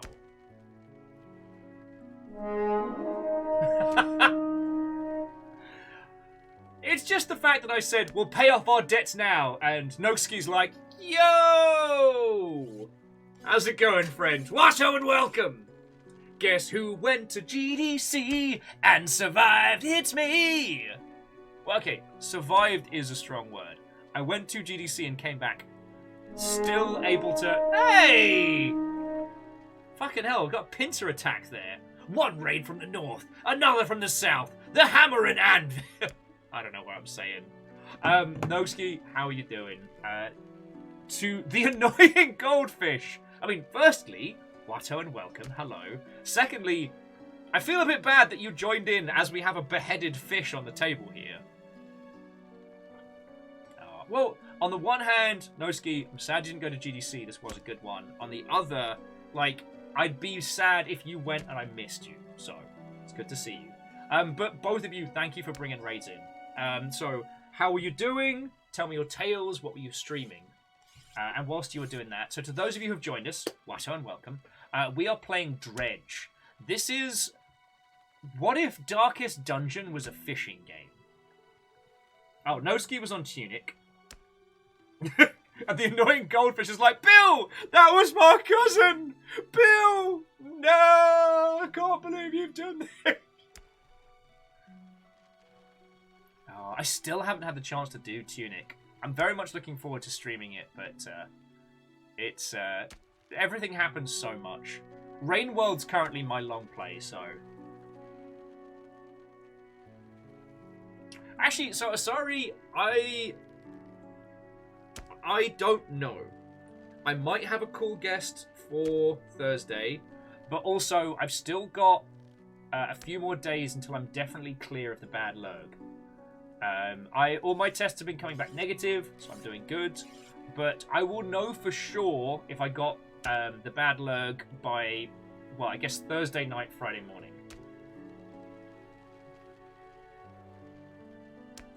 Oh, way cool. Hunter, that sounds like a lovely way to spend a day with a spot of 14, Fort Nidhogg. Sometimes you just gotta punch those indie games in the gob.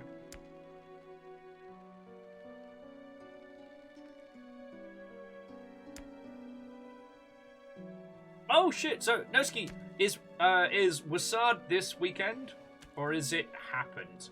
Because I am jelly. Because Rezzed was one of my favorite shows, and when I found out the team behind EGX Rezzed just went, nah, we're not. Repot doesn't want to do this. Fine, we'll do it ourselves.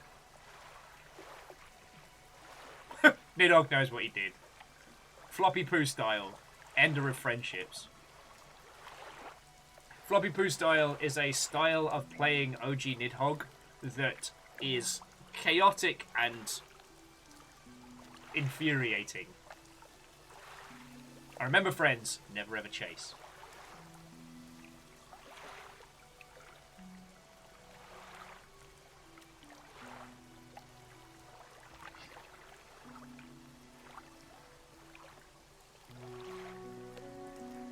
Oh, well, to the annoying goldfish, it was lovely to make your acquaintance, and please feel free to stop anywhere.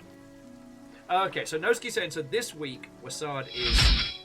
And thank you for the follow. Wasard is Thursday to Saturday. Okay, so we were talking a lot about American conventions. The UK, one of my favourite events was called Rezzed, which was essentially the rock, paper, shotgun convention they initially did in Brighton, but then when RPS kind of got folded into Gamer Network, Rezzed became initially part of EGX, and then its own thing, which was EGX Rezzed, which was held in Tobacco Docks, which was one of the best events in the gaming calendar. For two reasons.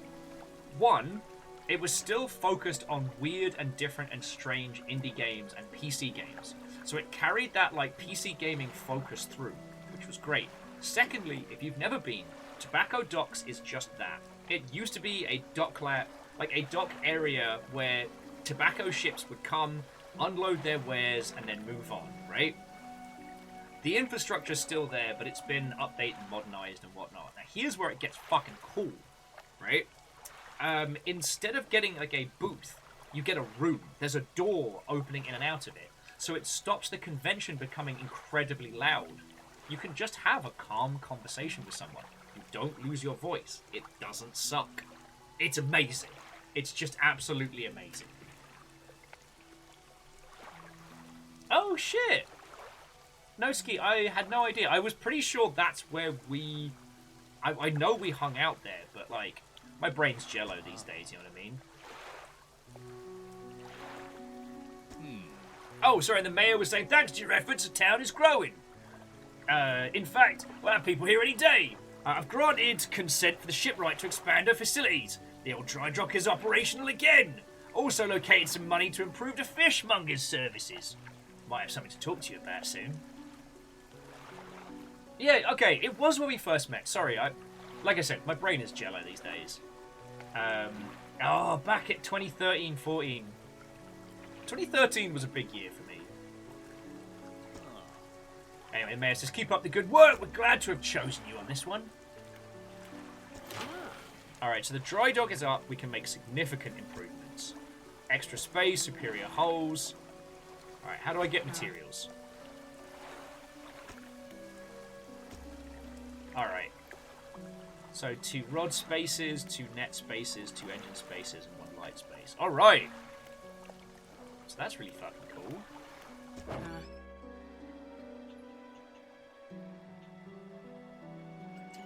Oh, okay.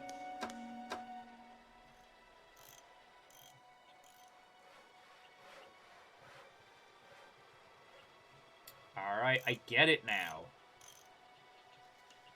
So, the research is what's available for us to buy, right?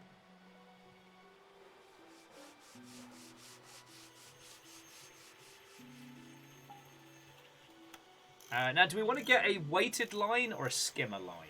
Because this will end up using both. Oh, sorry, Noski, I keep forgetting that you're UK based. Have a fucking good time at Wasad if I don't see you. If you see any of our like OG crew, please give them my love and just have a fucking great time, alright? Skimmer, alright? Sorry, you were quickest off the draw, so we'll get the Skimmer.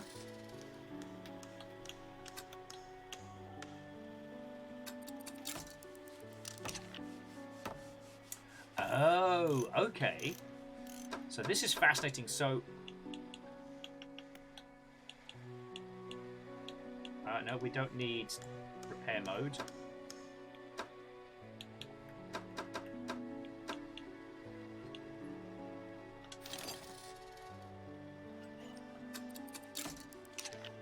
All right, so we've got a better bulb.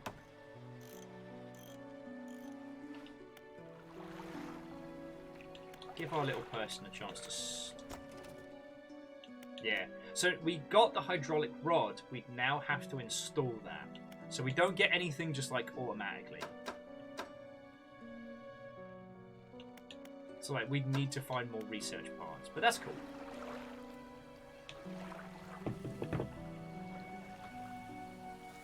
Sorry, you friends, you know I love fishing games. So I'm trying not to get too sucked in. So, yo! So those of you who just joined us, if you have any questions about how GDC went, if you want to know about this game, or just know more about my dumbass, now is the time to ask.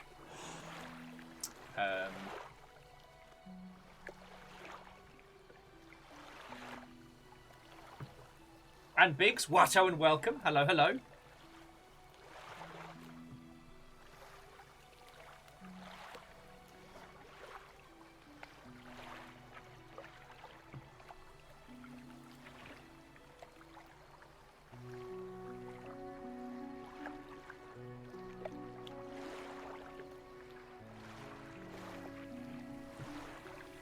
Oh yeah, we were going to go for a snooze.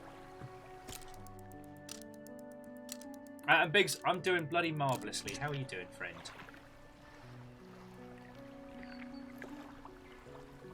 Oh, I was going to go talk to the fishmonger and all. Found this book out that could be useful for you. Alright, job's a good one. Okay. So now... we should be able to skim some of that shallow stuff and all.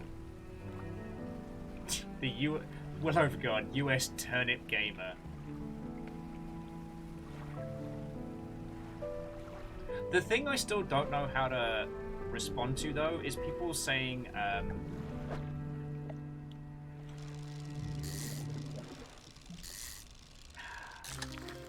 oh.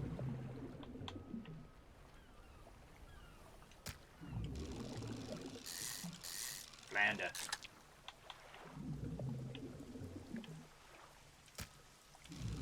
Might just go sell these in just a second.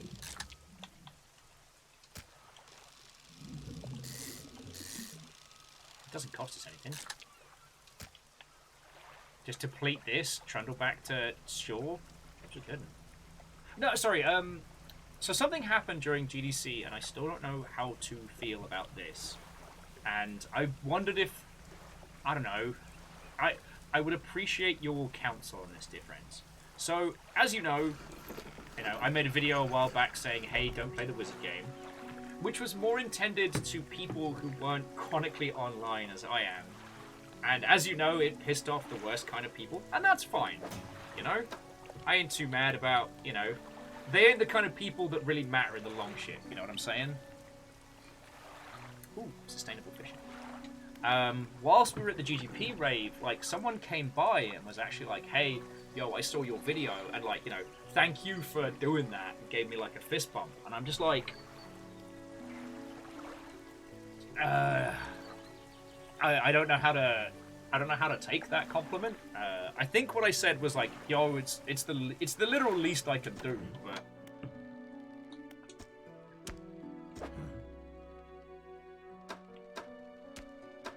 actually, what was the pursuits? One flounder, one eel. Oh!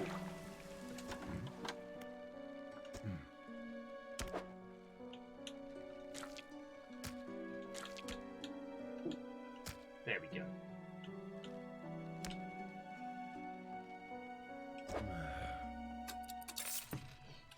Yeah, so I didn't know what to say to someone saying something very lovely, and it was kind of that thing of like, you don't do something expecting, like, response or praise or anything along those lines. Like, that's not why I did the thing. It's very hard to know what to say. Lance says that they'd say, I'm glad it helped you. I mean, not like you'll need to know, the stories and whatnot, but like, comparable to launching a video game, like, it was not an inordinate amount of hate.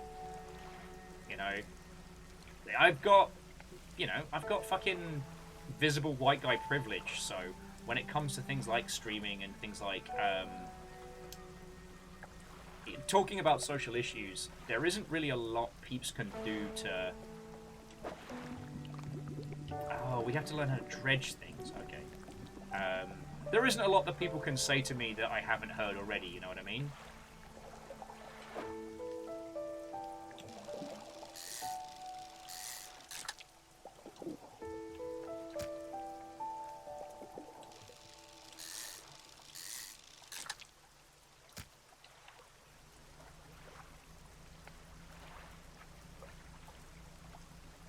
Okay, well, Scarred, like, thank you. It was just...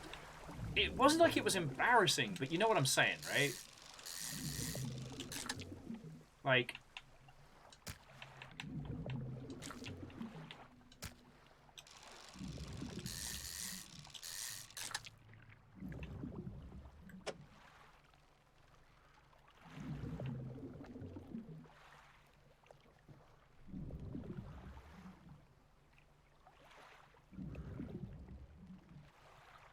Well, Surreal Hunter, like, the reason why I put the video together was that it's unlike anything we've encountered before. There is a particularly heinous individual that believes that by, playing and supporting that title, that their very, very bad political... shouldn't even call them political. Their very, very reprehensible beliefs are correct. And it's a very different thing to be a person who streams it and shows it to the world and says that you should actually pick this up, which you shouldn't. Or, like, going through it because it was something that was given to you. And that's one of the reasons why I made the video, because it's incredibly fucking complicated. Like, it's not a simple issue by any means. And the thing is, if you're not chronically online, then you wouldn't know. Oh, we don't have...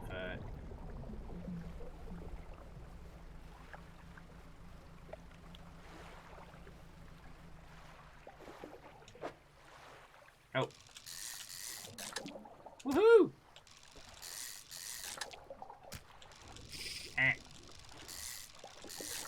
Still a better fishing minigame than... Reactor online. Sensors online. Weapons online. All systems nominal. And Neo Shadow, Watto and welcome. What ho?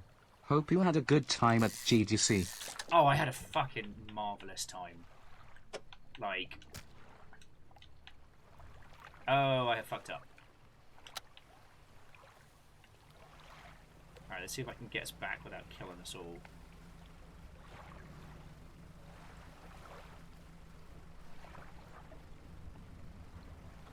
Oh, I don't think that's the place I'm supposed to go. It's alright, we'll do a spot of night fishing. What's the worst that could happen, yeah?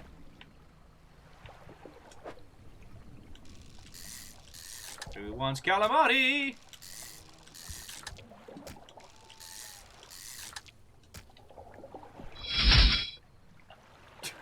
To Kung Pao, named after one of the greatest films of all time. Thank you kindly.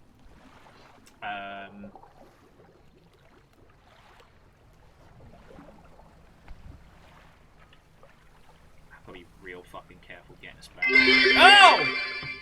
I just learned that Peruvian owls hunt in pairs. Oh, They're yeah? in cahoots.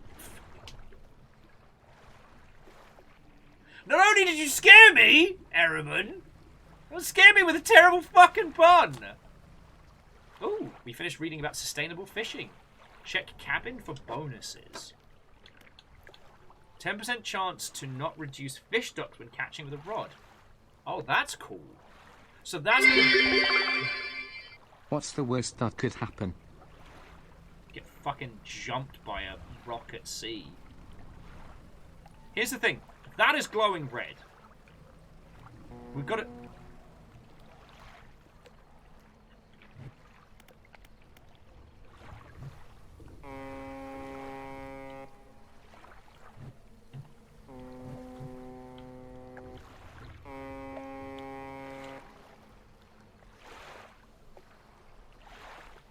Okay, I just got a call and response with my fucking foghorn. This game is amazing. Okay, but notice how the rocks just appear and disappear dependent on distance. That visual effect is fucking great.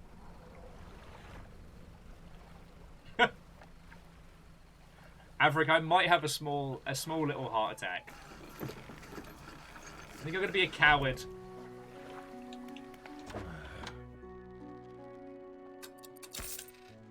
Alright. Making money, making progress. We're gonna make money, make money.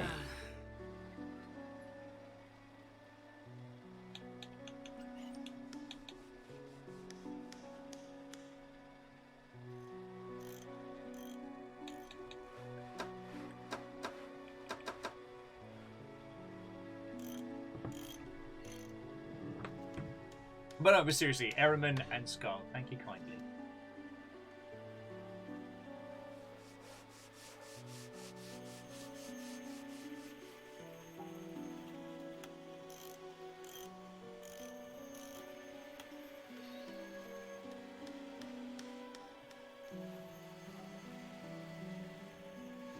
I mean, so Hunter, usually I'd be down for discussing like the art and craft in titles, but honestly, I see, aside from the environmental arc, I see nothing the Wizard game does or says that is of any artistic significance. It's AAA banality wrapped in an existing IP, so like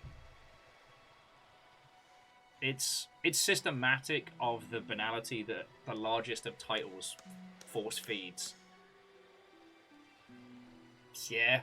That's as much critical reception as I have. As well crafted as certain aspects of it, it is systematic of something that exists purely to make money off nostalgia, with nothing to say and nothing to add. And for some people, I found it to be the weirdest fucking hill to die on. But that is all I will say. I've had my 10 minutes. Leave it at that. Back to the fishing.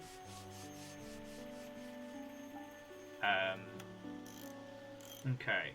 So, okay, at this point, we need to find more research bits or ways to, like, dry dock and expand our title. Okay.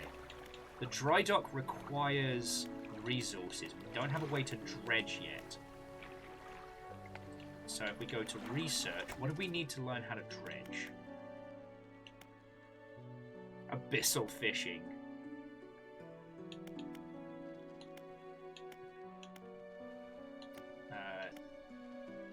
Okay, so at the moment we've got the oceanic rod, and if we get the flexible fishing rod, we don't need the other one.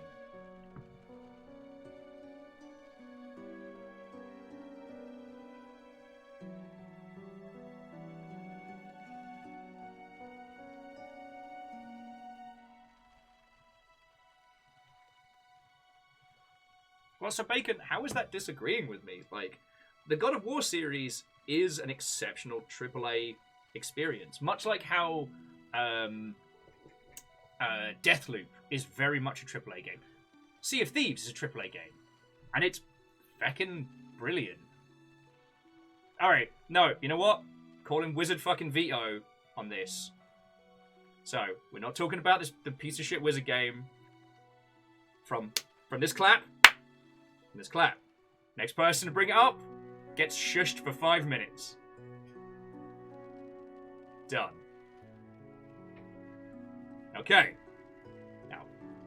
Now, what I will say is on the subject of AAA banality is let's focus on the Suicide game.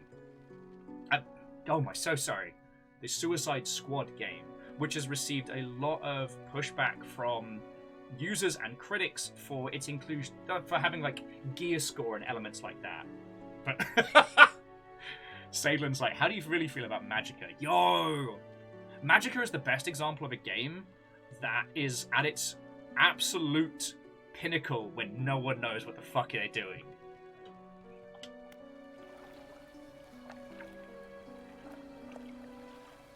Alright, so we're going to sleep.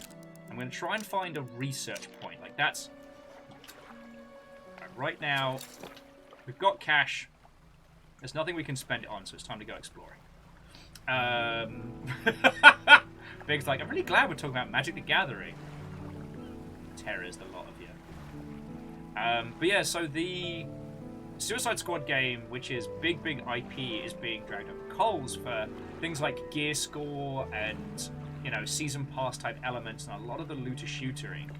And it's easy to forget that when we do encounter AAA games that are something fresh and original, that a lot of people have had to fight against a lot of bullshit to get there. And I don't think that, not you lot, or I don't think that as an industry we celebrate that enough. Because it's like, it's really, like, the amount of times that one must fight against, you know, the people of business trying to push individuals towards all sorts of nonsense. Oh, cool. That's a giant fucking... Alright.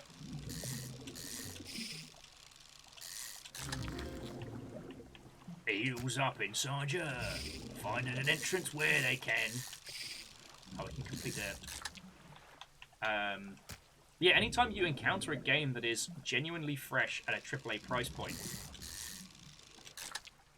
like, that team has had to fight against a large amount of what is considered to be the correct way to do things. So Neo Shadow, actually, I haven't played this. I mean, I'm all about that fishing life. You might be thinking of the other fishing game that we tried, which, whoa, that is red. Why is that bubbling red? Well, that's bad. You might be thinking about the other seafaring game we played recently that had a lot of, like, cool shit in it. You might as well get some of the easy fish. Oh, God! Oh, apparently this is a thing? Yeah, like this grotesque mackerel. What the fuck? No, oh, what was the name of the other game that we played? It's corrupt scales and bulbous eyes, like nothing you've ever seen before. I don't know if I would describe that as fresh. Describe that as fucking heinous. Okay, so it was it Sail Away? Sail Forth? Sail Forth! That's the game you're thinking of. But that was more like naval combat.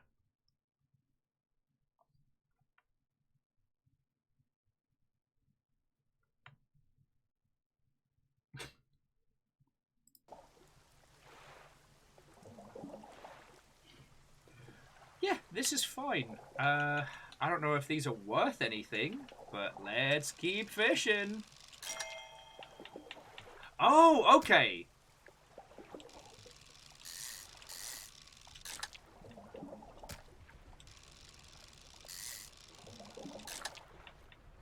So, basically, the horrifying fish are kind of like what's the term? The horrifying fish are kind of like a rare pull, which is fucking scary and gross. Here comes the fucking storm. Somehow we got to get back inland. I think I'm going the right way, but these, like, haunting... What the fuck are you supposed to be? Inspect. A slab of rock juts from the water, bearing crude symbols.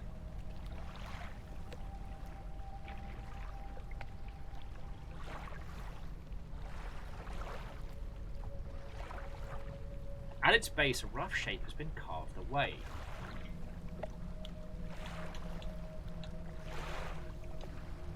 Okay, so it's basically like some kind of weird fish summoning circle?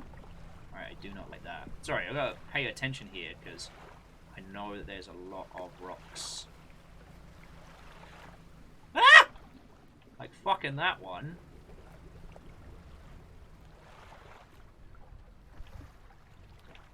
And again, friends, as we know, the rock's gonna be... Whoa! You fished in disturbed water. What did you think you were going to catch besides disturbing fish? I don't know. Happy fish! Happy good times!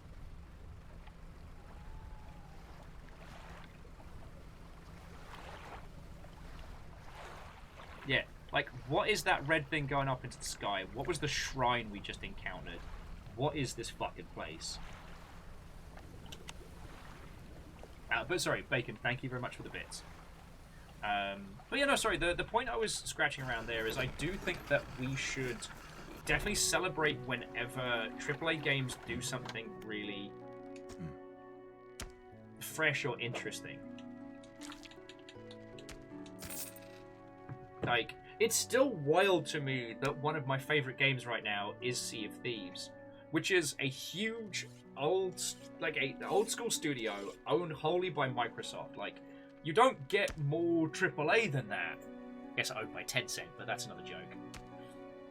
And yeah, it's why I'm genuinely excited for Arcane's Redfall. I'm sure those of you who are watching Aperios' show this morning, or who I guess have just been paying attention to it, must be feeling the same, because Arcane's never been one to just settle.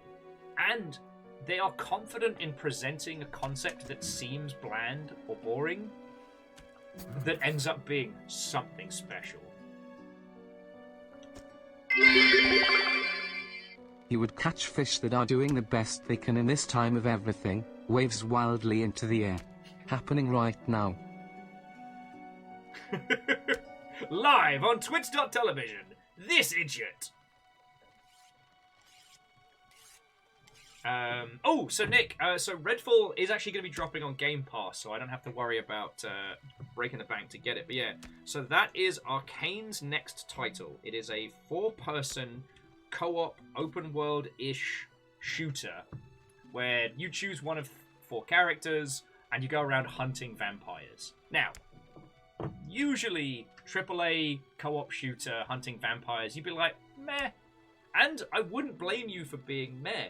But Arcane has done enough groundwork over the years to earn, at very least, my curiosity in this.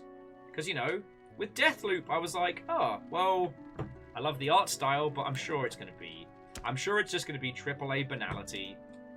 I couldn't have been more wrong. Like, in terms of, like, shooters, Deathloop was one of the freshest we had in ages.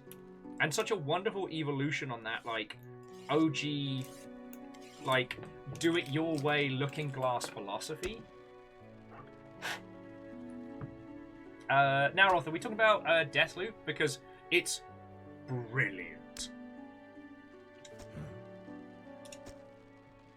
You hand the grotesque fish to the fishmonger. He grins, raising the fish up to his face before inhaling a deep, shuddering breath. This is a sort of specimen to liven up my day! I wonder... He runs his finger firmly along the length of the fish. Don't make it weird. As if feeling for something. He pushes from one side of its stomach, and a small shit could be seen against the bulging scales. Slicing the fish open from its stomach, he pulls a piece of fabric and spreads it around the counter. It's delicately patterned like a handkerchief. Well, I've never seen that before in all my days. I'll give you this thing, and I'll pay you for the fish too, of course. It's not the first corrupted fish I've seen in these parts, so I'm sure you'll find more before too long. It'll pay well if you find more. Oh, that's gross. Please don't touch the fish like that.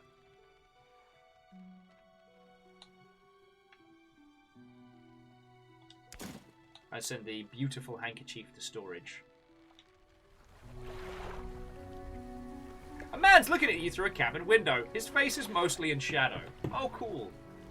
But yeah, Deathloop does a brilliant thing with the immersive sim space in that it allows you to experiment, it allows you to play around. You still feel like you are learning and making progression, and yet, because of the time loop nature of it, early on, when you're weak and powerless, you can sneak through stealth headshotting everybody as a true immersive sim player. But later on, as you get beefier and the stakes are higher, you may actually use the Daka Daka Daka. So it solves the Dishonored problem of, oh, that guy saw me. Better load my save. You know what I mean? No, Naroth, please don't touch the fish. I know what you took to the fishmonger, says a bloke. And I'll be clear, I know he extracted an artifact from it. I need to inspect it, but not here. Meet me on Blackstone Isle.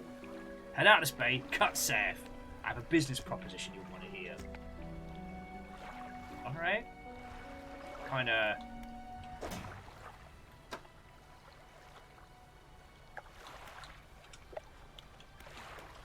Okay, so Grotesque Fist, meet a Blackstone Isle. 2 Arrow Squid, 1 Black Groper. God, we haven't even started in a Twisted Strand.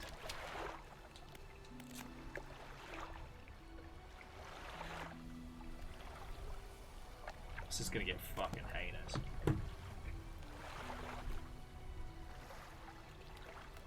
So Nalroth, I mean, I don't know if, like, motion sickness and stuff like that will affect. I will say that, like, the mantling can get a bit intense, but it was so much fun.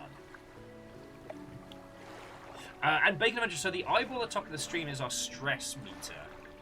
And honestly, I'm gonna go stress us the fuck out. Because I want to see what fucking happens.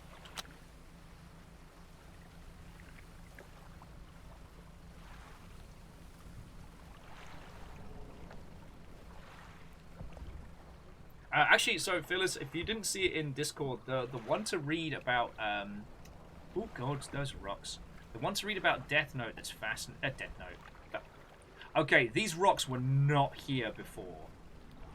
But yeah, the thing to read about Deathloop was a wonderful article about the concept of the inverse hourglass. Sorry, the hourglass philosophy of design.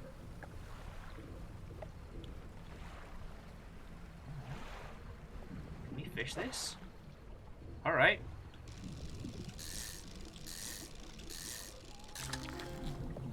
Stingray! Stingray!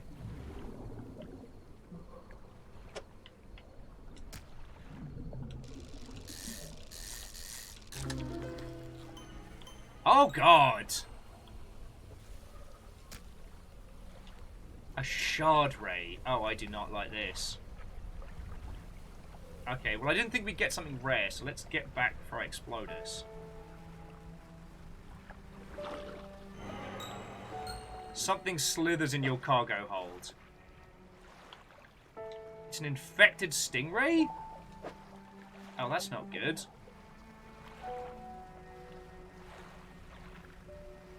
Well, that's grim.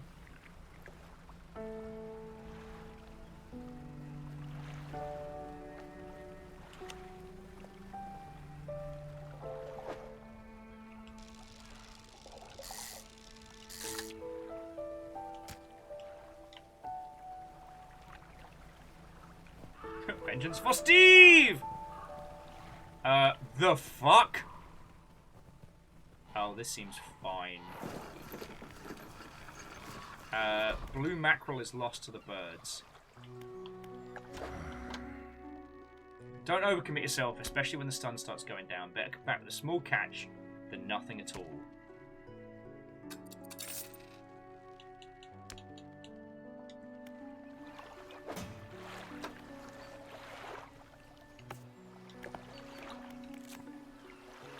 A shard ray. The Stoneskinner's ray molted around a black crystal shard. The rock fragments are articulate and strand together.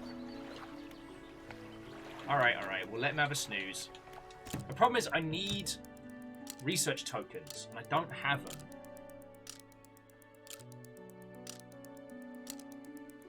It's alright, we'll let him have a full sleep. Sorry. There's an incredible article about the design of Deathloop, but they call it the hourglass, in the idea of that at the beginning, so if you imagine us at the top of the hourglass here, we have complete freedom, move around the level, approach things as we want. And as we get closer and closer and closer to the kill, it focuses us into a very specific point where we still have choice. But it's the idea about, like, you start in the open space, you sneak into the place where you're going to make the kill, you make the kill, you get out of the area, either panicking your way out of it or sneaking your way out of it, and then you're in the open world. And that kind of, like, funneling of the player experience is fucking brilliant. Like, now, in video games, no one knows what they're doing, everybody's winging it, and that's fine. But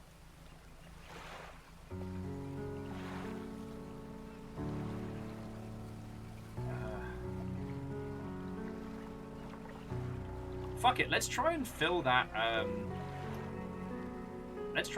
fucking statue. I want to see what it does. Because right now we have loads of cash and nothing to spend it on, so let's continue with mischief. But no, so like, in games, no one knows what they're doing.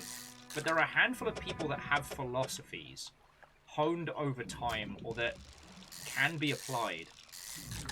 And those people are few and far between, and when they get it, they fucking get it. You know what I mean? Yeah, I think it was this way. Eels, small fish. Because right now we can't seem to do...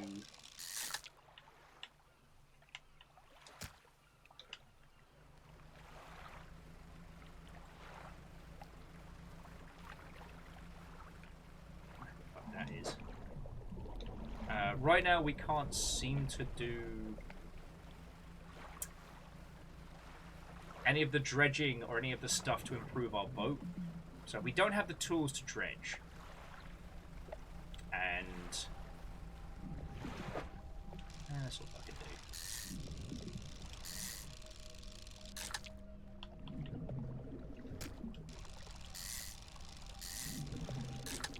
So all we can really do at this point is kind of like, I guess, follow the story. And beefcake up this.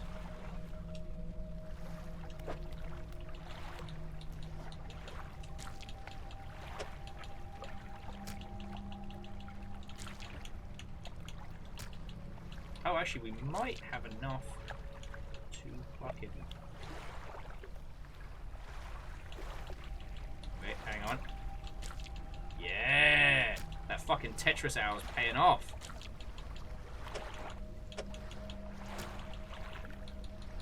I bet nothing bad is gonna happen!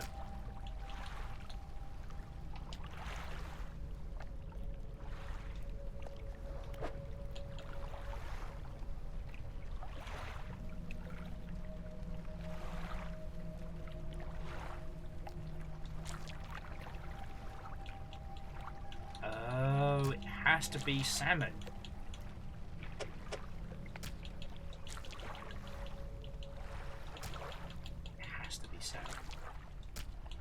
Question is, how?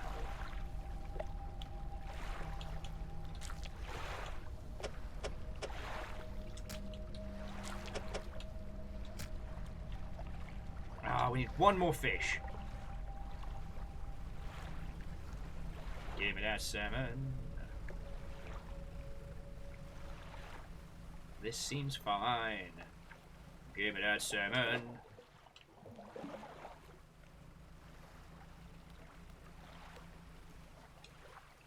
All that's left of this boat is an old husk. Look inside! Woohoo!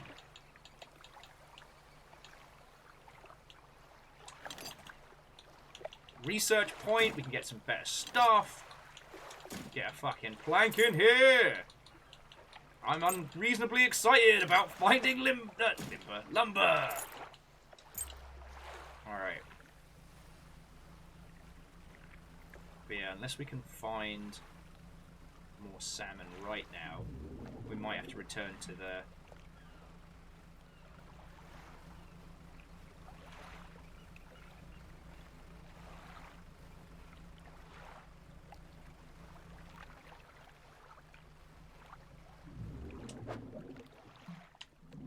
Yeah, looks like we're going to have to return for another day. That's alright, we got this. Sorry friends, I kind of like keep half finishing my discussion on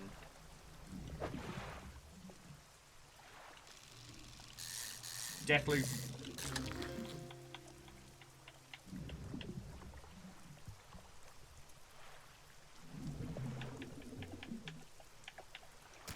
Deathloop is a wonderfully inspired game, and one that I will continue to recommend to people for as long as people will let me make recommendations.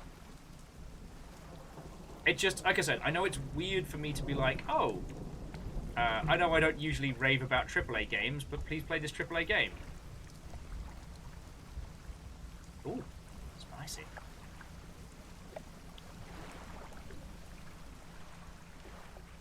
And this game actually has me having to focus intermittently as we're going through.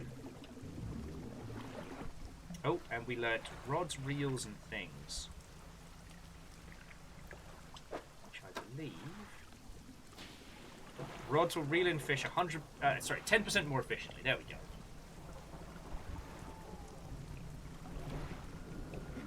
I mean, Lance, that's the best part of going on a fishing trip, yeah? You know, going fishing with Pa, going out to the carved stone ritual centers. Now, I will say, there is one thing so far that this is either not doing intentionally or has yet to do, and that is, because of the constraints of this game, anyone who has played games before isn't going to overstretch themselves, so is unlikely to start seeing a bunch of the weird shit.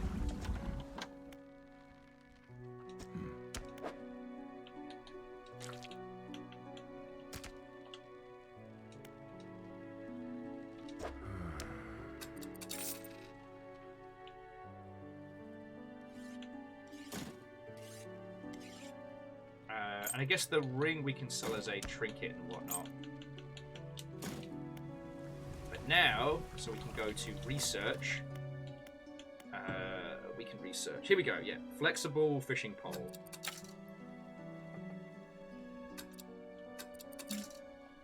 Oh, darn it. That needs 2 pieces.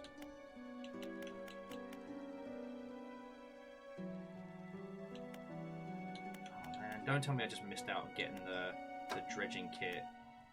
Ugh, killing me, Smalls.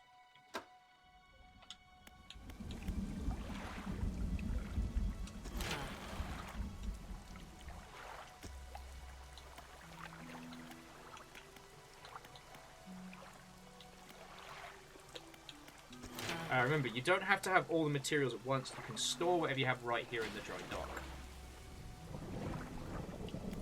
Oh!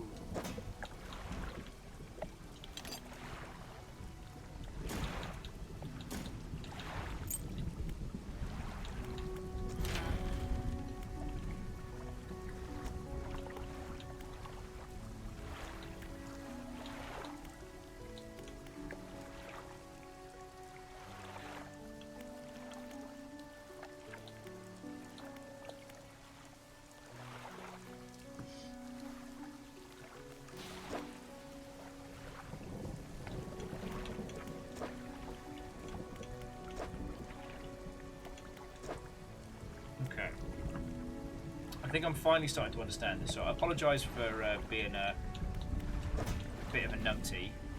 Storage, storage, storage. Okay. So I guess let's go take the weird thing to the weird guy and see where the story takes us after this, because we've got cash and nothing to spend it on. Sorry. maybe time for me to get some water in just a second. So, no, so the point, the thing that I'm seeing from this is that right now we have more resources, money-wise, than we can do anything really with. So there's no real hunger to fish and grab, but we don't see the weirdness of this game until we start going out into the great depths. There isn't a clear path for us to upgrade our ship early on. So, aside from following the story and making more cash, I don't think there's too much for us to be doing right now.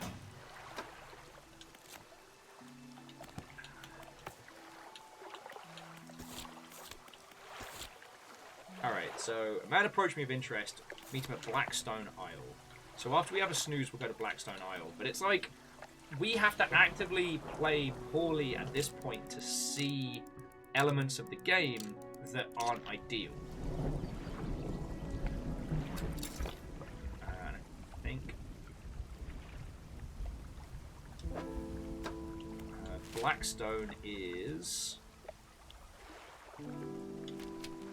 to the south. All right.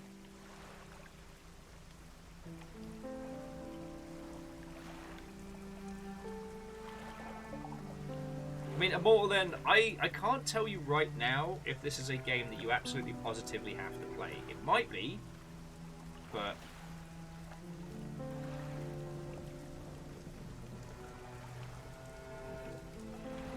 Yeah, Alnus, it's not too dissimilar to the Eternal Darkness problem, where you've got to be losing to see the interesting stuff. And if your game's literacy is too high, then you may not experience what it has to offer.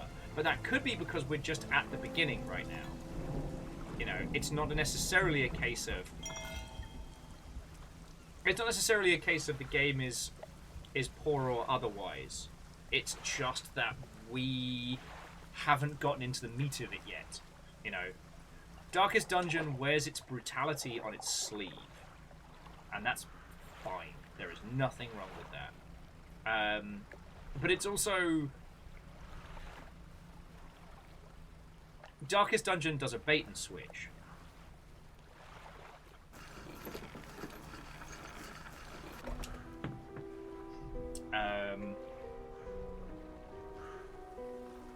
Oh, and Angel Kalina, I think we all very much understand that. I know there's a few Longshipians who are waiting on emails and whatnot. All we can do is say, yeah, best of luck. Remember that a watch kettle seldom boils. And, yeah, be kind to yourself. Okay, so the man is standing in the doorway watching you approach. He's holding an old book in one hand that's bound in crimson and silver ribbons. You came. Good. Allow me to introduce myself. Oh, and Angel, you're fine. The only thing that I was going to add was that with Darkest Dungeon, it's overtly brutal at the beginning. And it's okay for a game to be a slow burn.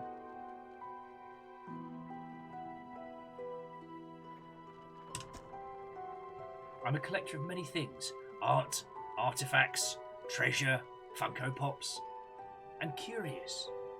And curios that occupy the periphery of desire. Alright, don't get weird. So he's the collector. You have something for me. You give the handkerchief to the collector, and he holds up the flickering light and studies it. These patterns are unmistakable. Even after all this time, this handkerchief comes from a very old ship I've been searching for. Sank many years ago. It carried items of great importance. As you can imagine, retrieving them is proving to be a challenge, and that's where you come in. Oh, sorry, and the other thing I wanted to add was that sometimes the game can get in the way of itself. Now, we've talked a lot about Sunless Seas, and Sunless Seas is an incredible game, but its glaring problem is the roguelike storytelling of it. Each captain dies and leaves a legacy for the next, but the early game in Sunless Seas is incredibly dull. See, the Sunless Seas problem is that if you want to get to the really juicy story, you need a big ship, large crew, and a lot of stuff to keep them fed and going. To acquire those things, you need a lot of in-game currency. And the thing is, especially in early game, the best way to make money is to be boring.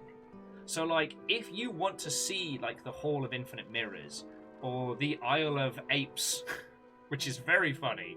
You know, if you want to get far enough down to see the sun, the sun, the sun, the sun, the sun, the sun, the sun, the sun, the sun, the sun, the sun, and return, I wouldn't say intact, but alive, you need to be able to travel that far. So early on, you have to just run tomb colonists up and down the arse end of the coast, and it's just not fun. You know, you want to get to this glorious, delicious story. You want to go to an island where secrets are more valuable than gold. Oh, and Tasty! What? Oh, and welcome! Hello, hello!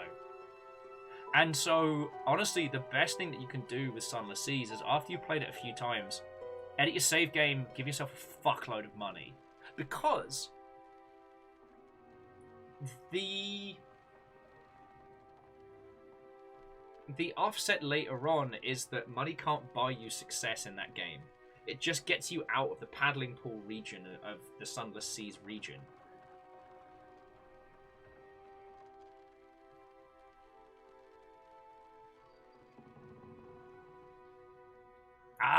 See, Fearless, I definitely recommend, because one of the ending conditions is your father's legacy. It's incredibly hard to do, but incredibly rewarding. Like, there are multiple, air quotes, ending to Sunless Seas, and they're worth exploring. As a medium for storytelling in a game that is, albeit very simple, but very tight, the survival of it gets in the way of itself early on. And finding that balancing biting point is incredibly hard. You know, users will only overreach on accident. Like, so with this game for certain, like, I forget who it was, my apologies, but one of you all worked out how long it takes us to get back. Which means we know that by X o'clock at night, we need to be making a wheelie and coming on home. Okay, but yeah, I will outfit your vessel with equipment that will let you dredge wrecks and dank debts. Ah, this is what we needed. Find me these lost relics, and I will reward you in ways beyond imagining.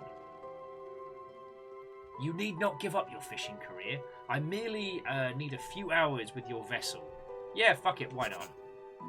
You're a crazy person who lives alone on an island called the Collector? Go for it, fuck around on my ship. I've been playing me Mobley Fawn games. Just imagine whilst he's, like, whispering dark incantations across our vessel and installing the stuff. In the background, you can just hear bring, bring, yahoo, bring.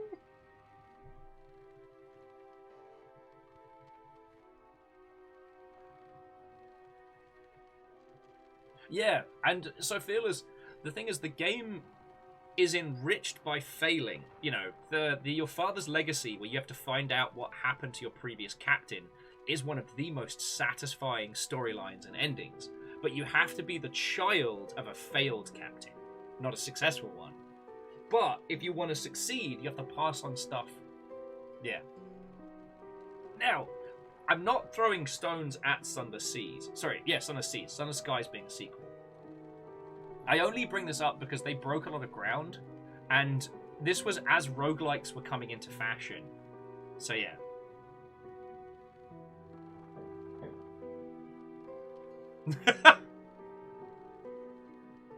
Sorry. A cold game dev saying, what could go wrong? Let's split up and check out the Collector's Mansion. That's my last voyage before retirement. Can't wait to go home to my wife and kids, who I love very much, on our ship, the Live Forever.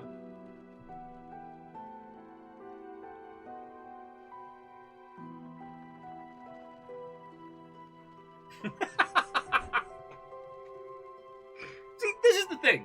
This is the thing, friends. I was saying this when I was at GDC.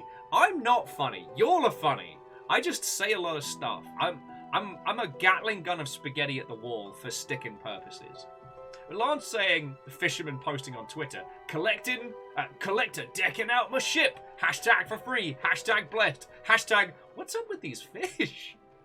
Hashtag, that fish looks weird. Why is it speaking in backwards eldritch tongues? Eldritch horror. And I took that personally.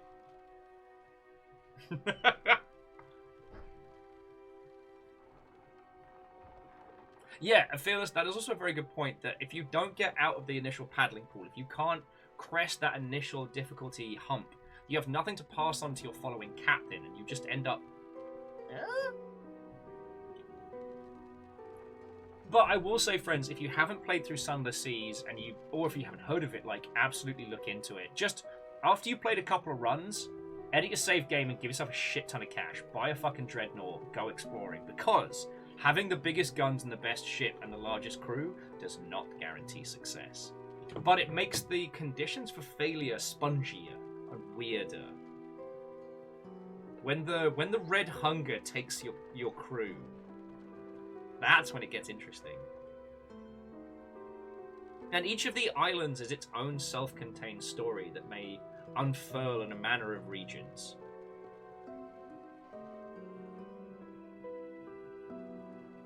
Oh, fuck yeah. Good on you, Tasty. Sorry, it's C222 with... And I shall name my boat the Prometheus.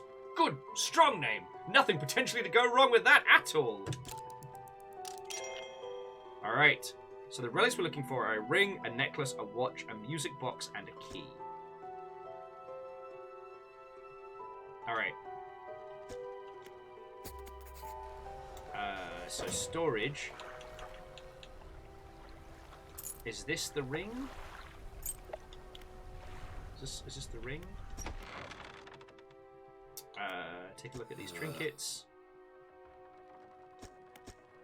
Oh, okay. So that's not the right ring. Alright, mate. Jesus. So let's go inside. Alright, and the workshop is locked. Okay.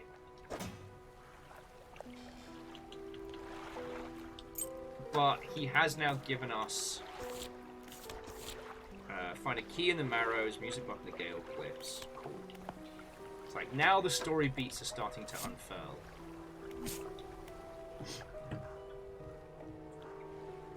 Morland says they tried Sunless Seas years ago but didn't get past the first run. This game has convinced me to have a crack and go back. Oh yeah, and like seriously, like play it a couple times, like lose a couple runs, and then just give yourself buttloads of cash. Like seed the world and then explore, because you can't win by just brute forcing it with money, but it does mean you can explore more of the sea. Or sorry, the Z, because it's the under Z. And Tasty, yeah, I had a great time. I hope you have a wonderful day at work. I currently am, touch wood, still testing negative for the bad lurg. So, we're on to a winner. Fiona and I have decided if we go down, then we go down together. So, we're just quarantining ourselves in the flat. And then by Thursday night, Friday morning, we'll know if either of us got it. So, yeah. Oh. Friends, do you mind if we just take a quick break here at Blackstone Isle? Because I need some water. Keep the garlic and whiskey flowing. Definitely the garlic, ginger as well. And I'm currently trying to dry out after GDC. Obviously, I'm not going to be... Sorry, obviously. I'm not going to be cutting alcohol forever. This is not my no more booze. But as we've talked a lot, like I've been using alcohol as a crutch pretty consistently throughout lockdown, and now I no longer need the crutch. I've still been using it in that manner, so I need to change that. So, yeah. So I'm trying to. Yeah, you're right. I should dry out so much that I become like shriveled jerky, like unfed Dracula. As Legend says, maybe don't pickle yourself. Oh, it's already daikon pickle radish inside. Also, this is a random request. If any of you know a good recipe for pickled daikon, please let me know, because I fucking love daikon radishes. And they're stupid expensive in the supermarket. Daikon radishes are like the yellow radishes you get with like sushi and stuff like that. Fucking love them. I swear to God, the streamer I follow turned himself into a pickle. Funniest shit I've ever seen. Oh, Sadlin, then thank you.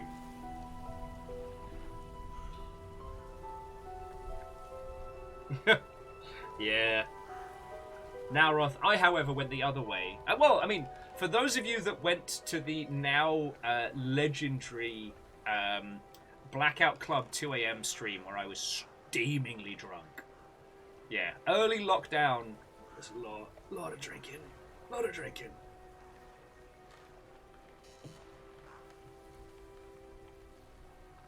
And one of the reasons why I'm so I'm taking such a stance on trying to dry out at the moment is because, like I said, the Thursday of GDC, my body crashed, and not in a sleep deprivation, and not in a hangover kind of way, but a way in which my body said, in no uncertain terms, "Fucking stop it." And I think it's a good time to now start treating my body with a little bit more respect.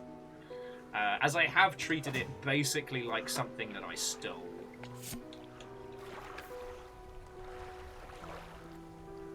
Okay, we'll get into those. Anyway, yeah, sorry. On the subject of looking after my body, let me go get some water. And yeah, for those of you who've just joined us, if you've got any questions about GDC or otherwise, feel free to ask. I'm just so fucking happy to be back. I missed you all. And yes, we're playing a melancholy, slightly haunted fishing game. But how fucking cool is this game? Alright, yeah, alright.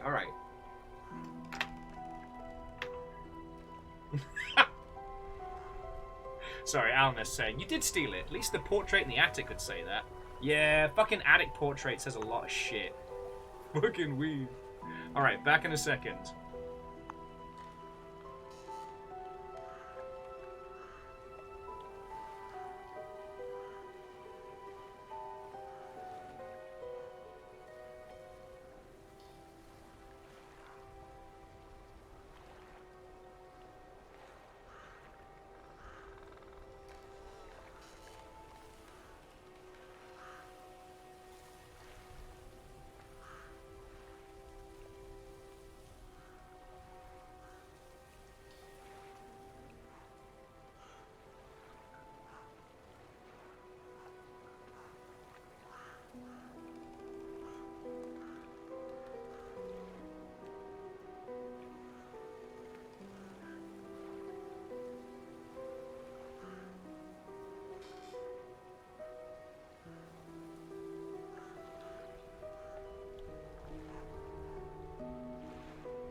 you okay? Amos is just kind of following me around. You good boy? Do you want to come here? Amos, come here. Yeah, good boy. Yeah, you can come here. Yes, hello. Hello. Look at this little happy face. Look at this little happy face. Amos, yeah, come here. Yes. As he runs away to go play.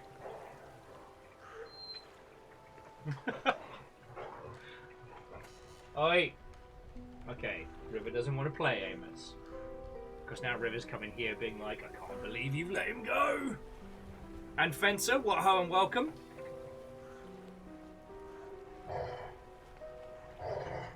Oi!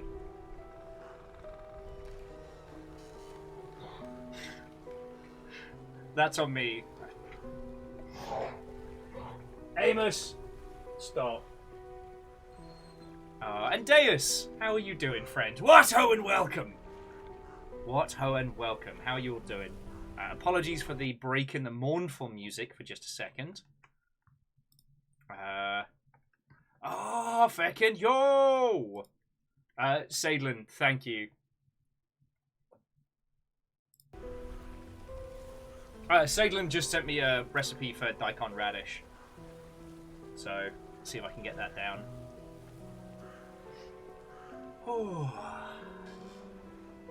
And I mean, so like Deus and peeps, like I have been saying like I do need to get more exercise in and things like that, and I will start looking into some things for it. I just job one, cut down on drinking.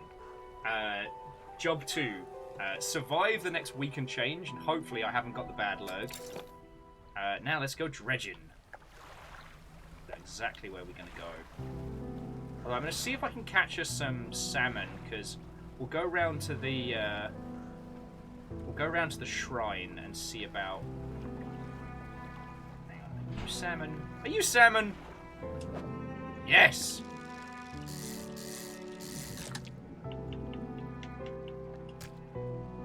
River was mad at me because I said nice things to the baby boy. The baby boy's like, "Yay!" And then it was immediately like, "Must play with River."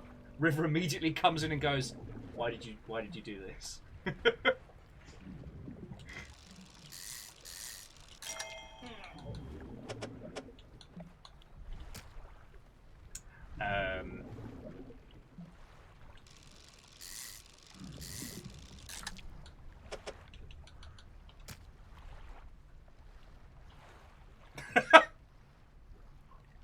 Sorry. Once again, you all are incredibly funny. I do not know why you keep me around. Fencer going, you know, the best part of Dredge was that point where the boat said, "It's dredging time!" and then did all the dredging. That was my favorite part too! Oh my god! It was so sad! I can't believe he died!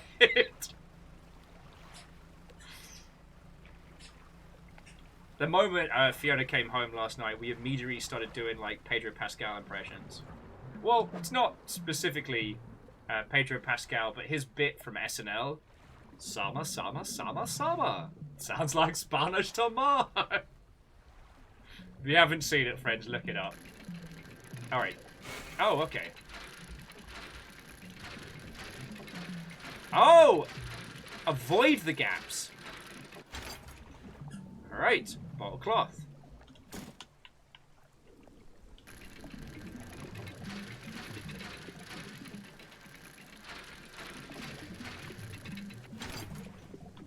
And another piece of cloth. Alright.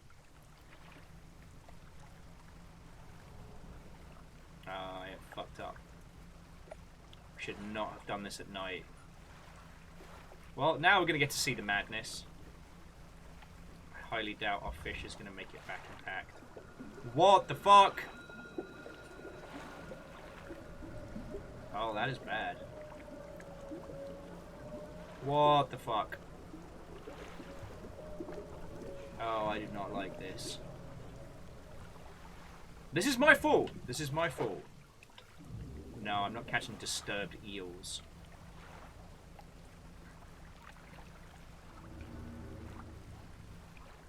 Cool. Oh, good.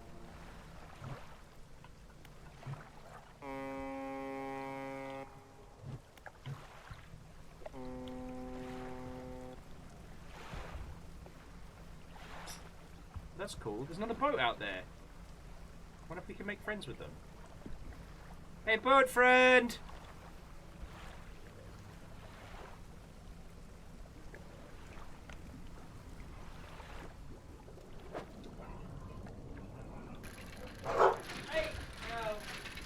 This is fine. Why am I doing this? This is very bad. That's a big ass fucking key.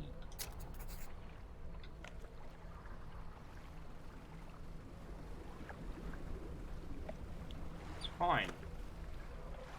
I mean, we survived the night, but we're freaking out. Our poor character's gonna have to sleep for a bloody day. No! Ben's like, what makes you think it's a... What makes you think that it's a key for humans?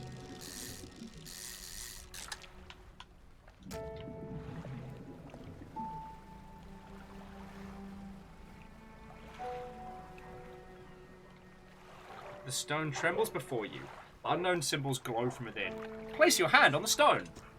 A sudden chill rushes through the marrow of bones, stirring up your arm and your neck. A deep vision enters your mind. Oh, good. The town of Greater Marrow burns. The lighthouse lies collapsed, its light exhausted. A red glow fills the sky behind the cyclone that drains the world. Dave has run out of pies. It's a fucking disaster.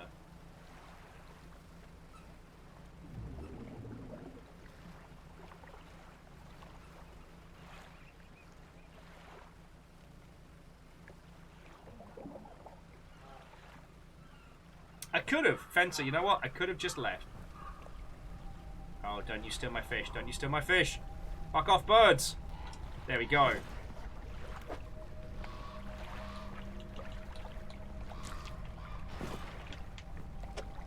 Oh, damn it. That was my good fish. A wave washes over the fish, sweeping them away. When the water recedes, you notice something has been lodged. A sinew spindle. Fuck, that's cool. Alright, I'm sending it to storage in case I fuck up. So the shrines give us super advanced fishing kit. Alright.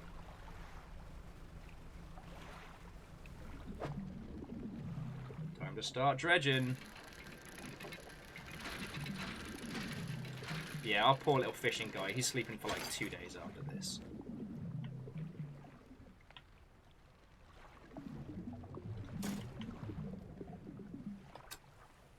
I'm sorry, big fish, but I need this.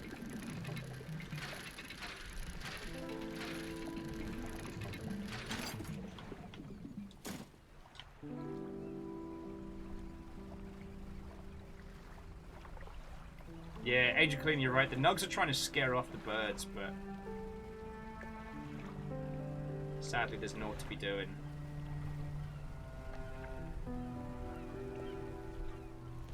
Lighthouse towers above. Waves crash endlessly on the perilous rocks. All creatures, human or otherwise, would feel their brittle bodies broken, thrown at its feet. You ponder the intrinsic power of this structure, the vast column of stone, shouldering the responsibilities of countless lives. How long will it stand? How long will it fall? How long until it consumes us all?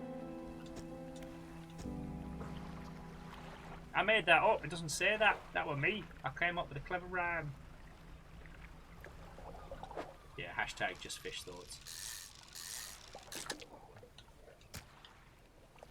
Well, I'll make a couple of bucks on the way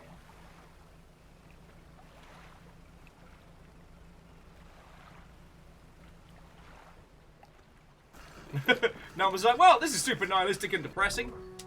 And yet, we fish. Alright, the builder wants to talk to us. There's a woman sitting on the dockside staring out to sea. She turns to you. What's it like out there? I do not want to talk about it. It's got to be a damn sight better than this bloody town. We just need to get away from her. Maybe not come back. Going backwards is a mistake, don't you think? You should always be moving forwards. I can't go back. She's gazing out to sea again, lost in thought. So if you find some materials, maybe you can help me. There is an island I've heard about, Steel Point to the north. 2 units of lumber and 2 units of scrap is all I need to make a place for myself. Alright, well that's... well, that's great.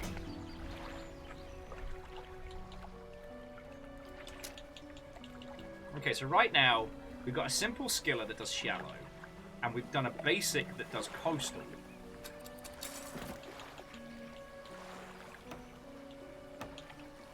But now we've picked up a special rod that does both. So I had that one does shallow, that one does coastal, this does both.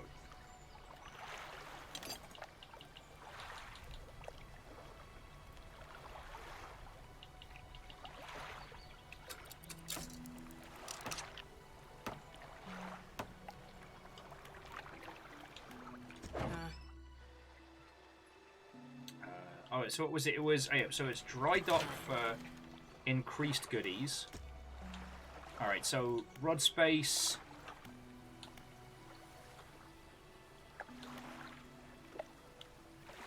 Engine space, light space. So this light space stops us from going loopy, so we can go out to sea for longer, right?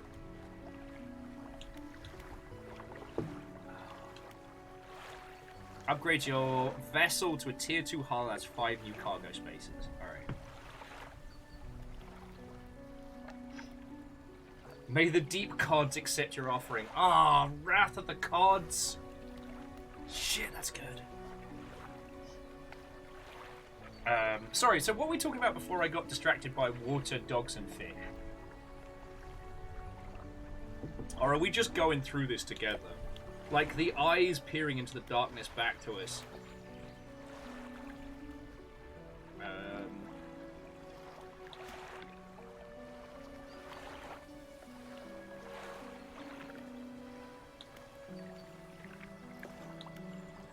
Yeah, I'm with us. Sorry, like the light space is definitely something that we need.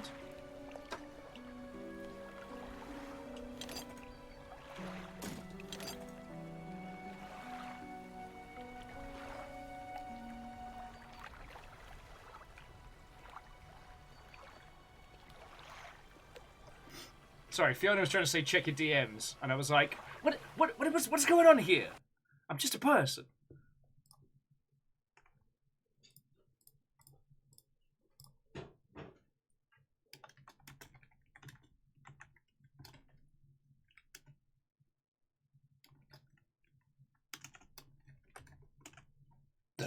Oh, excuse me. Sorry, friends. Fuck! Judge Dredge? That's gotta be the name of our ship. It's gotta be.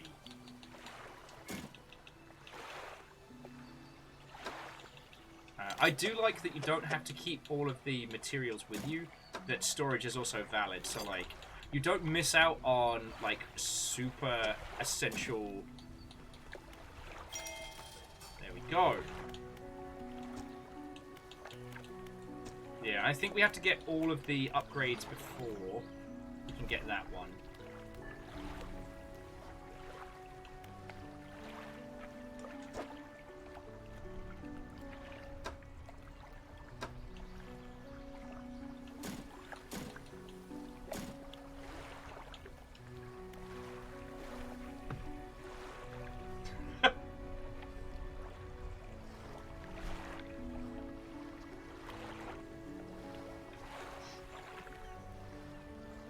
Yeah, Scotty. Scald, sorry. That's what we're doing it. Just for the halibut. Dredge kick Murphys? Fuck, that's good! Although, it is worth saying, any game that doesn't let you name your ship, missing out on a feckin' trick right there. Feckin' trick.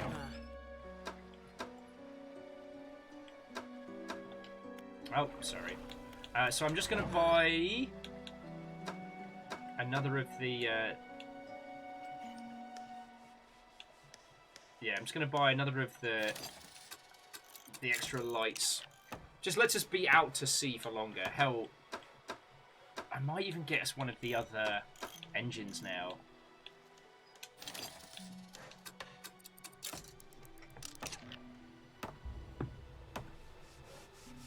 You know what? C222, you have a good point. We don't have to wait for the game to tell us.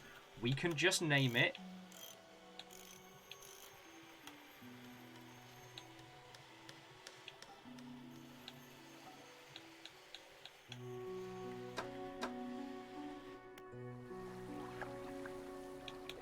Yeah, we are absolutely gonna rest because our poor character.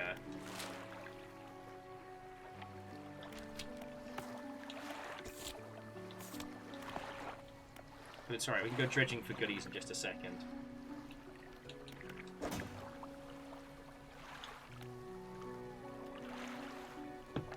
The SS like a sturgeon, dredge maze, breams on toast. There but for the grace of cod. Fucking hell.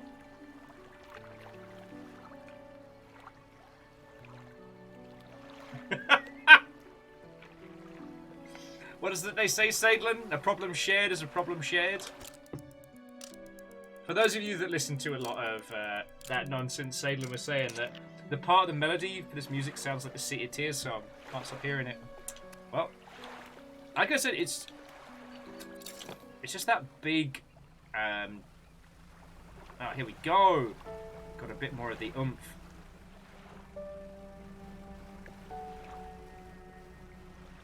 Alright, there's some stuff out here that we have.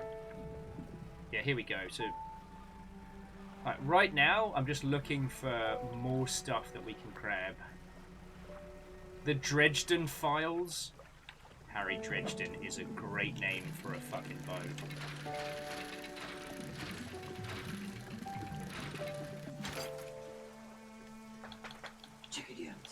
Okay, good. I'm trying to be a fisherman. Primus sung a fucking song about this. Peek. Oh no! You put a hole in it. Come here. You gotta teach him not to do the jump. Come here, show the peoples. Alright, so you can have lovely watery hangouts. Come here. Avis, it's okay, come on in. Come here. He's waiting for... he really wants to play with you. Come here. Amos, come here. Come It's here. okay, you're allowed in. Alright, I'll go get a game tag. When I grow up, I want to be one of the harvesters of the sea. It's a sad thing that I only know that from the opening to... Do do do do do do. Oh. Okay, I'm so sorry. Well, have a happy nugget. I'm just getting this dinner money.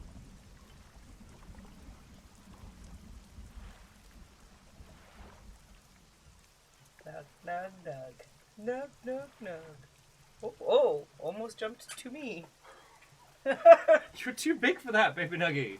Baby nuggy. You can't jump. I understand the House of Pain is a great inspiration, but Tiny Nug, do not jump around.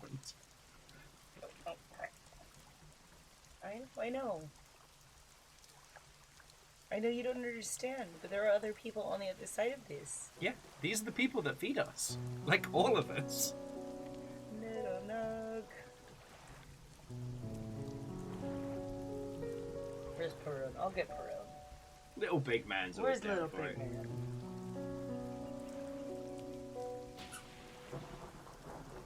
man? Apologies for nose and foes, friends. I'm just sorting out our dinner money.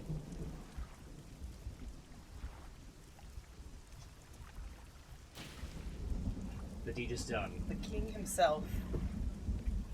The most senior member of this household, and the true ruler of these lands. The little big man. The famous guinea pig. My little big man. Oh, that's a good Is point. he more senior than River? No.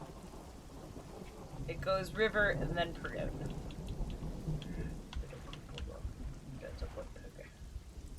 It's basically kind of like first River, then humans. No. River, Fiona, Little Big Man, me. Okay, now let's be honest. All of the animals. I was gonna say, you're a little generous. Let me pretend. Skull and Alaska, seriously, thank you. And yeah, when I say you'll keep our little household alive, it's all these little nuggies, these little friendos, Little babies. these are little babies. Me and Perun are both getting darker hair in our old age. So look at these little faces. Look at these two little faces. Hey, Amos, don't be a nobbin. He's just down to clown right now. Yeah, he's got the crazies about him. Everybody says hi. But yeah, if you haven't met him, yeah, that's Little Big Man. He's our most senior guinea pig. And in case it wasn't acutely obvious, he is a cutie patootie. Hey! Hey! Relaxing fishing trip. Are we playing Sega bass fishing? Fuck yeah, we are. How you doing, Shackle? You didn't see the incredibly cursed rabbit earlier, which honestly I probably saved from some kind of twisted nonsense. How you doing, friend?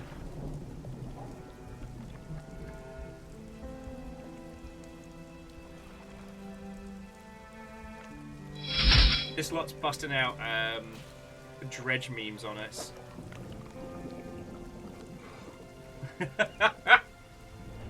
Geographic, how are you doing? I haven't thought of anything to beat it. Sorry, earlier on today, Geographic, I just posted that I was genuinely excited to come back and stream. I've missed you all, I have stories, I have this incredible game. Like, this is a great fucking day of streaming.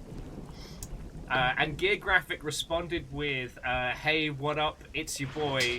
Hey!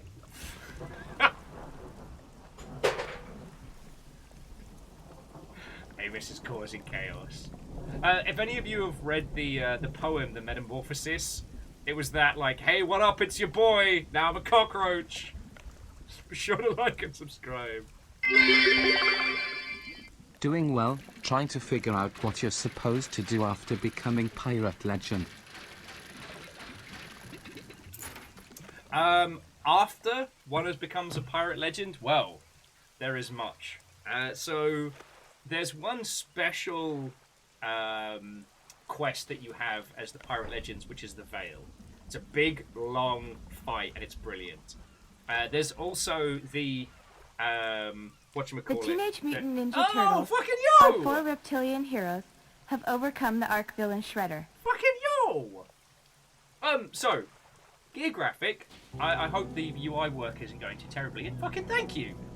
You managed to get Rilu, Get to the Boat, Secret Robin, and Sturdy Kiwi, who are all fucking legends, so seriously. From, I believe all of them as well, fucking thank you. The SS Dreadnought is very good a legend. So, fucking thank you!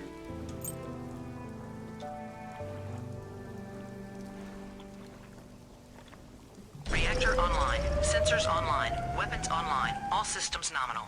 And thank you for chucking in. Hey, Geographic, it is my fucking goal to be everybody's second screen while they're getting shit done. Actually, and sorry to the long ship who've had to hear this 8 times. Reactor online. Sensors online. Fucking Weapons yo! online. All systems nominal. Fishy. So firstly to the man, I hear that in the voice of Bert Noni's Here Fishy Fishy skit. Like, here fishy fishy fishy! And also, how are you doing? Well, hello, welcome. The Dredge Pirate Roberts is spot on, Dustin. Sonic the Dredge Hog. God, there's too many good names. Lyrus! And there's a fucking train on top of a boat. Everything happens so much! And calm. But no, seriously, all of you, thank you.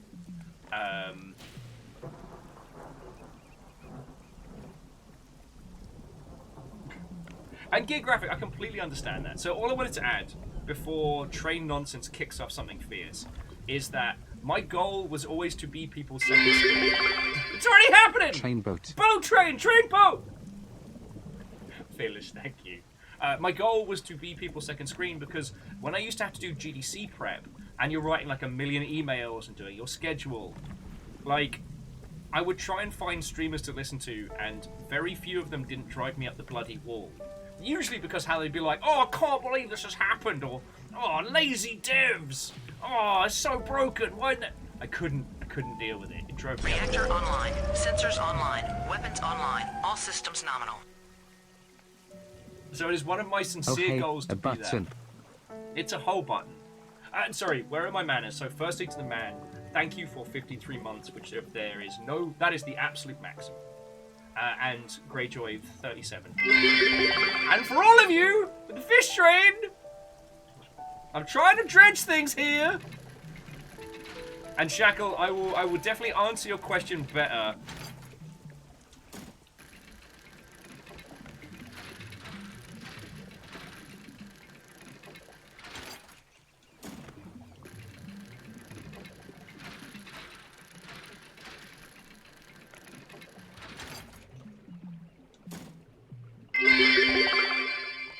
Know what we call a lazy dev who's also a clever dev? An efficient dev. You're not wrong! But no, seriously, all of you, thank you. Red Dredge Redemption? Fucking hell! I've said this before, I will say it again. You lot are distinctly funnier than I am. Dredge away. Don't mind us. Hi, clone. All of you, sincerely thank you, alright? To those of you who have just found this little stream in this little corner of the internet, like, this is my main job. Like, this is what keeps a roof over our heads, so I'm gonna be saying a lot of thank yous, especially post-GDC. But, like, I love doing this, and I only get to do it thanks to you lot. I know this sounds a bit fucking NPR, as Tobias has mocked me for in the past. But it's true. Like, I ain't shit without you lot. Thank you.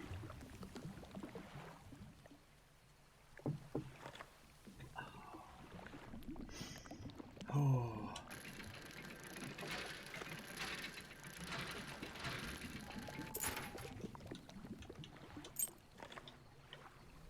Anyway, let's try and get this haul back.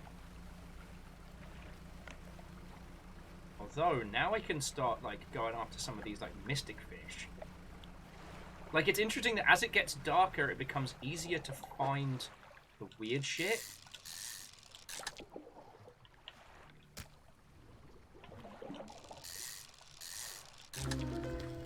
Oh god! A snag squid. I do not fucking like that.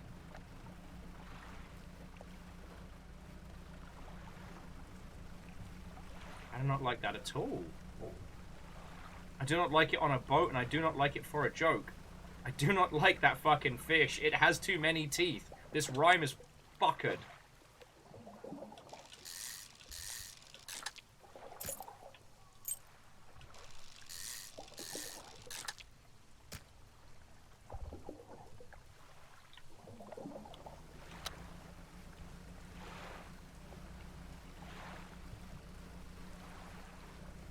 The dredge of tomorrow. Fucking Dredgelord. Fucking yo!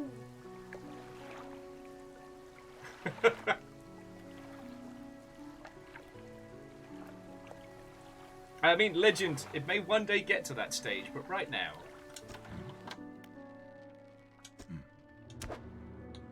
Oh, and we can finish off the quest order as well.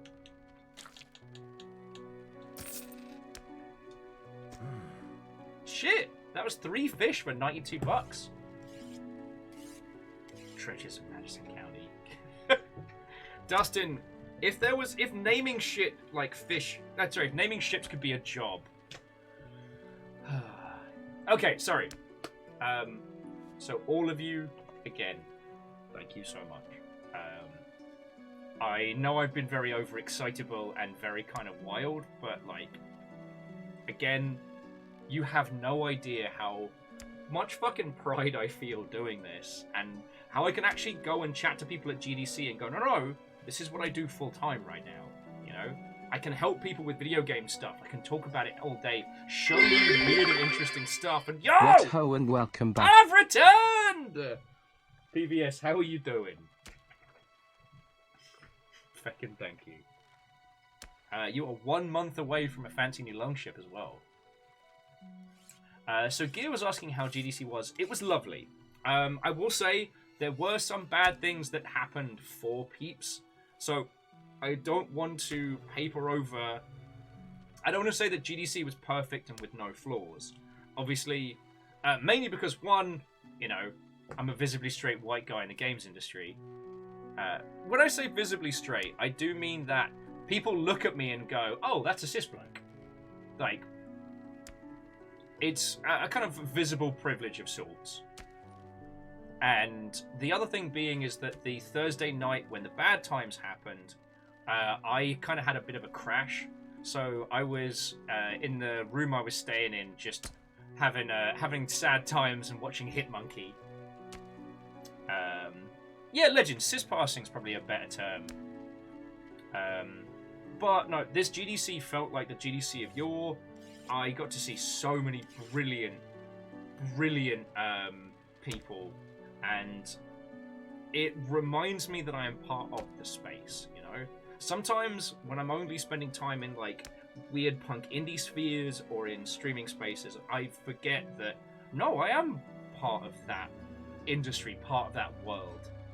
And that is important to me. There were brilliant people, brilliant conversations.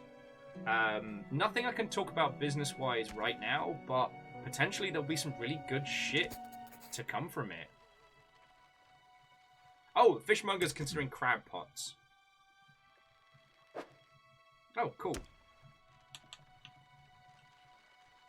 Okay, crab pot lasts for 2 days, yield 1 per day. Alright, so we can kind of pop those out to do... That's cool. Yeah.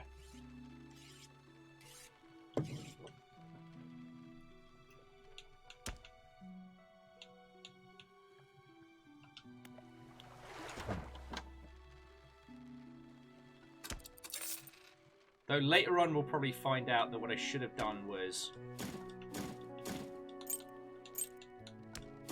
what I should have done was stashed all of the fancy ship stuff.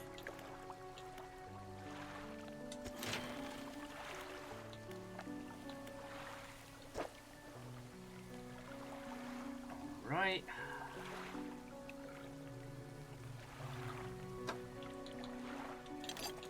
But yeah, so I had a really good time, and the reason I chose Hitmonkey for my sad time watching is that it's very well made, and it's a great example of like, you know, the economy of art, like how to make good art on a budget. It doesn't take itself too seriously by any means, and also it has like a happy story in it, so that's fucking good.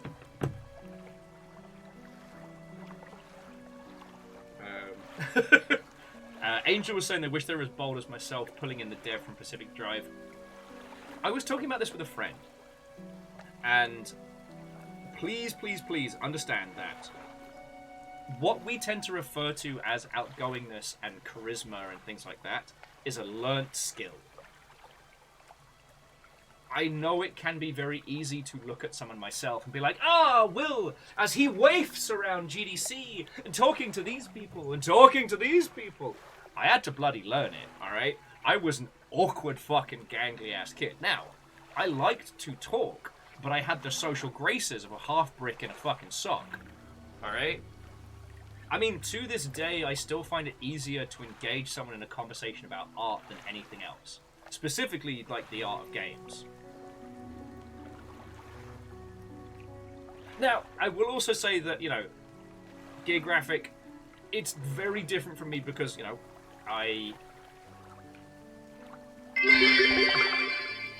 What exactly does one do to fish to among them?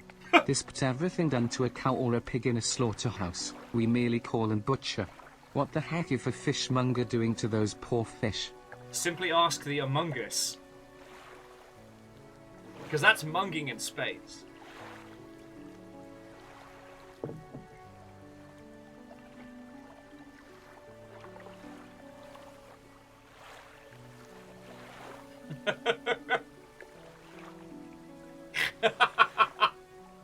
Go to bit. Shackle, thank you for the 200. Yeah, Fungus Among Us.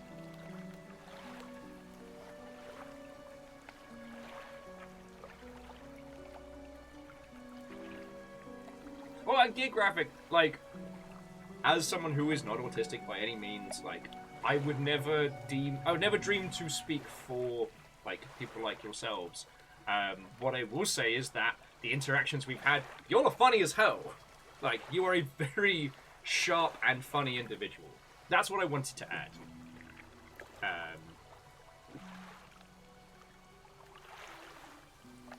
Oh god, no, that's coffee. Ah!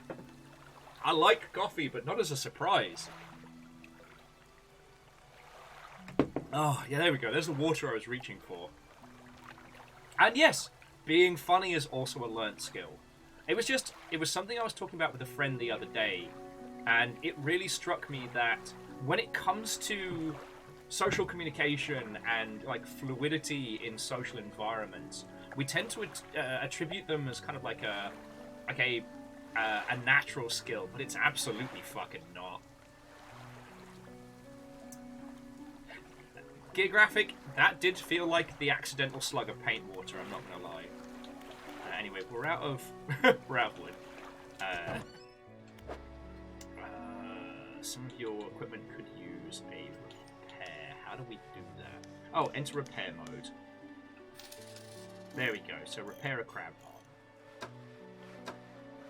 Exit repair mode. There we go. My roommate's puppy is blowing bubbles in her water. It is both hilarious and adorable. Aww. That is cute as heck.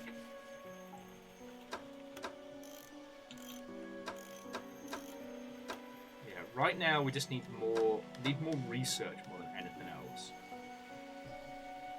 Alleged, you can't paint the boat yet. But I'm hoping we'll get to that point.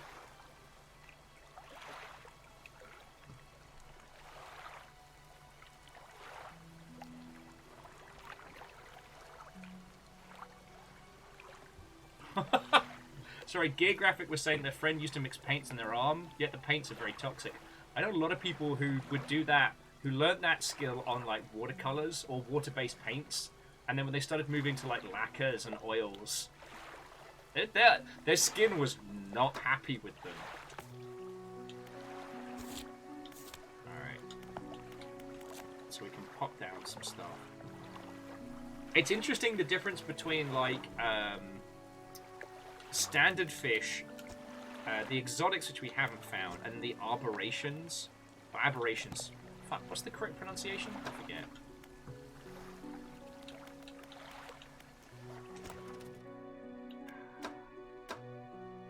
Okay, so now we can research better parts. And I guess next let's do mass catching later on.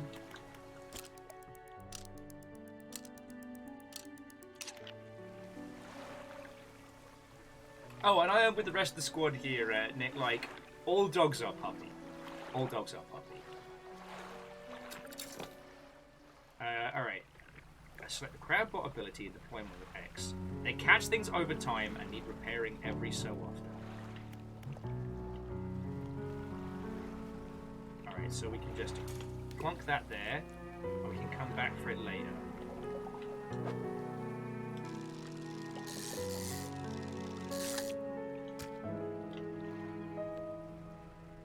So this is just a run for, I guess, like, dredgeable resources and the ilk.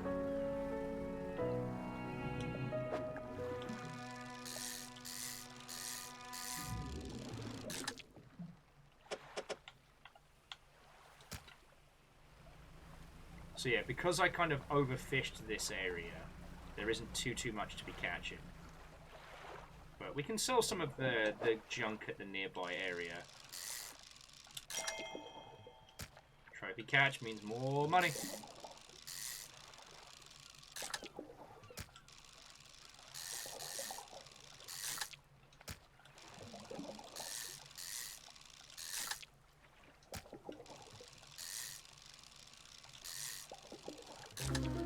Oh god, alright, that is a many-eyed mackerel! Oh good.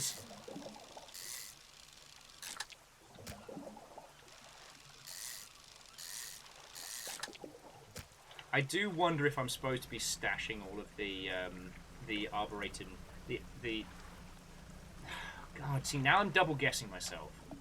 Oh, that's a fun dyslexic trait, by the way, is that when you know how to say a word, or how to pronounce a word, and then, because you are unsure having read it, you kind of end up guessing yourself out of being able to say it.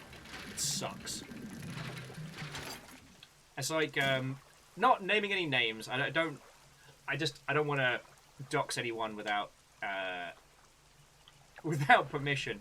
But I have a friend, Oshin. Oshin being a lovely Irish name, right? If I look at how their name is spelt, I won't be able to say it for days. I just have to not think about it. Who is it? It's Oshin. Yeah, right? But as soon as I stop and think about it, game over. Sorry, as soon as I read it, game over.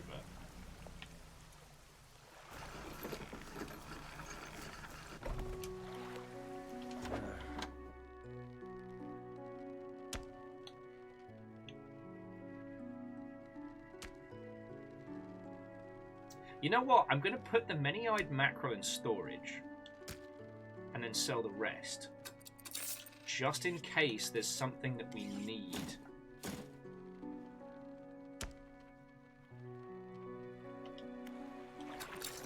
Let's go do some night fishing.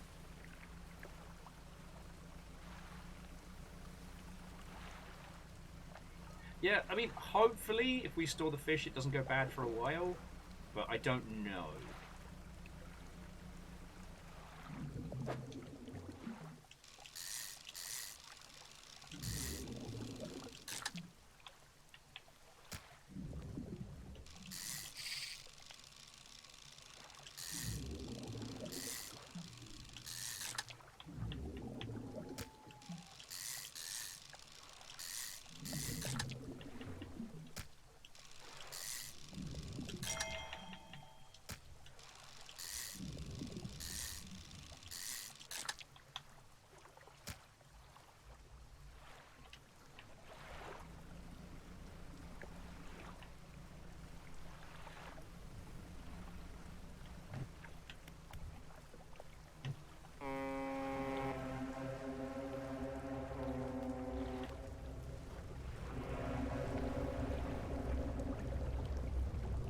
Oh God! What the fuck?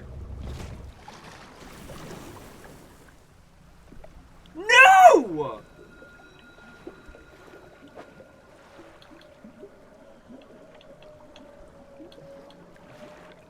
What the fuck? No, fuck that noise. We're going home.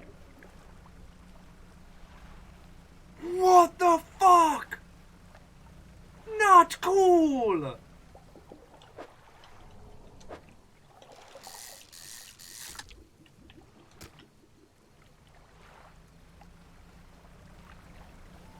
Yeah, no, fuck that, fuck that, fuck that. I just need us all to know, we all saw that. I sounded the horn.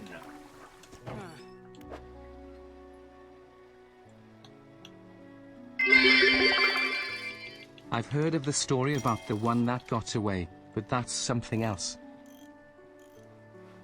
That's the one I wish had left us the fuck alone.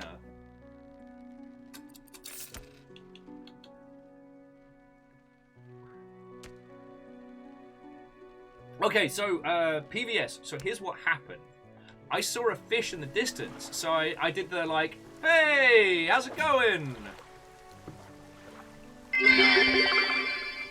This is what you get for disrespecting the aberrant fish and just throwing it on a shelf. Yeah, you're right. It's on me. You know, I should have treated it with better respect instead of just bundling it in storage. But here we are. Fucking hell. It was a giant anglerfish disguised as another fishing vessel.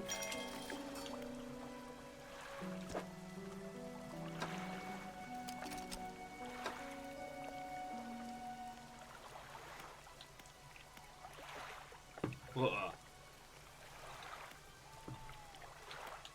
Right. Let's sleep and forget that ever fucking happened.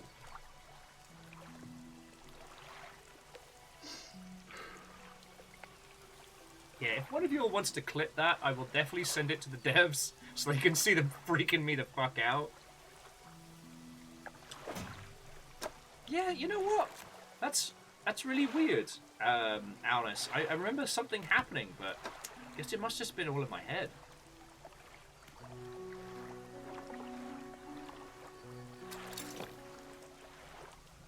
Alright, so let's check on the crab pots. Ooh. Actually, fuck that. There's something interesting over here.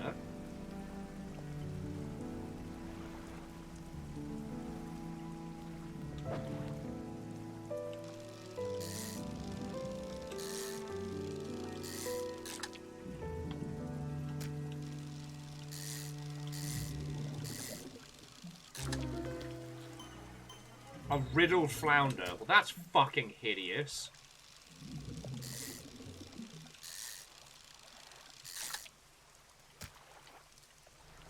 So I have an idea. I'm going to take the riddled flounder over to the guy, because I need to give him the key anyway. And if he gives us something nice, then brilliant. But I wonder if he collects... fucked up fish. Or if there's somebody else.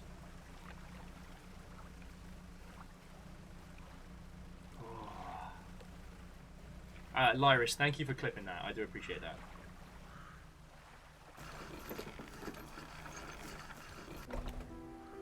Oh, God. Naura says, I wonder how long it is before Will realizes he is the anglerfish.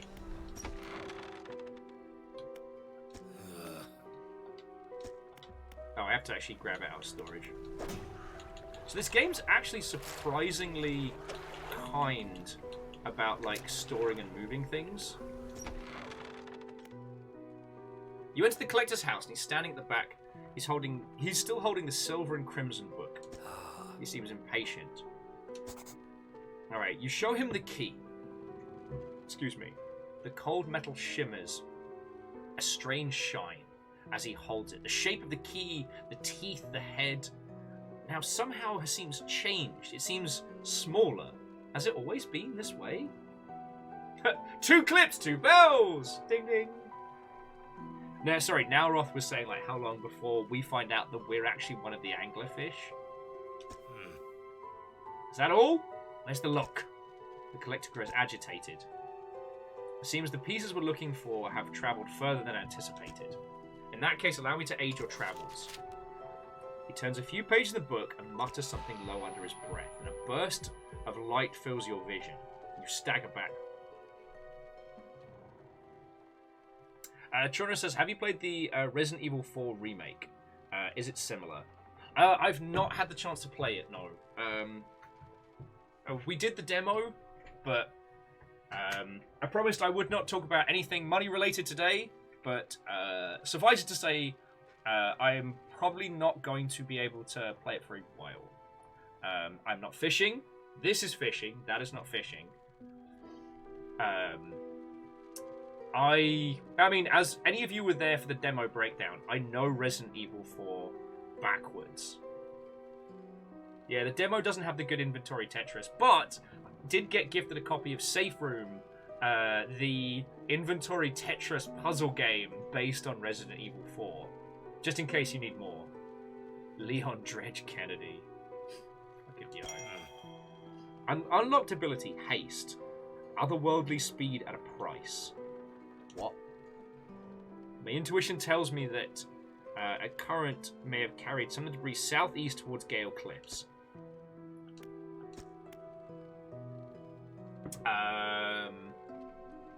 Those words from that book, what did they do?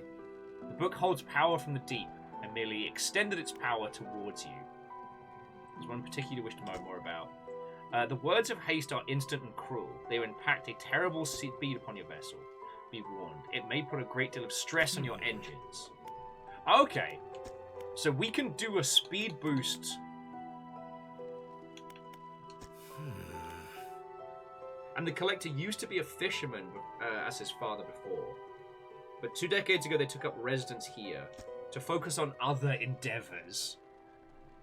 I found this island has a certain strength to it. Those dark basalt columns stretching downwards towards the deep. Anything else? Nah, I'm good. Fucking good.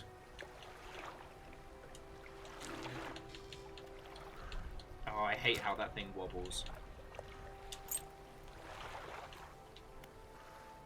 Alright. I'm going to go sell some trinkets at the other space. Alright, so speed adds 2 things. It adds panic and heat. Interesting.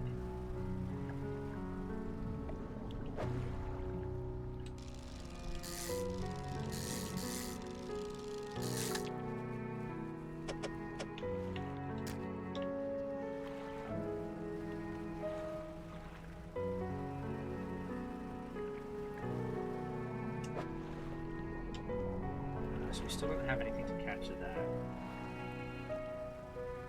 I'm just curious what these little, like, speed bubbles may or may not be. It's just disturbed water. Oh! It gets grosser! The all-seeing cod. Oh, hardy bloody har.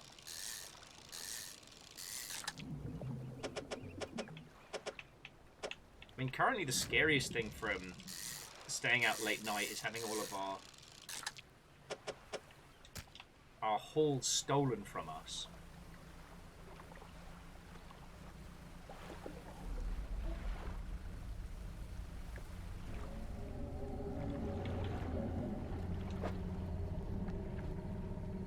You'll fucking hear that, right?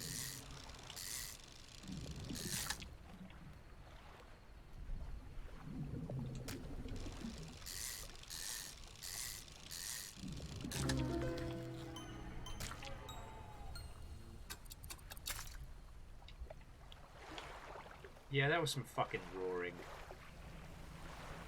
You know what? We're gonna spend the night here, and then we're traveling back. I'm not getting eaten by a fucking anglerfish. So yeah, something is not happy with our dredging. Alright, so first things first.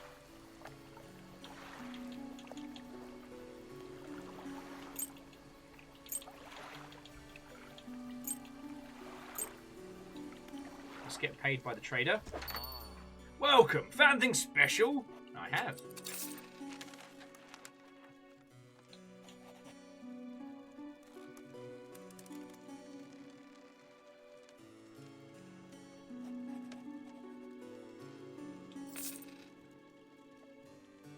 It's weird the belt buckle was worth the most, but alright.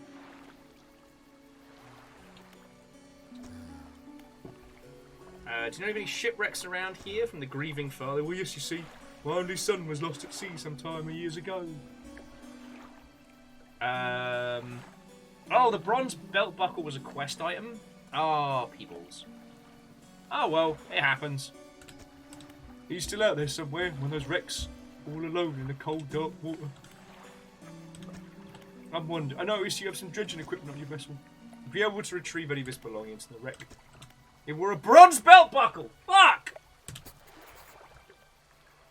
You explain that you've sold the belt buckle to the trader. The man hurries away towards the trader. Well...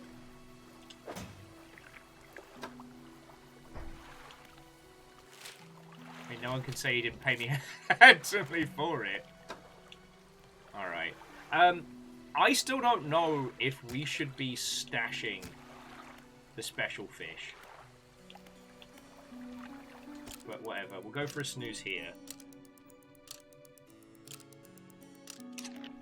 Yeah.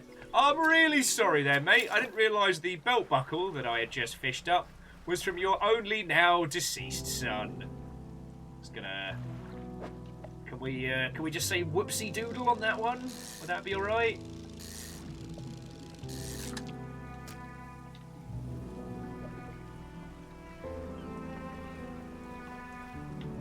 Chonorus, I know the trophy fish are, and the fucked up fish are worth more money, but I don't know if I need to be giving them to someone or if I should be saving them. You know?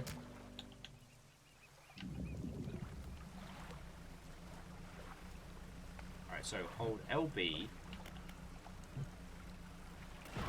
Fucking wee!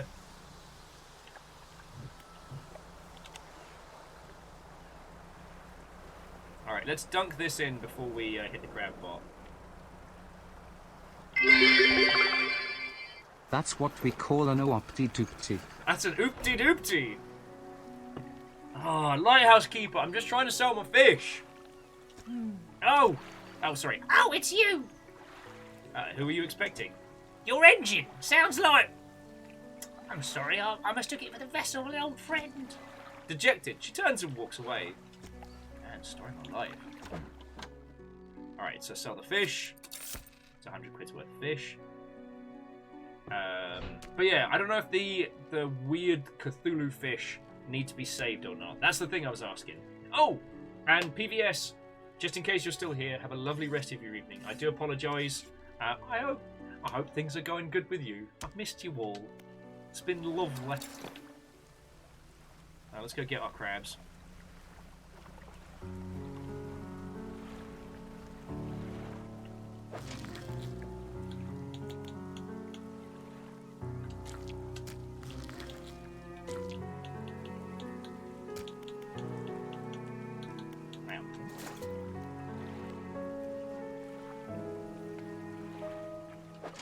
Well, we'll leave it going for one more day, and I'm kind of curious to see if they break or if they just kind of stop working. Dredging Lee Mulligan. Oh, that's good. Got any crabs on that order? Well, yes, I do. If your crab cockpit's a bit worn out, be able to patch them up. Oh, there we go. Right, what they were after. Ah, 60 quid for that. These'll do. Glad you got some use out of that old pot. One final request. Have you seen some fish around here can develop deformities? What do you think happens to a person that eats the flesh of those mutants? They go mad. Well, perhaps. But I want to know for sure. Bring me mutant fish. Any will do. Just keep this between the two of us. Yes, I do.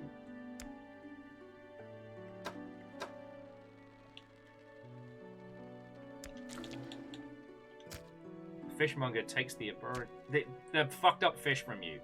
He clutches it close to his chest, wringing his hands around its slimy body. No, mate, no, don't monger that fish. Should do nicely. Here's what the fish is worth. Why don't you take these two? Ooh, research. Very handy. Do you hear that? Sounds like the faintest whispering. You listen. Silence. In the stillness of the room, the fishmonger's hands begin to tremble. Do not monger that fish! His face grows anguished. Please, sell what you need and leave. I must deal with this creature. Quickly now. Alright, so it actually was worth keeping those fish around. Alright. The fishmonger's door slams behind you. You hear the heavy scraping of metal bars across it. Cool, let's do some research. Alright.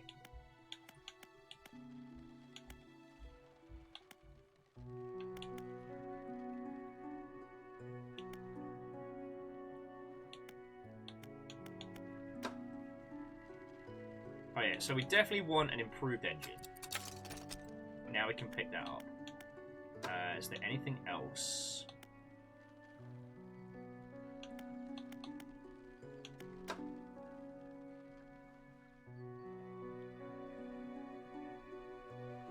I mean, the trawler net might not be a bad shout, but... Because right now, the flexible fishing pole was going to be an upgrade for us, but we got the fancy haunted as shit one, so we're doing better.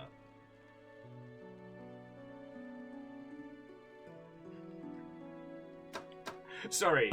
Yeah, he's... I'm not comfortable. I'm not comfortable with the fact that he, like, hurried us out and locked the door behind him.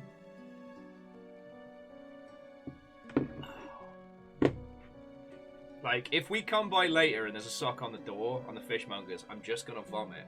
I'm just gonna vomit, take my boat, and leave forever.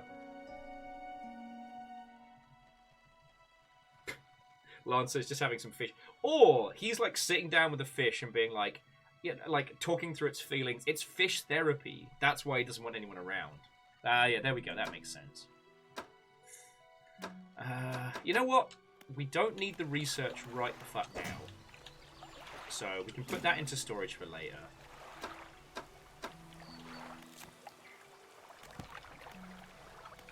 And for the shipwright. Oh, cool.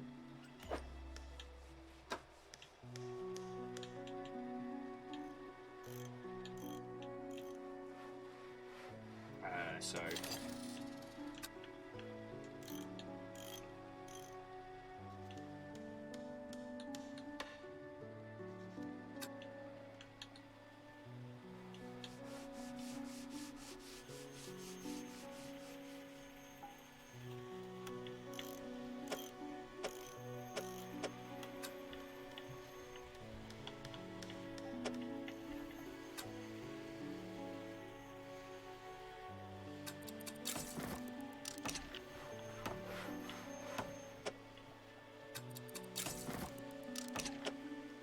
Now, is it going to let us install these engines sideways?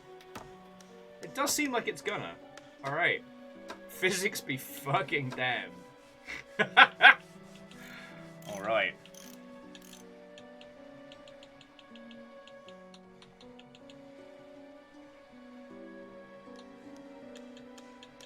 Oh, okay, so we've got... Oh, alright.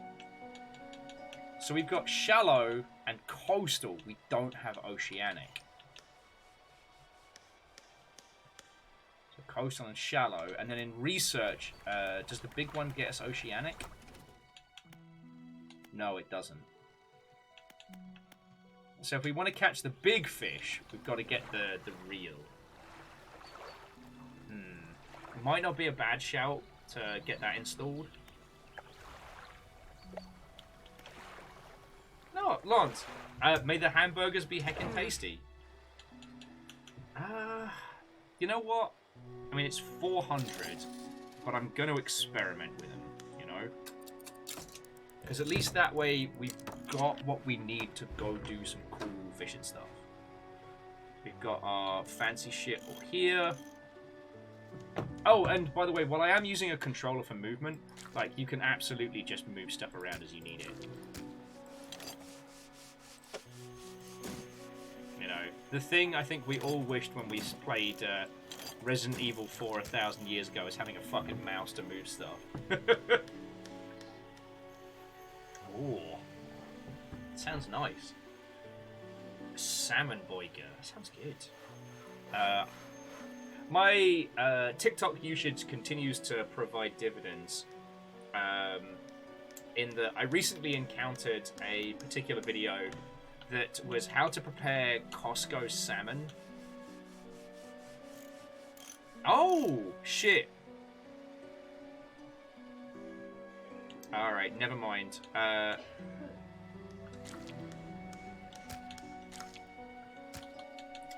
Even special fish rots. And the fishmonger's not taking stuff. Piss! Oh, piss. Alright, I'm sorry, all-seeing cod.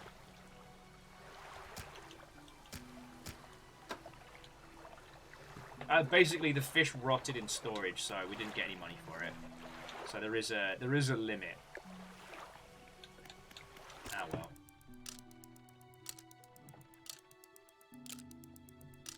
Yeah, but we learned something, and that's important.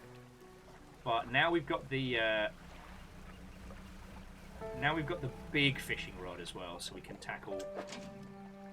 All right, so take all, check pot, pick up. I don't know if it would have exploded or died if we hadn't got it, but fuck it. But we can fucking mosey now. Woohoo! Disturbing water. Here we go.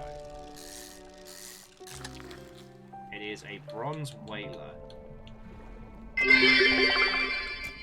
I warned you.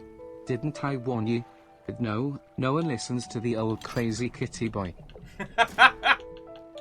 That is how I describe you at parties.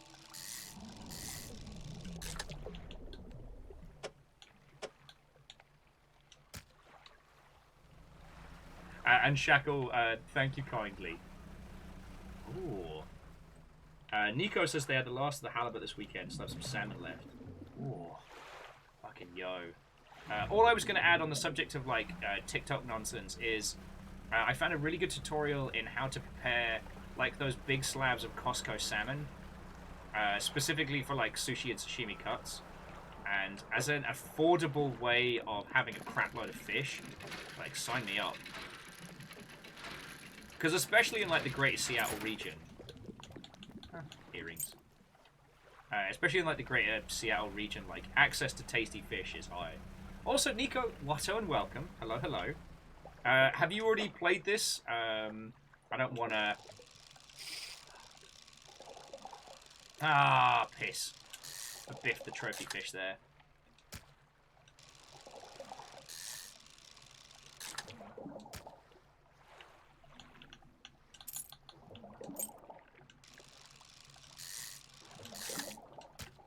Let's head back to town. We get paid. Now we need money.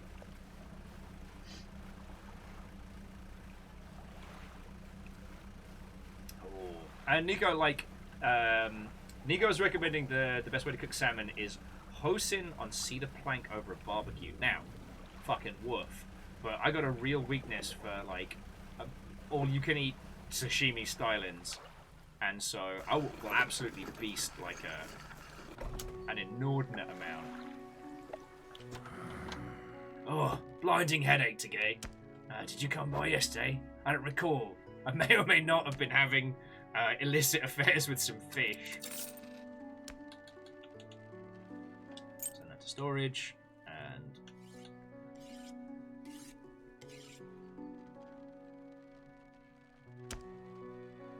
the oceanic fish definitely earned us a lot more cash.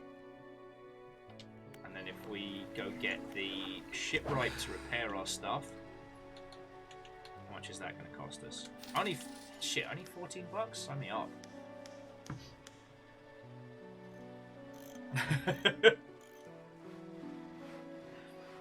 Well, Nico, it is lovely to make your acquaintance. Let me introduce myself whilst we're playing fishing video games. My name is Will. I worked in the video games industry for 1,000 years after I was cursed by a witch. No. I just got back from GDC on Saturday, and this is kind of my first stream back. So not only do I have Dredge, which is a fucking cool indie game and it's worth your time, it's Darkest Dungeon, but fish.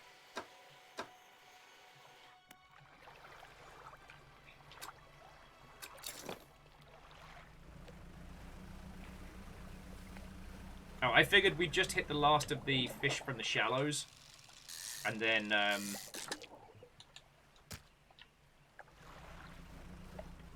go ponk one of the crab pots out. Yeah, plenty.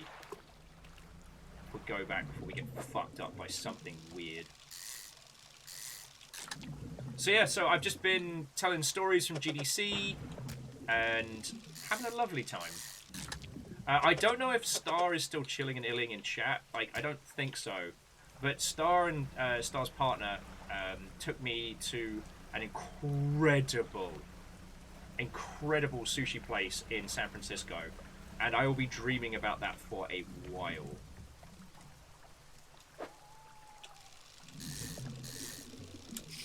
Fuck. I can tell I'm getting...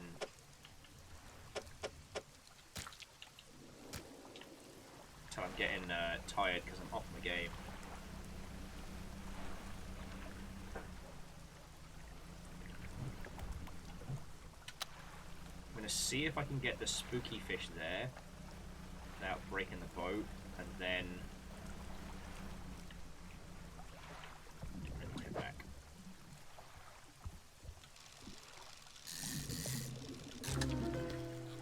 Yeah, that is fucked up. Alright, let's go get paid.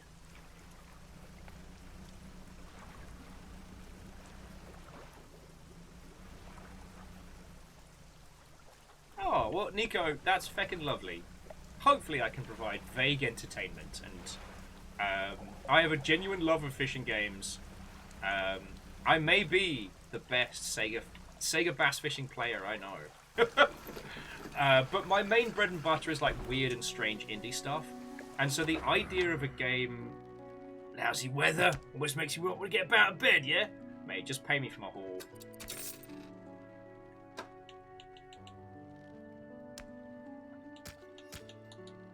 See if it'll sell me, if it'll buy the rot. Nah, no one buys rot.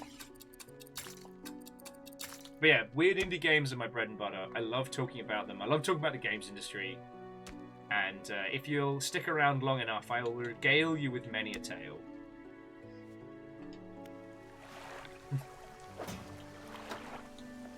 Oh, let me finish reading that one.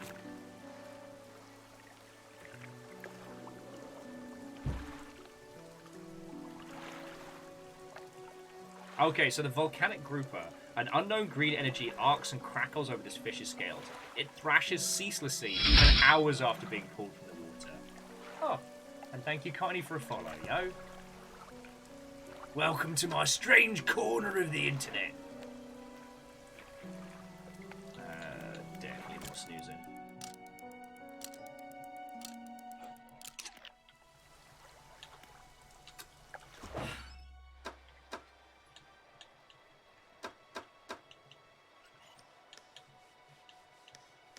Okay, that's interesting. So there's a limit to how many engines we'll get a day.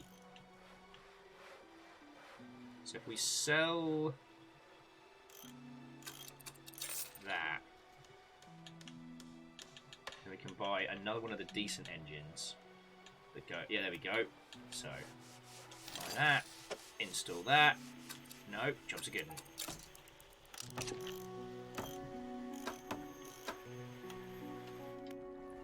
Right, let's go on an adventure. Back in Wii! Oh man, I got some pep in my step here. I got some zoom in my broom. Nah, nothing in the part book. Those are eels. We check the map. So Blackstone was beneath us. So we can try heading southeast, see where the seas take us. We haven't been really out into open water much, so I don't fucking know.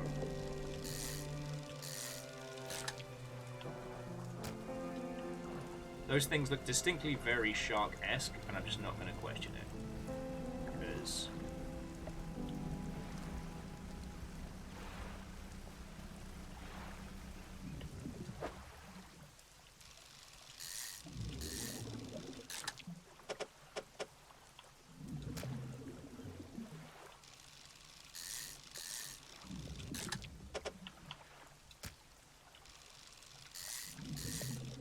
Every time I say I'm going to go off on adventures and we just find a whole bunch of good fish.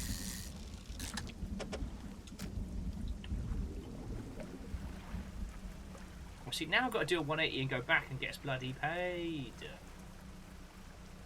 Oh, that is some flotsam, so that's useful. Now, I wonder if after we dredge it, we can pop it into storage.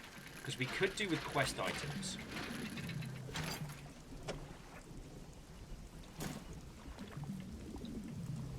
So no, we have to. Alright, so for those we have to take them with us. Alright. Sorry, I'm learning. Gear, I do realise it's April on Saturday because April 6th will be the 5th anniversary of the Longship. This stream will have been a full-time operation for 5 years on April 6th, and I'm acutely aware of it. I still don't know what to do as a great big celebration. I'm probably going to email a lot of people and say a lot of thank yous. Alright, yeah.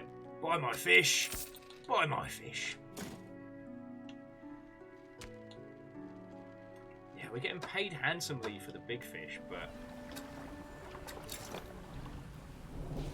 Alright, let's see if we can get straight back out there and get the... Because the thing is, the stuff that we dredge, you know, the resources... That doesn't seem to dissipate.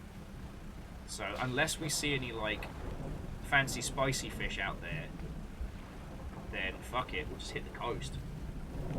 We know there's stuff near the wrecks.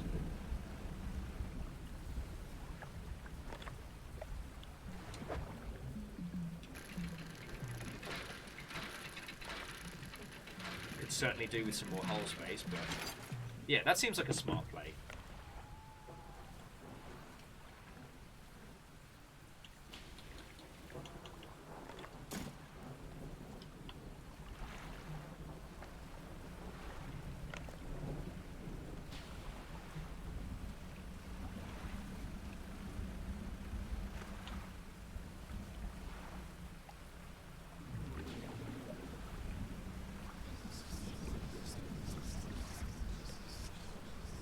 Oh, that's bad. I thought that was a fancy fishing spot, but that's just a haunting, fucked up entity that is following us now. No, no, no, no, no, no! No biting!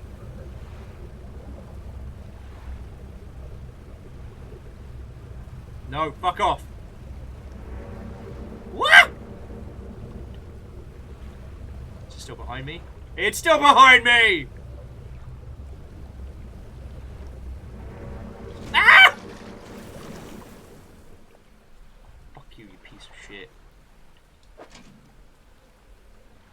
Broke all my good stuff.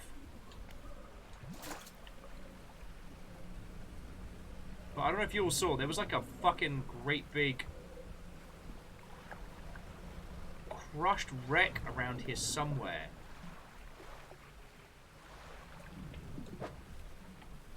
Oh, we can't fish because they broke our blood. Oh, that's bad.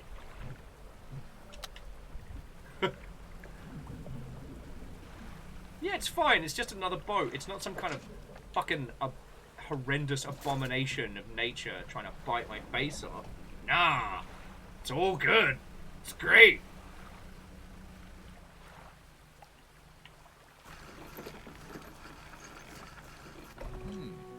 Fisherman, what's this? You look a touch troubled. The fog's starting to get to you. Are you sure you want to fish when you're being hunted? Boat, you are being hunted. And yeah, Ash, it's fine. There's nothing wrong with this. Oh, Number says that for those of you that celebrate it, Major League Baseball starts on Thursday.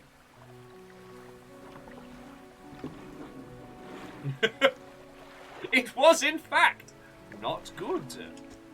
But yeah, so, Gear Graphics, sorry, you mentioned you're working on a few game projects at the moment. Anything we can help with? I mean, it's not like you don't know your stuff, but... yeah.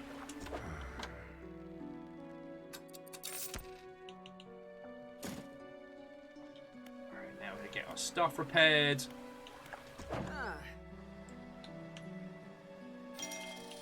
Fucking space anglerfish. Now try and sleep off the madness.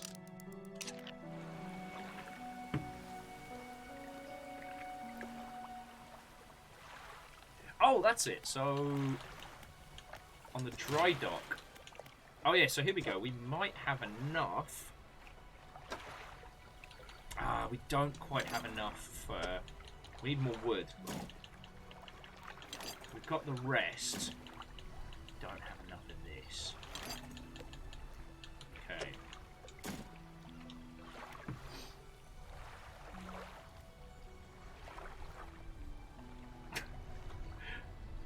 Now, Cheshire, I don't know if it said you've got life correct, but it is certainly interesting when you reach that point where everybody's asking you.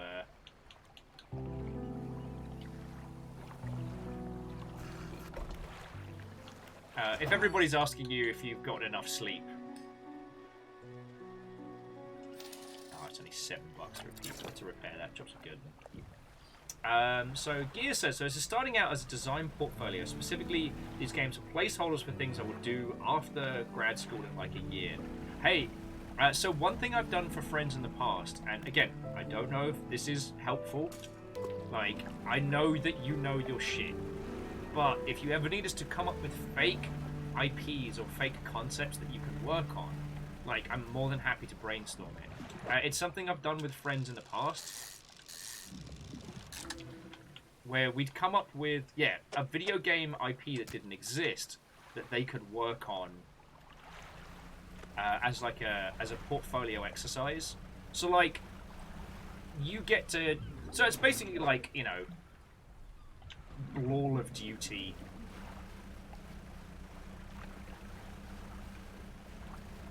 Okay, that wasn't a very good example, but yeah, no, it's something I've done with and for friends in the past. Oh shit! What's up, dolphins?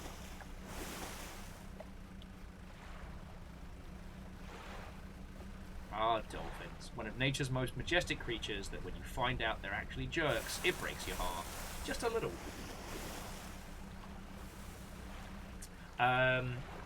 Gear says, be happy to hash out stories because the first one is oddly a fish-related game. It's a perfect story, but the other two are loose. Do you want to give us some, like, vague thematics? Because we can start putting those together, like, pretty much soon as. I'm really out and about more looking for things to find on, like, the docks and stuff.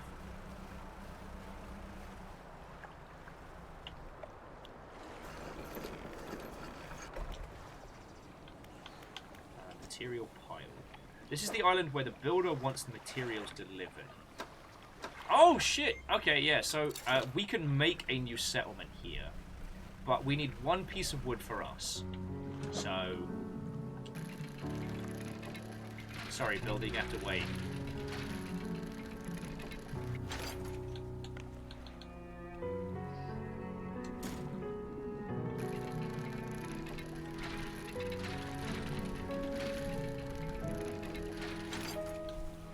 Ooh, that's a fucking find. So there's a chance to get research tokens from just hanging out. What is happening? Icy. I don't want to be loud. See what? I'm just making it icy. I don't want to be loud. Oh, yeah, those things are noisy.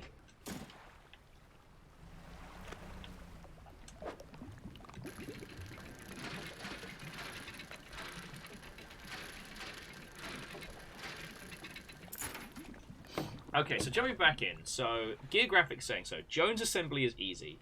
It's a climate game based on the design of Echo the Dolphin and or Ori the Blind Forest. I play as a little hive squid called Davy and investigate why his world is having shit falling from the sky. Love it.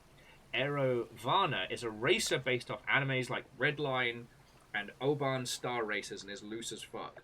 But it is a racer in the sense of vehicles on ground, right? Not anything spicier than that.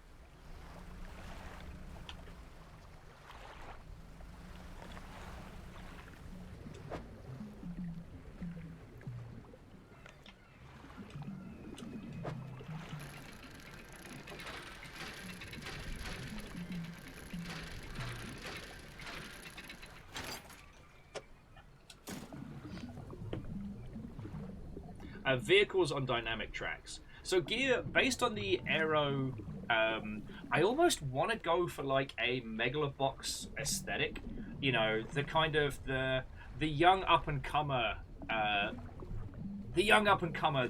star of previous sessions, like now trying to return to their former glory. Like, I think that's always a good way to start because, one, it means that you don't have to spend all the time world building. Your character's already been there, and everything's kind of inferred from their actions. Also, the idea of someone re-entering a sport having already been one of the top people, and... Oh, those are bad. Alright, so I fucked up. I'm gonna see if I can get us back before something decides to bite my face off. Oh shit, no, we can... If I finish dredging here, we can just have a fucking snooze. We can just sleep on the boat.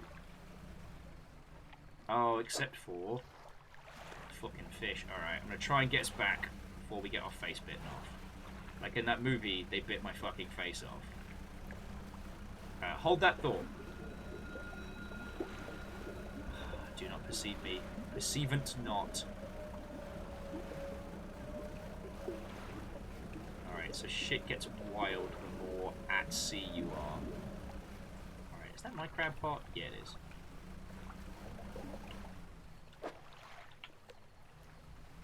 Might as well catch one last little fish.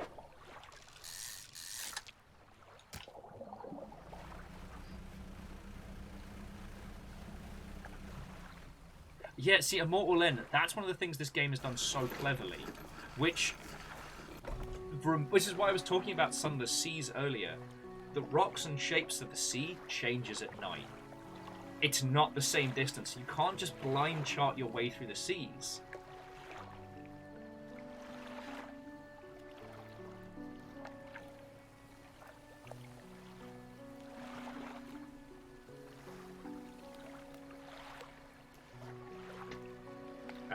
But yeah, so gear. Also, the Megalobots thing also reminds me of what they did with a lot of Cowboy Bebop, which was taking photos of like Japan during the 60s, and then using those as the background for like the lived-in retro future, because that way you can create a gorgeous offset between these ridiculous, ostentatious supercars and like the world in which they come from. You know, the person we're following, you know, was like the fucking Das Wunderkind of super racing, who then like won and then burnt out and started doing drugs and shit, and now they've cleaned up their act and they're like, all right, I got to get back onto the track. So theirs is kind of like the beat up, the junker, the would be, you know, and the rest are all these ridiculous like supercars. So basically, like, pick a part of the world that you really enjoy, or that, like, maybe somewhere from, like, your family heritage or what have you, and, like, get some photos from the 60s and use those as, like, the grounding, because that's a really good way of just setting a baseline. Redline's good, because its art style does a lot of the heavy lifting, but no one's ever said Redline has got a good grounding.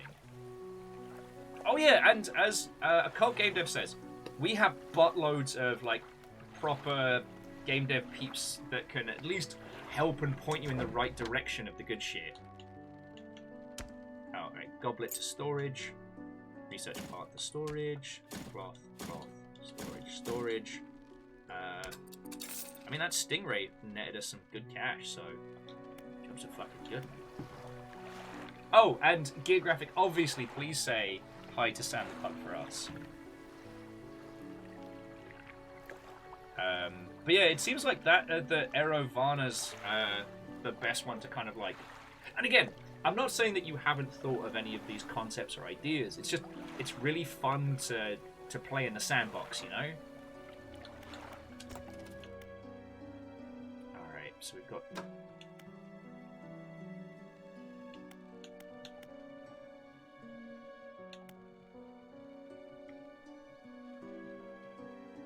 So 15 and 15 is 30 plus.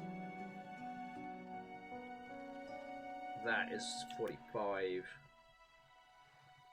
Two of those would get us up to 50. Alright.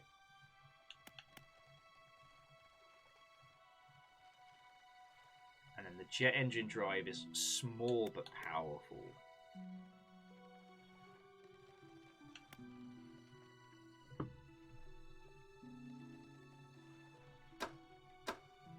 God, we haven't even started using the troll nets yet.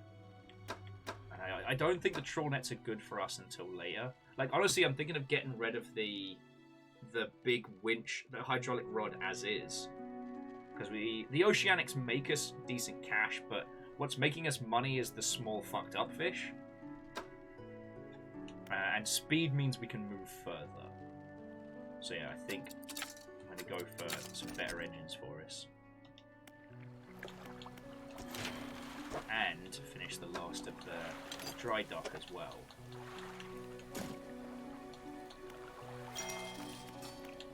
Yeah, now we can do the brand new hull. So that's going to be our next thing to work towards. But I think we'll build the little island base next.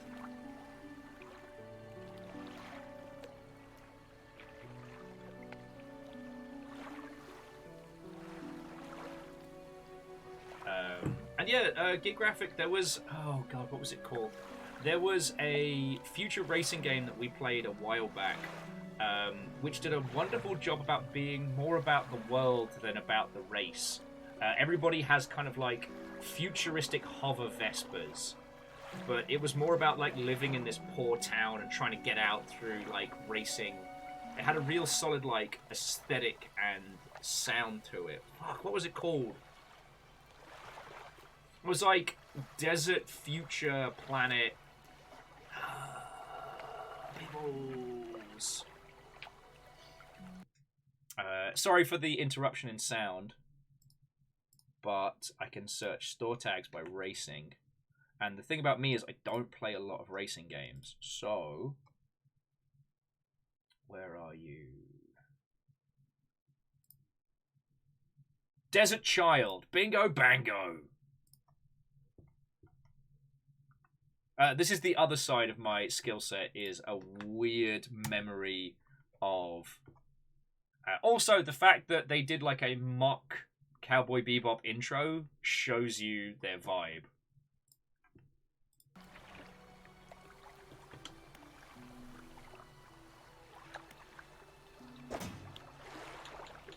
This is definitely one of those ones where my kingdom for a feckin'... for an auto sword, you know what I mean? And what are our current pursuits? So yeah, the collector is the big one, and the 2 lumber, 2 scrap, so we need work. Also, yeah, Dustin, 69 viewers, nice. Also, before we bought that new shit, we had $669.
Gear graphic, like, I'm just happy, like, I could use my nonsense skills.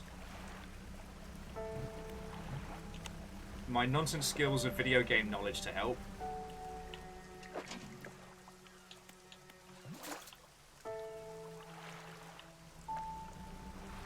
Alright. So yeah, we'll do another once around the coast, because what we need, I think, is just more wood. So hopefully find a few more, like, crashed or fucked up areas. Hopefully get lucky. I mean, it's all useful.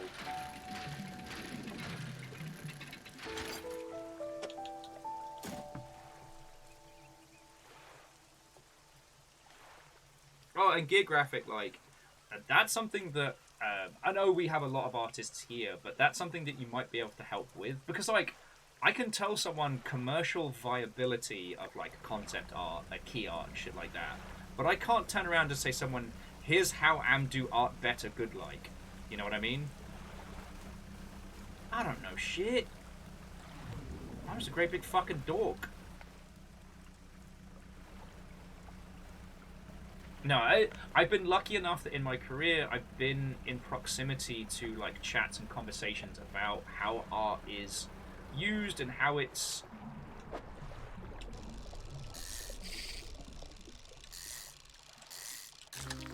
used like commercially, you know what I mean? Are you shitting me? We can't fit this thing in? Alright, there we go. Cool, just wanted to catch a new fish. Also, this seems to be busted, so hopefully there's a buttload of lumber over here.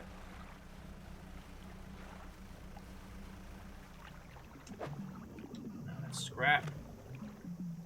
This is goodies. Yeah, so actually, like, being able to, like, help and critique art in its craft and construction is very valuable. And there are a lot of people out there who would love that help. Yeah, Superfish Jenga. You know, we're not playing the Resident Evil 4 remake, and yet here... Ooh, good fucking find. Getting them good upgrades.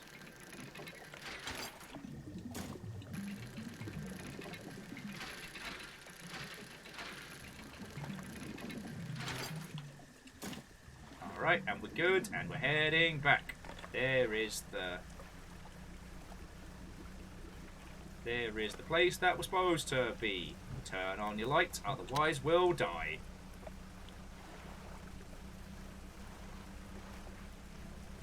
John the Fisherman intensifies. Oh no, you can fuck right the fuck off now!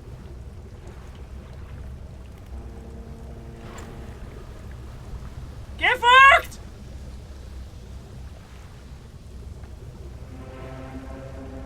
Not my friend, not my friend, not my friend!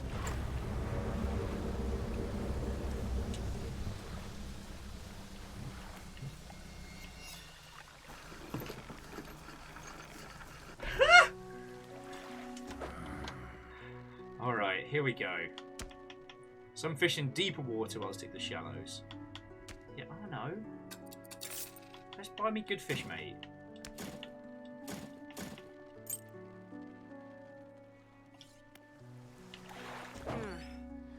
See if the shipwright will sell us another. Nah.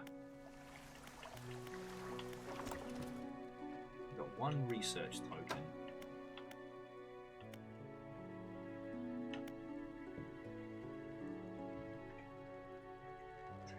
I call this the tenderloin of the sea, because you should not be out at night.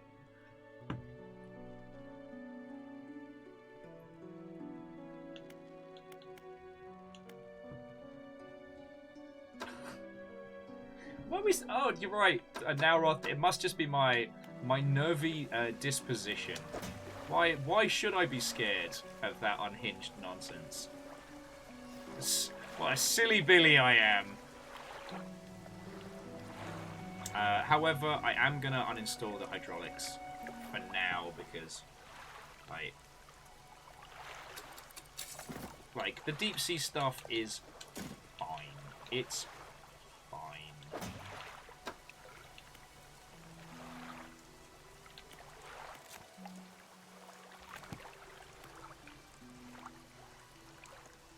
Yeah, Lance, you're right. We've got to unlock that if we want to unlock the tree, and we haven't even got to the volcanic stuff, so yeah.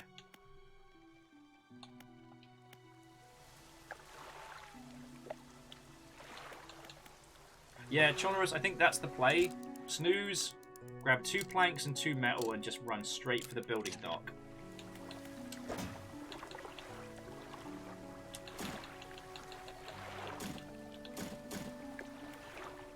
And the building dock was... That was Blackstone Isle? No, was it Gale Cliffs? Was it Gale Cliffs? So yeah, so it's south east. Yeah. I hadn't realised how much Sea of Thieves has taught me my compass points. And also,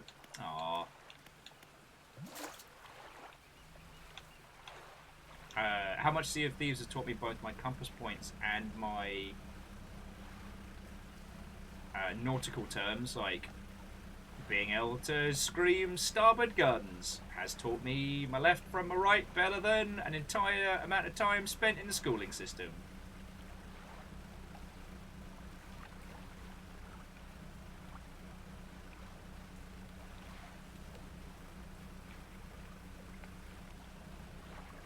Yeah, I mean, Lyris, we're back to Sea of Thieves on Friday. Though this will be the only time... well, not the only time. We're going to have a break from the usual crew on Friday. Because I want to reuse a pun that I probably won't have another chance to use. Oh, a rotten mast lays on the island, half hidden. At its base is an old boat. Inside. Yes. Fucking goodies. A bag of doubloons! Fuck yeah.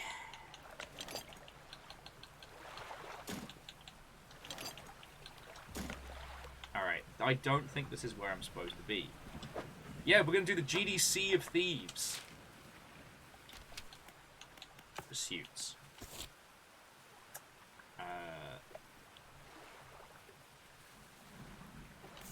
Okay, Greater Marrow. Oh no, so the person's in Greater Marrow. Steel Point, an island to the north. That's the opposite of south.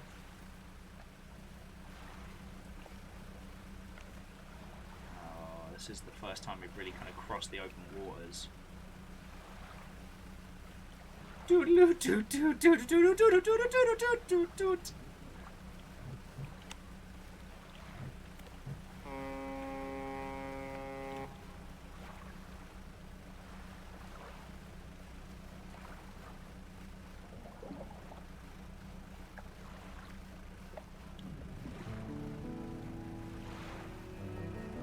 It's interesting how this game really embraces like the beauty of the sea, the calmness of it all when you're out during the day.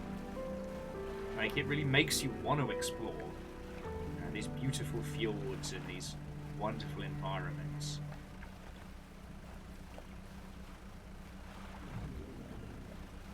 Hey! How are you doing, friends? Hate my brain immediately wants to go Joachim, which is not how your name is said. How are you holding up, friend? Yeah, I see you got your badge. Got your feckin' badge right there. Let's make sure it does what it's supposed to. Friends, check friends badges. Feckin' yo. It carries right through to your Twitter account for the Partum artifact. Is it artifact? Artifacts. Sorry. So friends, Joachim, or Joachim, I'm double guessing myself because I read it, developed a fascinating horror game.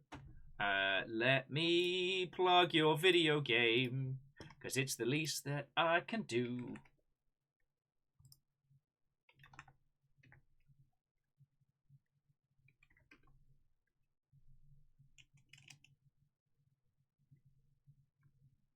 There we go. So, friendos, last month, our good friend in chat released this video game here. If you like horror stuff, give it a look, because it's fucking great. Anyway, how are you doing? How was launch? How's it going?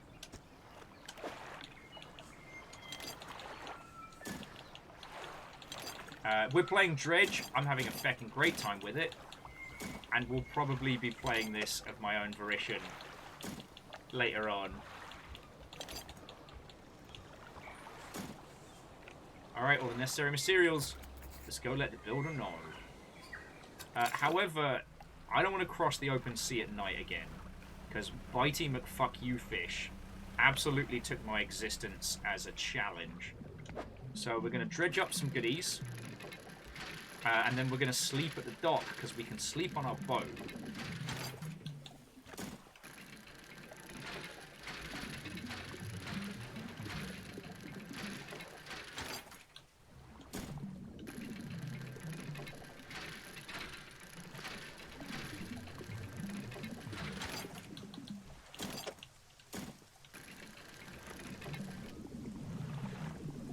And now it is very late. So let's turn on the light and sleep at the dock and not get eaten by the bad fish. Bad fish. Oh, gotta be real fucking careful though.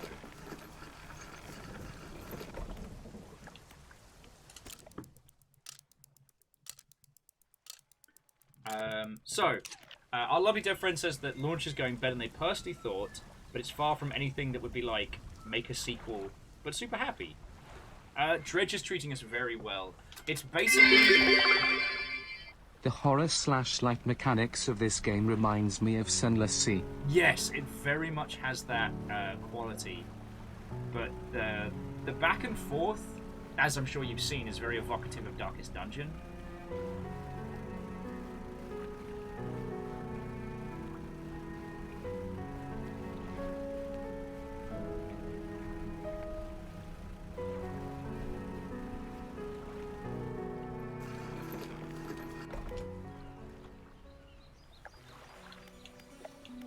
Oh. It's weird, I thought...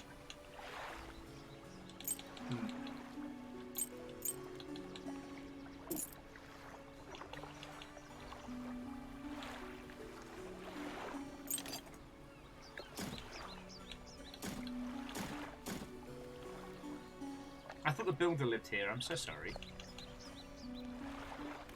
It's a stinky crab as well.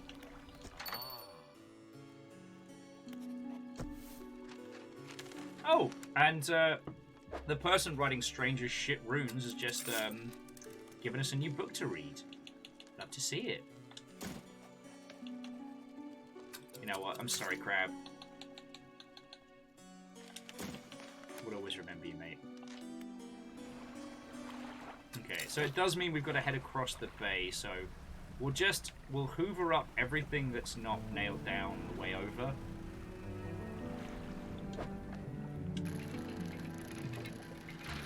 Then we'll hit home base, get paid, maybe get some new engines installed. You know, jobs are good.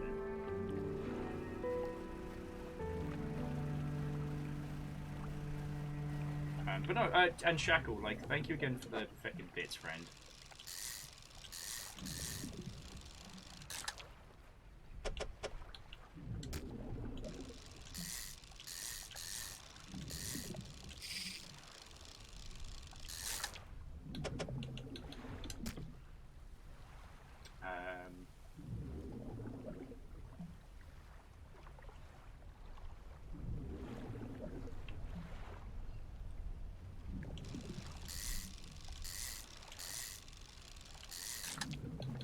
On the subject of like the Twitch badge for game devs, it seems to be for small or solo teams that have their stuff already sorted in the Twitch backend.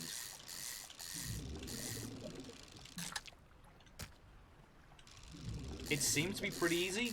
Like Hookshot was the one that sorted me out with mine for like helping out on some of their titles, which was really fucking cool of them.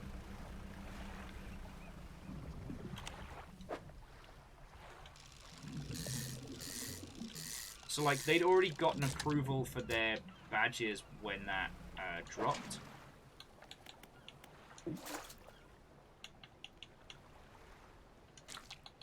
Ah, do you have some crab?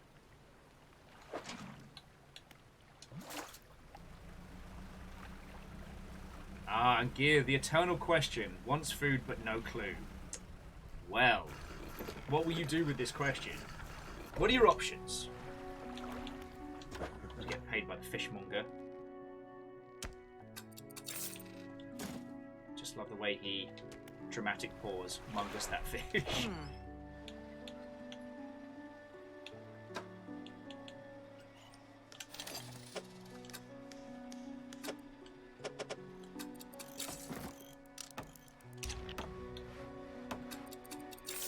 Alright, so in theory, between those two engines we should be way faster. Alright. God,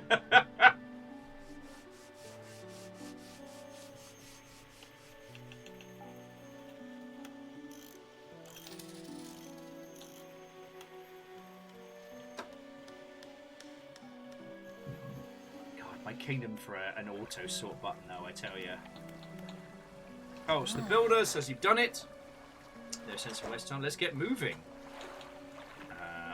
Alright. Well, I hope you're ready to sleep on the boat, because we're having a nap before we take you to your new spot. So, fucking yo. Reject mammalism, return to crab. Hopefully, just check storage. Okay, that's cool. The builder doesn't go off. Alright, back to the north! Away! Fucking wee! It's fucking windy! Good. Donuts.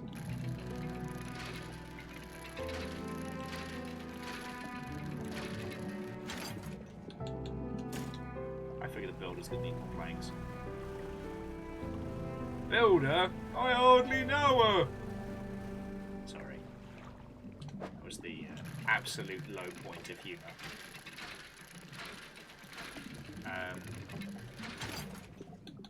But yeah, no, sorry, I just, talking about, like, the Twitch backend stuff, it is kind of curious because, like, I haven't really used it in quite some time.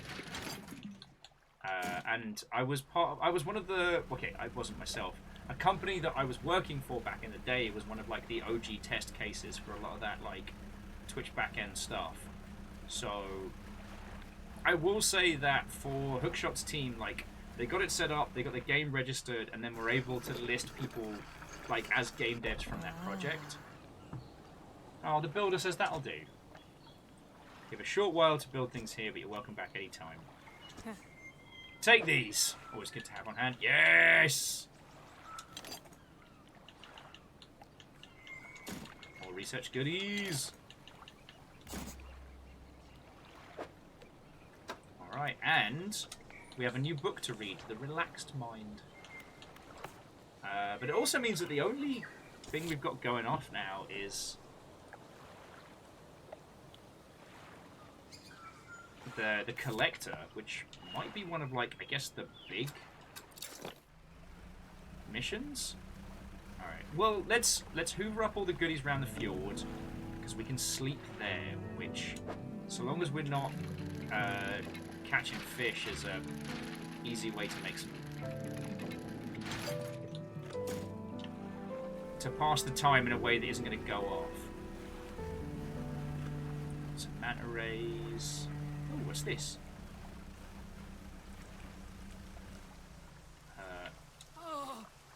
Oh, I'm saved! Oh, you are a sight for sore eyes! You look terrible, you're right. You bet I do! Certainly felt better. I've been chewing on seaweed and starfish for longer than I'd like. I'm washed up here. I'm Tony Harris. My navigational skills are second to none. Oh, it must have been 2 weeks ago.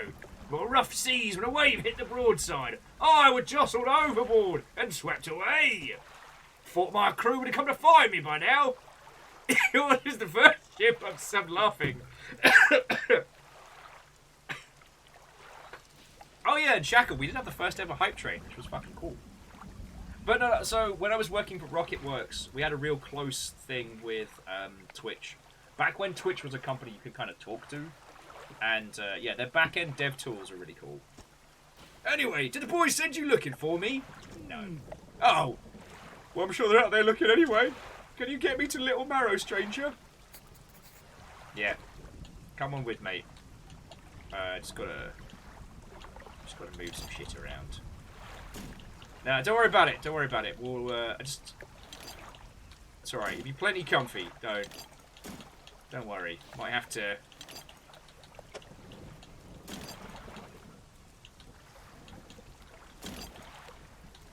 There we go. You might have to turn sideways. Don't even worry about it.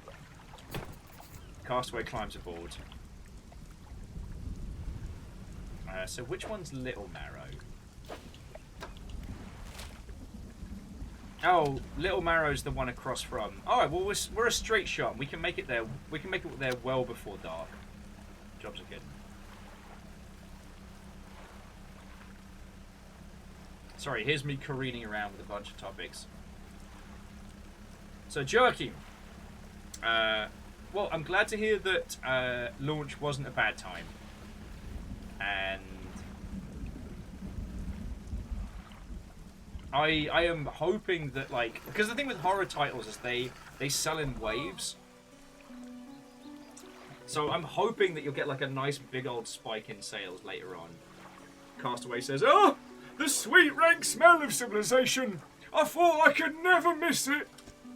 He turns to you, and for someone who has just been saved, he seems rather gloomy. I've not got much on me, as you can imagine. I haven't. I have a feeling this isn't worth much anymore, for me at least. But perhaps it's worth something to you. He removes a signet ring from his left hand and presses it into yours.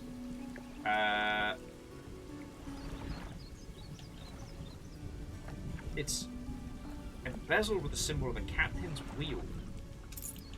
Cool. On to better horizons, friends. Farewell. I'm never sailing again. Yeah, I think I'm gonna pop that in storage because it's a signet ring. Ship's wheel is emblazoned upon this ring. Such a symbol is surely to bring good luck to any captain who holds it. Yeah, it feels important. I'm not selling that.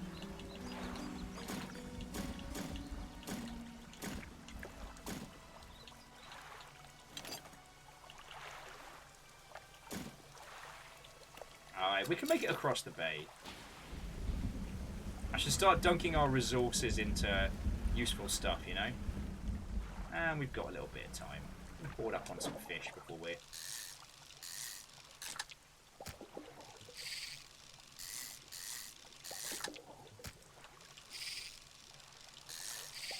Oh my word. Oh god. Oh, I hate that there are multiple nasty ass versions of these fish. Could live my whole life without seeing that.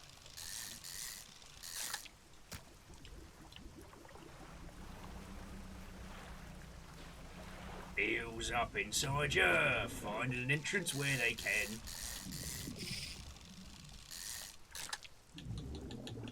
Eels.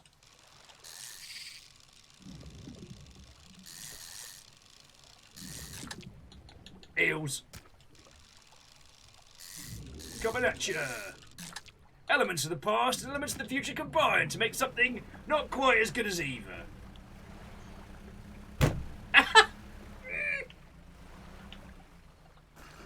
I went to cross my legs for dramatic effect. That sound was exactly what you think it was. I did not enjoy that.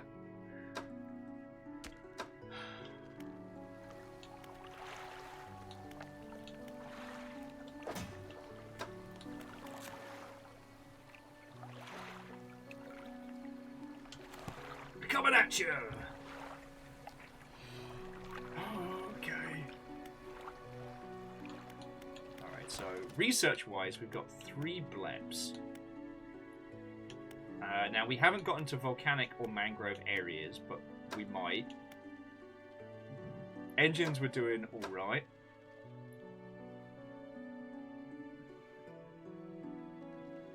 Alright, let's put 1 in trawler nets, just because we haven't tested them out yet. But, honestly, like, the dry dock is where we need to start. Because we're not far off.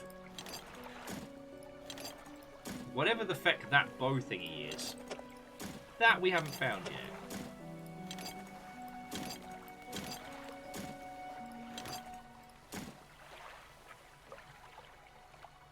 Alright, so we need 1 more chunk of feckin' something. We've got plenty of scrap once we get past it.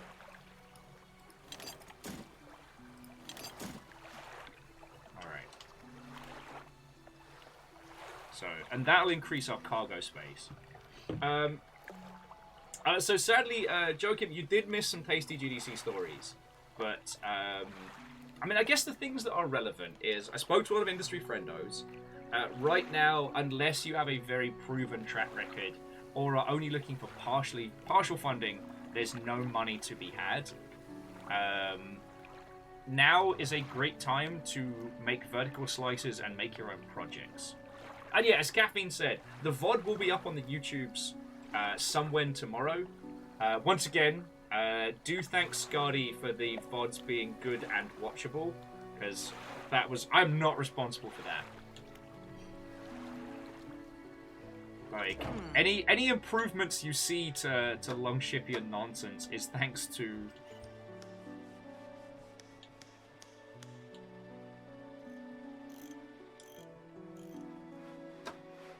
Oh.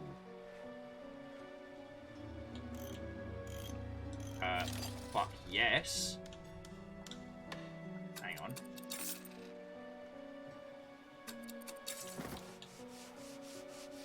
We're getting the big lights. Let's feckin' go. The halogen spotlights.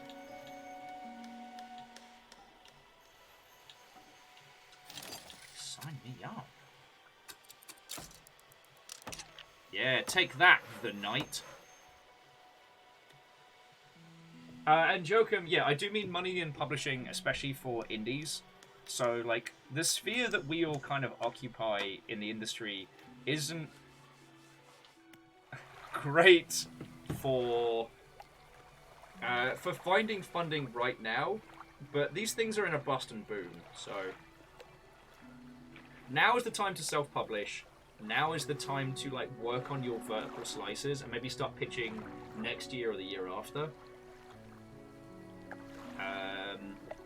If you rotate them, can you install them both? Sadly, no. They have to be completely within the thing.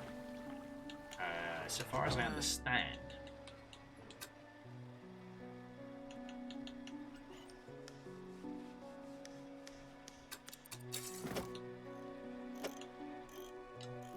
Yeah. Yeah, they have to be completely within the thing.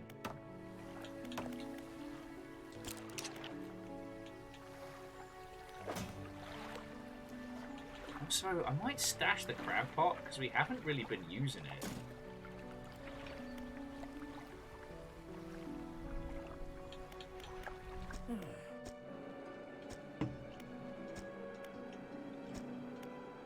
Oh, the lighthouse lady says that the fog is unnatural and bad.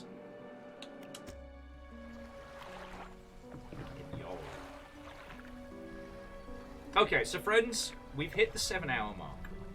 Now, usually, I would continue long into the night, but I feel that, one, I should be sensible, and two, just in case I do have the bad luck, I shouldn't be going hard. Still got a couple of days. Oh yeah, no, Cheshire, she just set a death flag for the entire lighthouse. So, Joachim, if you have time, please stop on by the streams, because I'd love to talk to you about how the launch went. If there's anything we as the Longship, or myself as an individual, can do to help, and like, hear your stories. No doubt I'll be telling you all tales of GDC for days to come.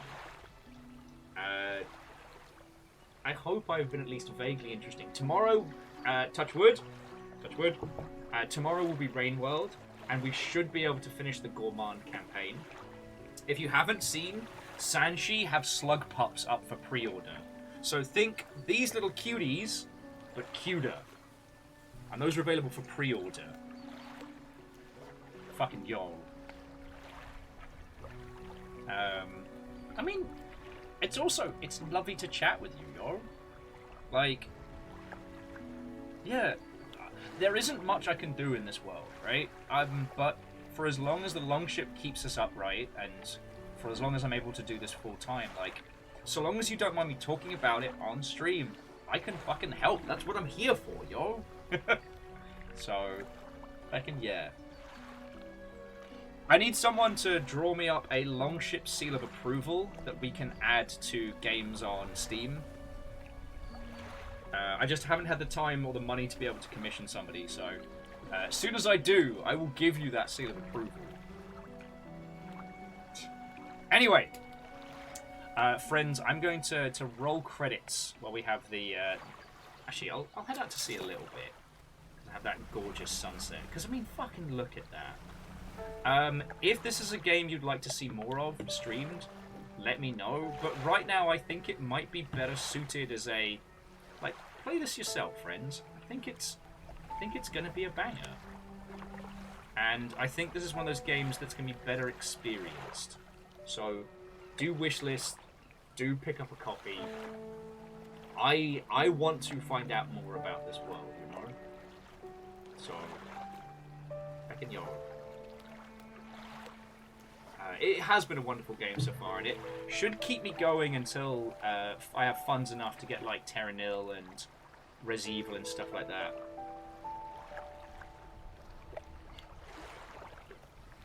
Right!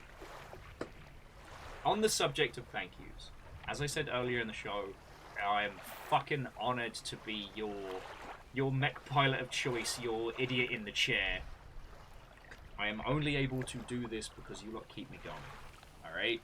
So anything that you all put in is what keeps this together. With that in mind, I'd like to thank the following people, because without you all, I wouldn't have gone to GDC. I'd be fucking nobody. Yeah. Getting the robot will, or Perun will have to do it again. Bits and donations are literally what keeps our house upright, so sincerely thank you. Specifically, I'd like to thank Ehrman, Wolfcrad, Shackle Draconis, Scarred in Alaska, Lyris Dragon, Punch Spectre, Sun, Keldrador! Sneak Smile, Vanderbeast, Bacon Avenger, Akira Zero, Quasimoto, Legend of Morad, Crux, Immortal Allen, Gilmar Greyjoy, J-Post, Some Numbers, Ragnar Steiner, Favor 6, Tyler the Designer, Alnus, Angel Kalina, MDH, obviously MDH Wright, and Bright Karma. Also, Keldra, I hope you heard my thank yous earlier, but thank you for the donation during GDC. It was very fucking kind of you, right? Your moderator's day was not just caffeine, but we also saw Rhymes and Moose and Lizzie Tapau, and 907 Nico, Gear Graphic, Kung Pao, The Annoying Goldfish, Naxian, and Shadow Warrior. When you follow people's, and I really, really hope we'll get to hang out and chat more. To Wolfcrad, Keldra, Goodbye, World Will, Harmonious, Wheeler Dealer, Clank Crusher, Aiden, Jur, MDH Wrights, Ragnar Steiner, Jackie Foxbot, Bismarck Mech, Neo Shido, Some Numbers, Sturdy Kiwi, Relu, Get to the Boat, Secretly Robin, Gear Graphic, The Man, Gilmar Greyjoy. I don't know why I said it like that. It's Gilmar Greyjoy. And PVS. Whether House Carl gifted you a sub or it was a spree or your first or whatever, fucking thank you. And to Aperius Unlimited, Nodeski and the Real Hunter, you all brought in Cool Kid raids, so fucking thank you. Lyris! Banterras! Right. Now we're very much at that. You don't have to go home, but you can't stay here. So who can I pass you on to?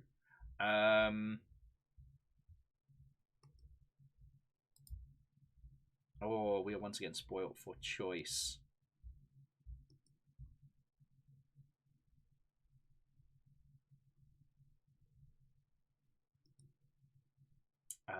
Apologies for the quiet at this very moment. I just need to see what is going down, and of course it's just vomiting adverts at me.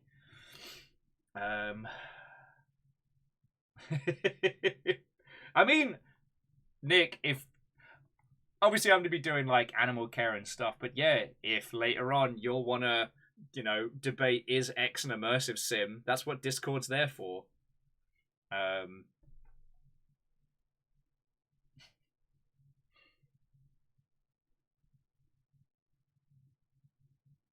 Okay, noted that. Okay.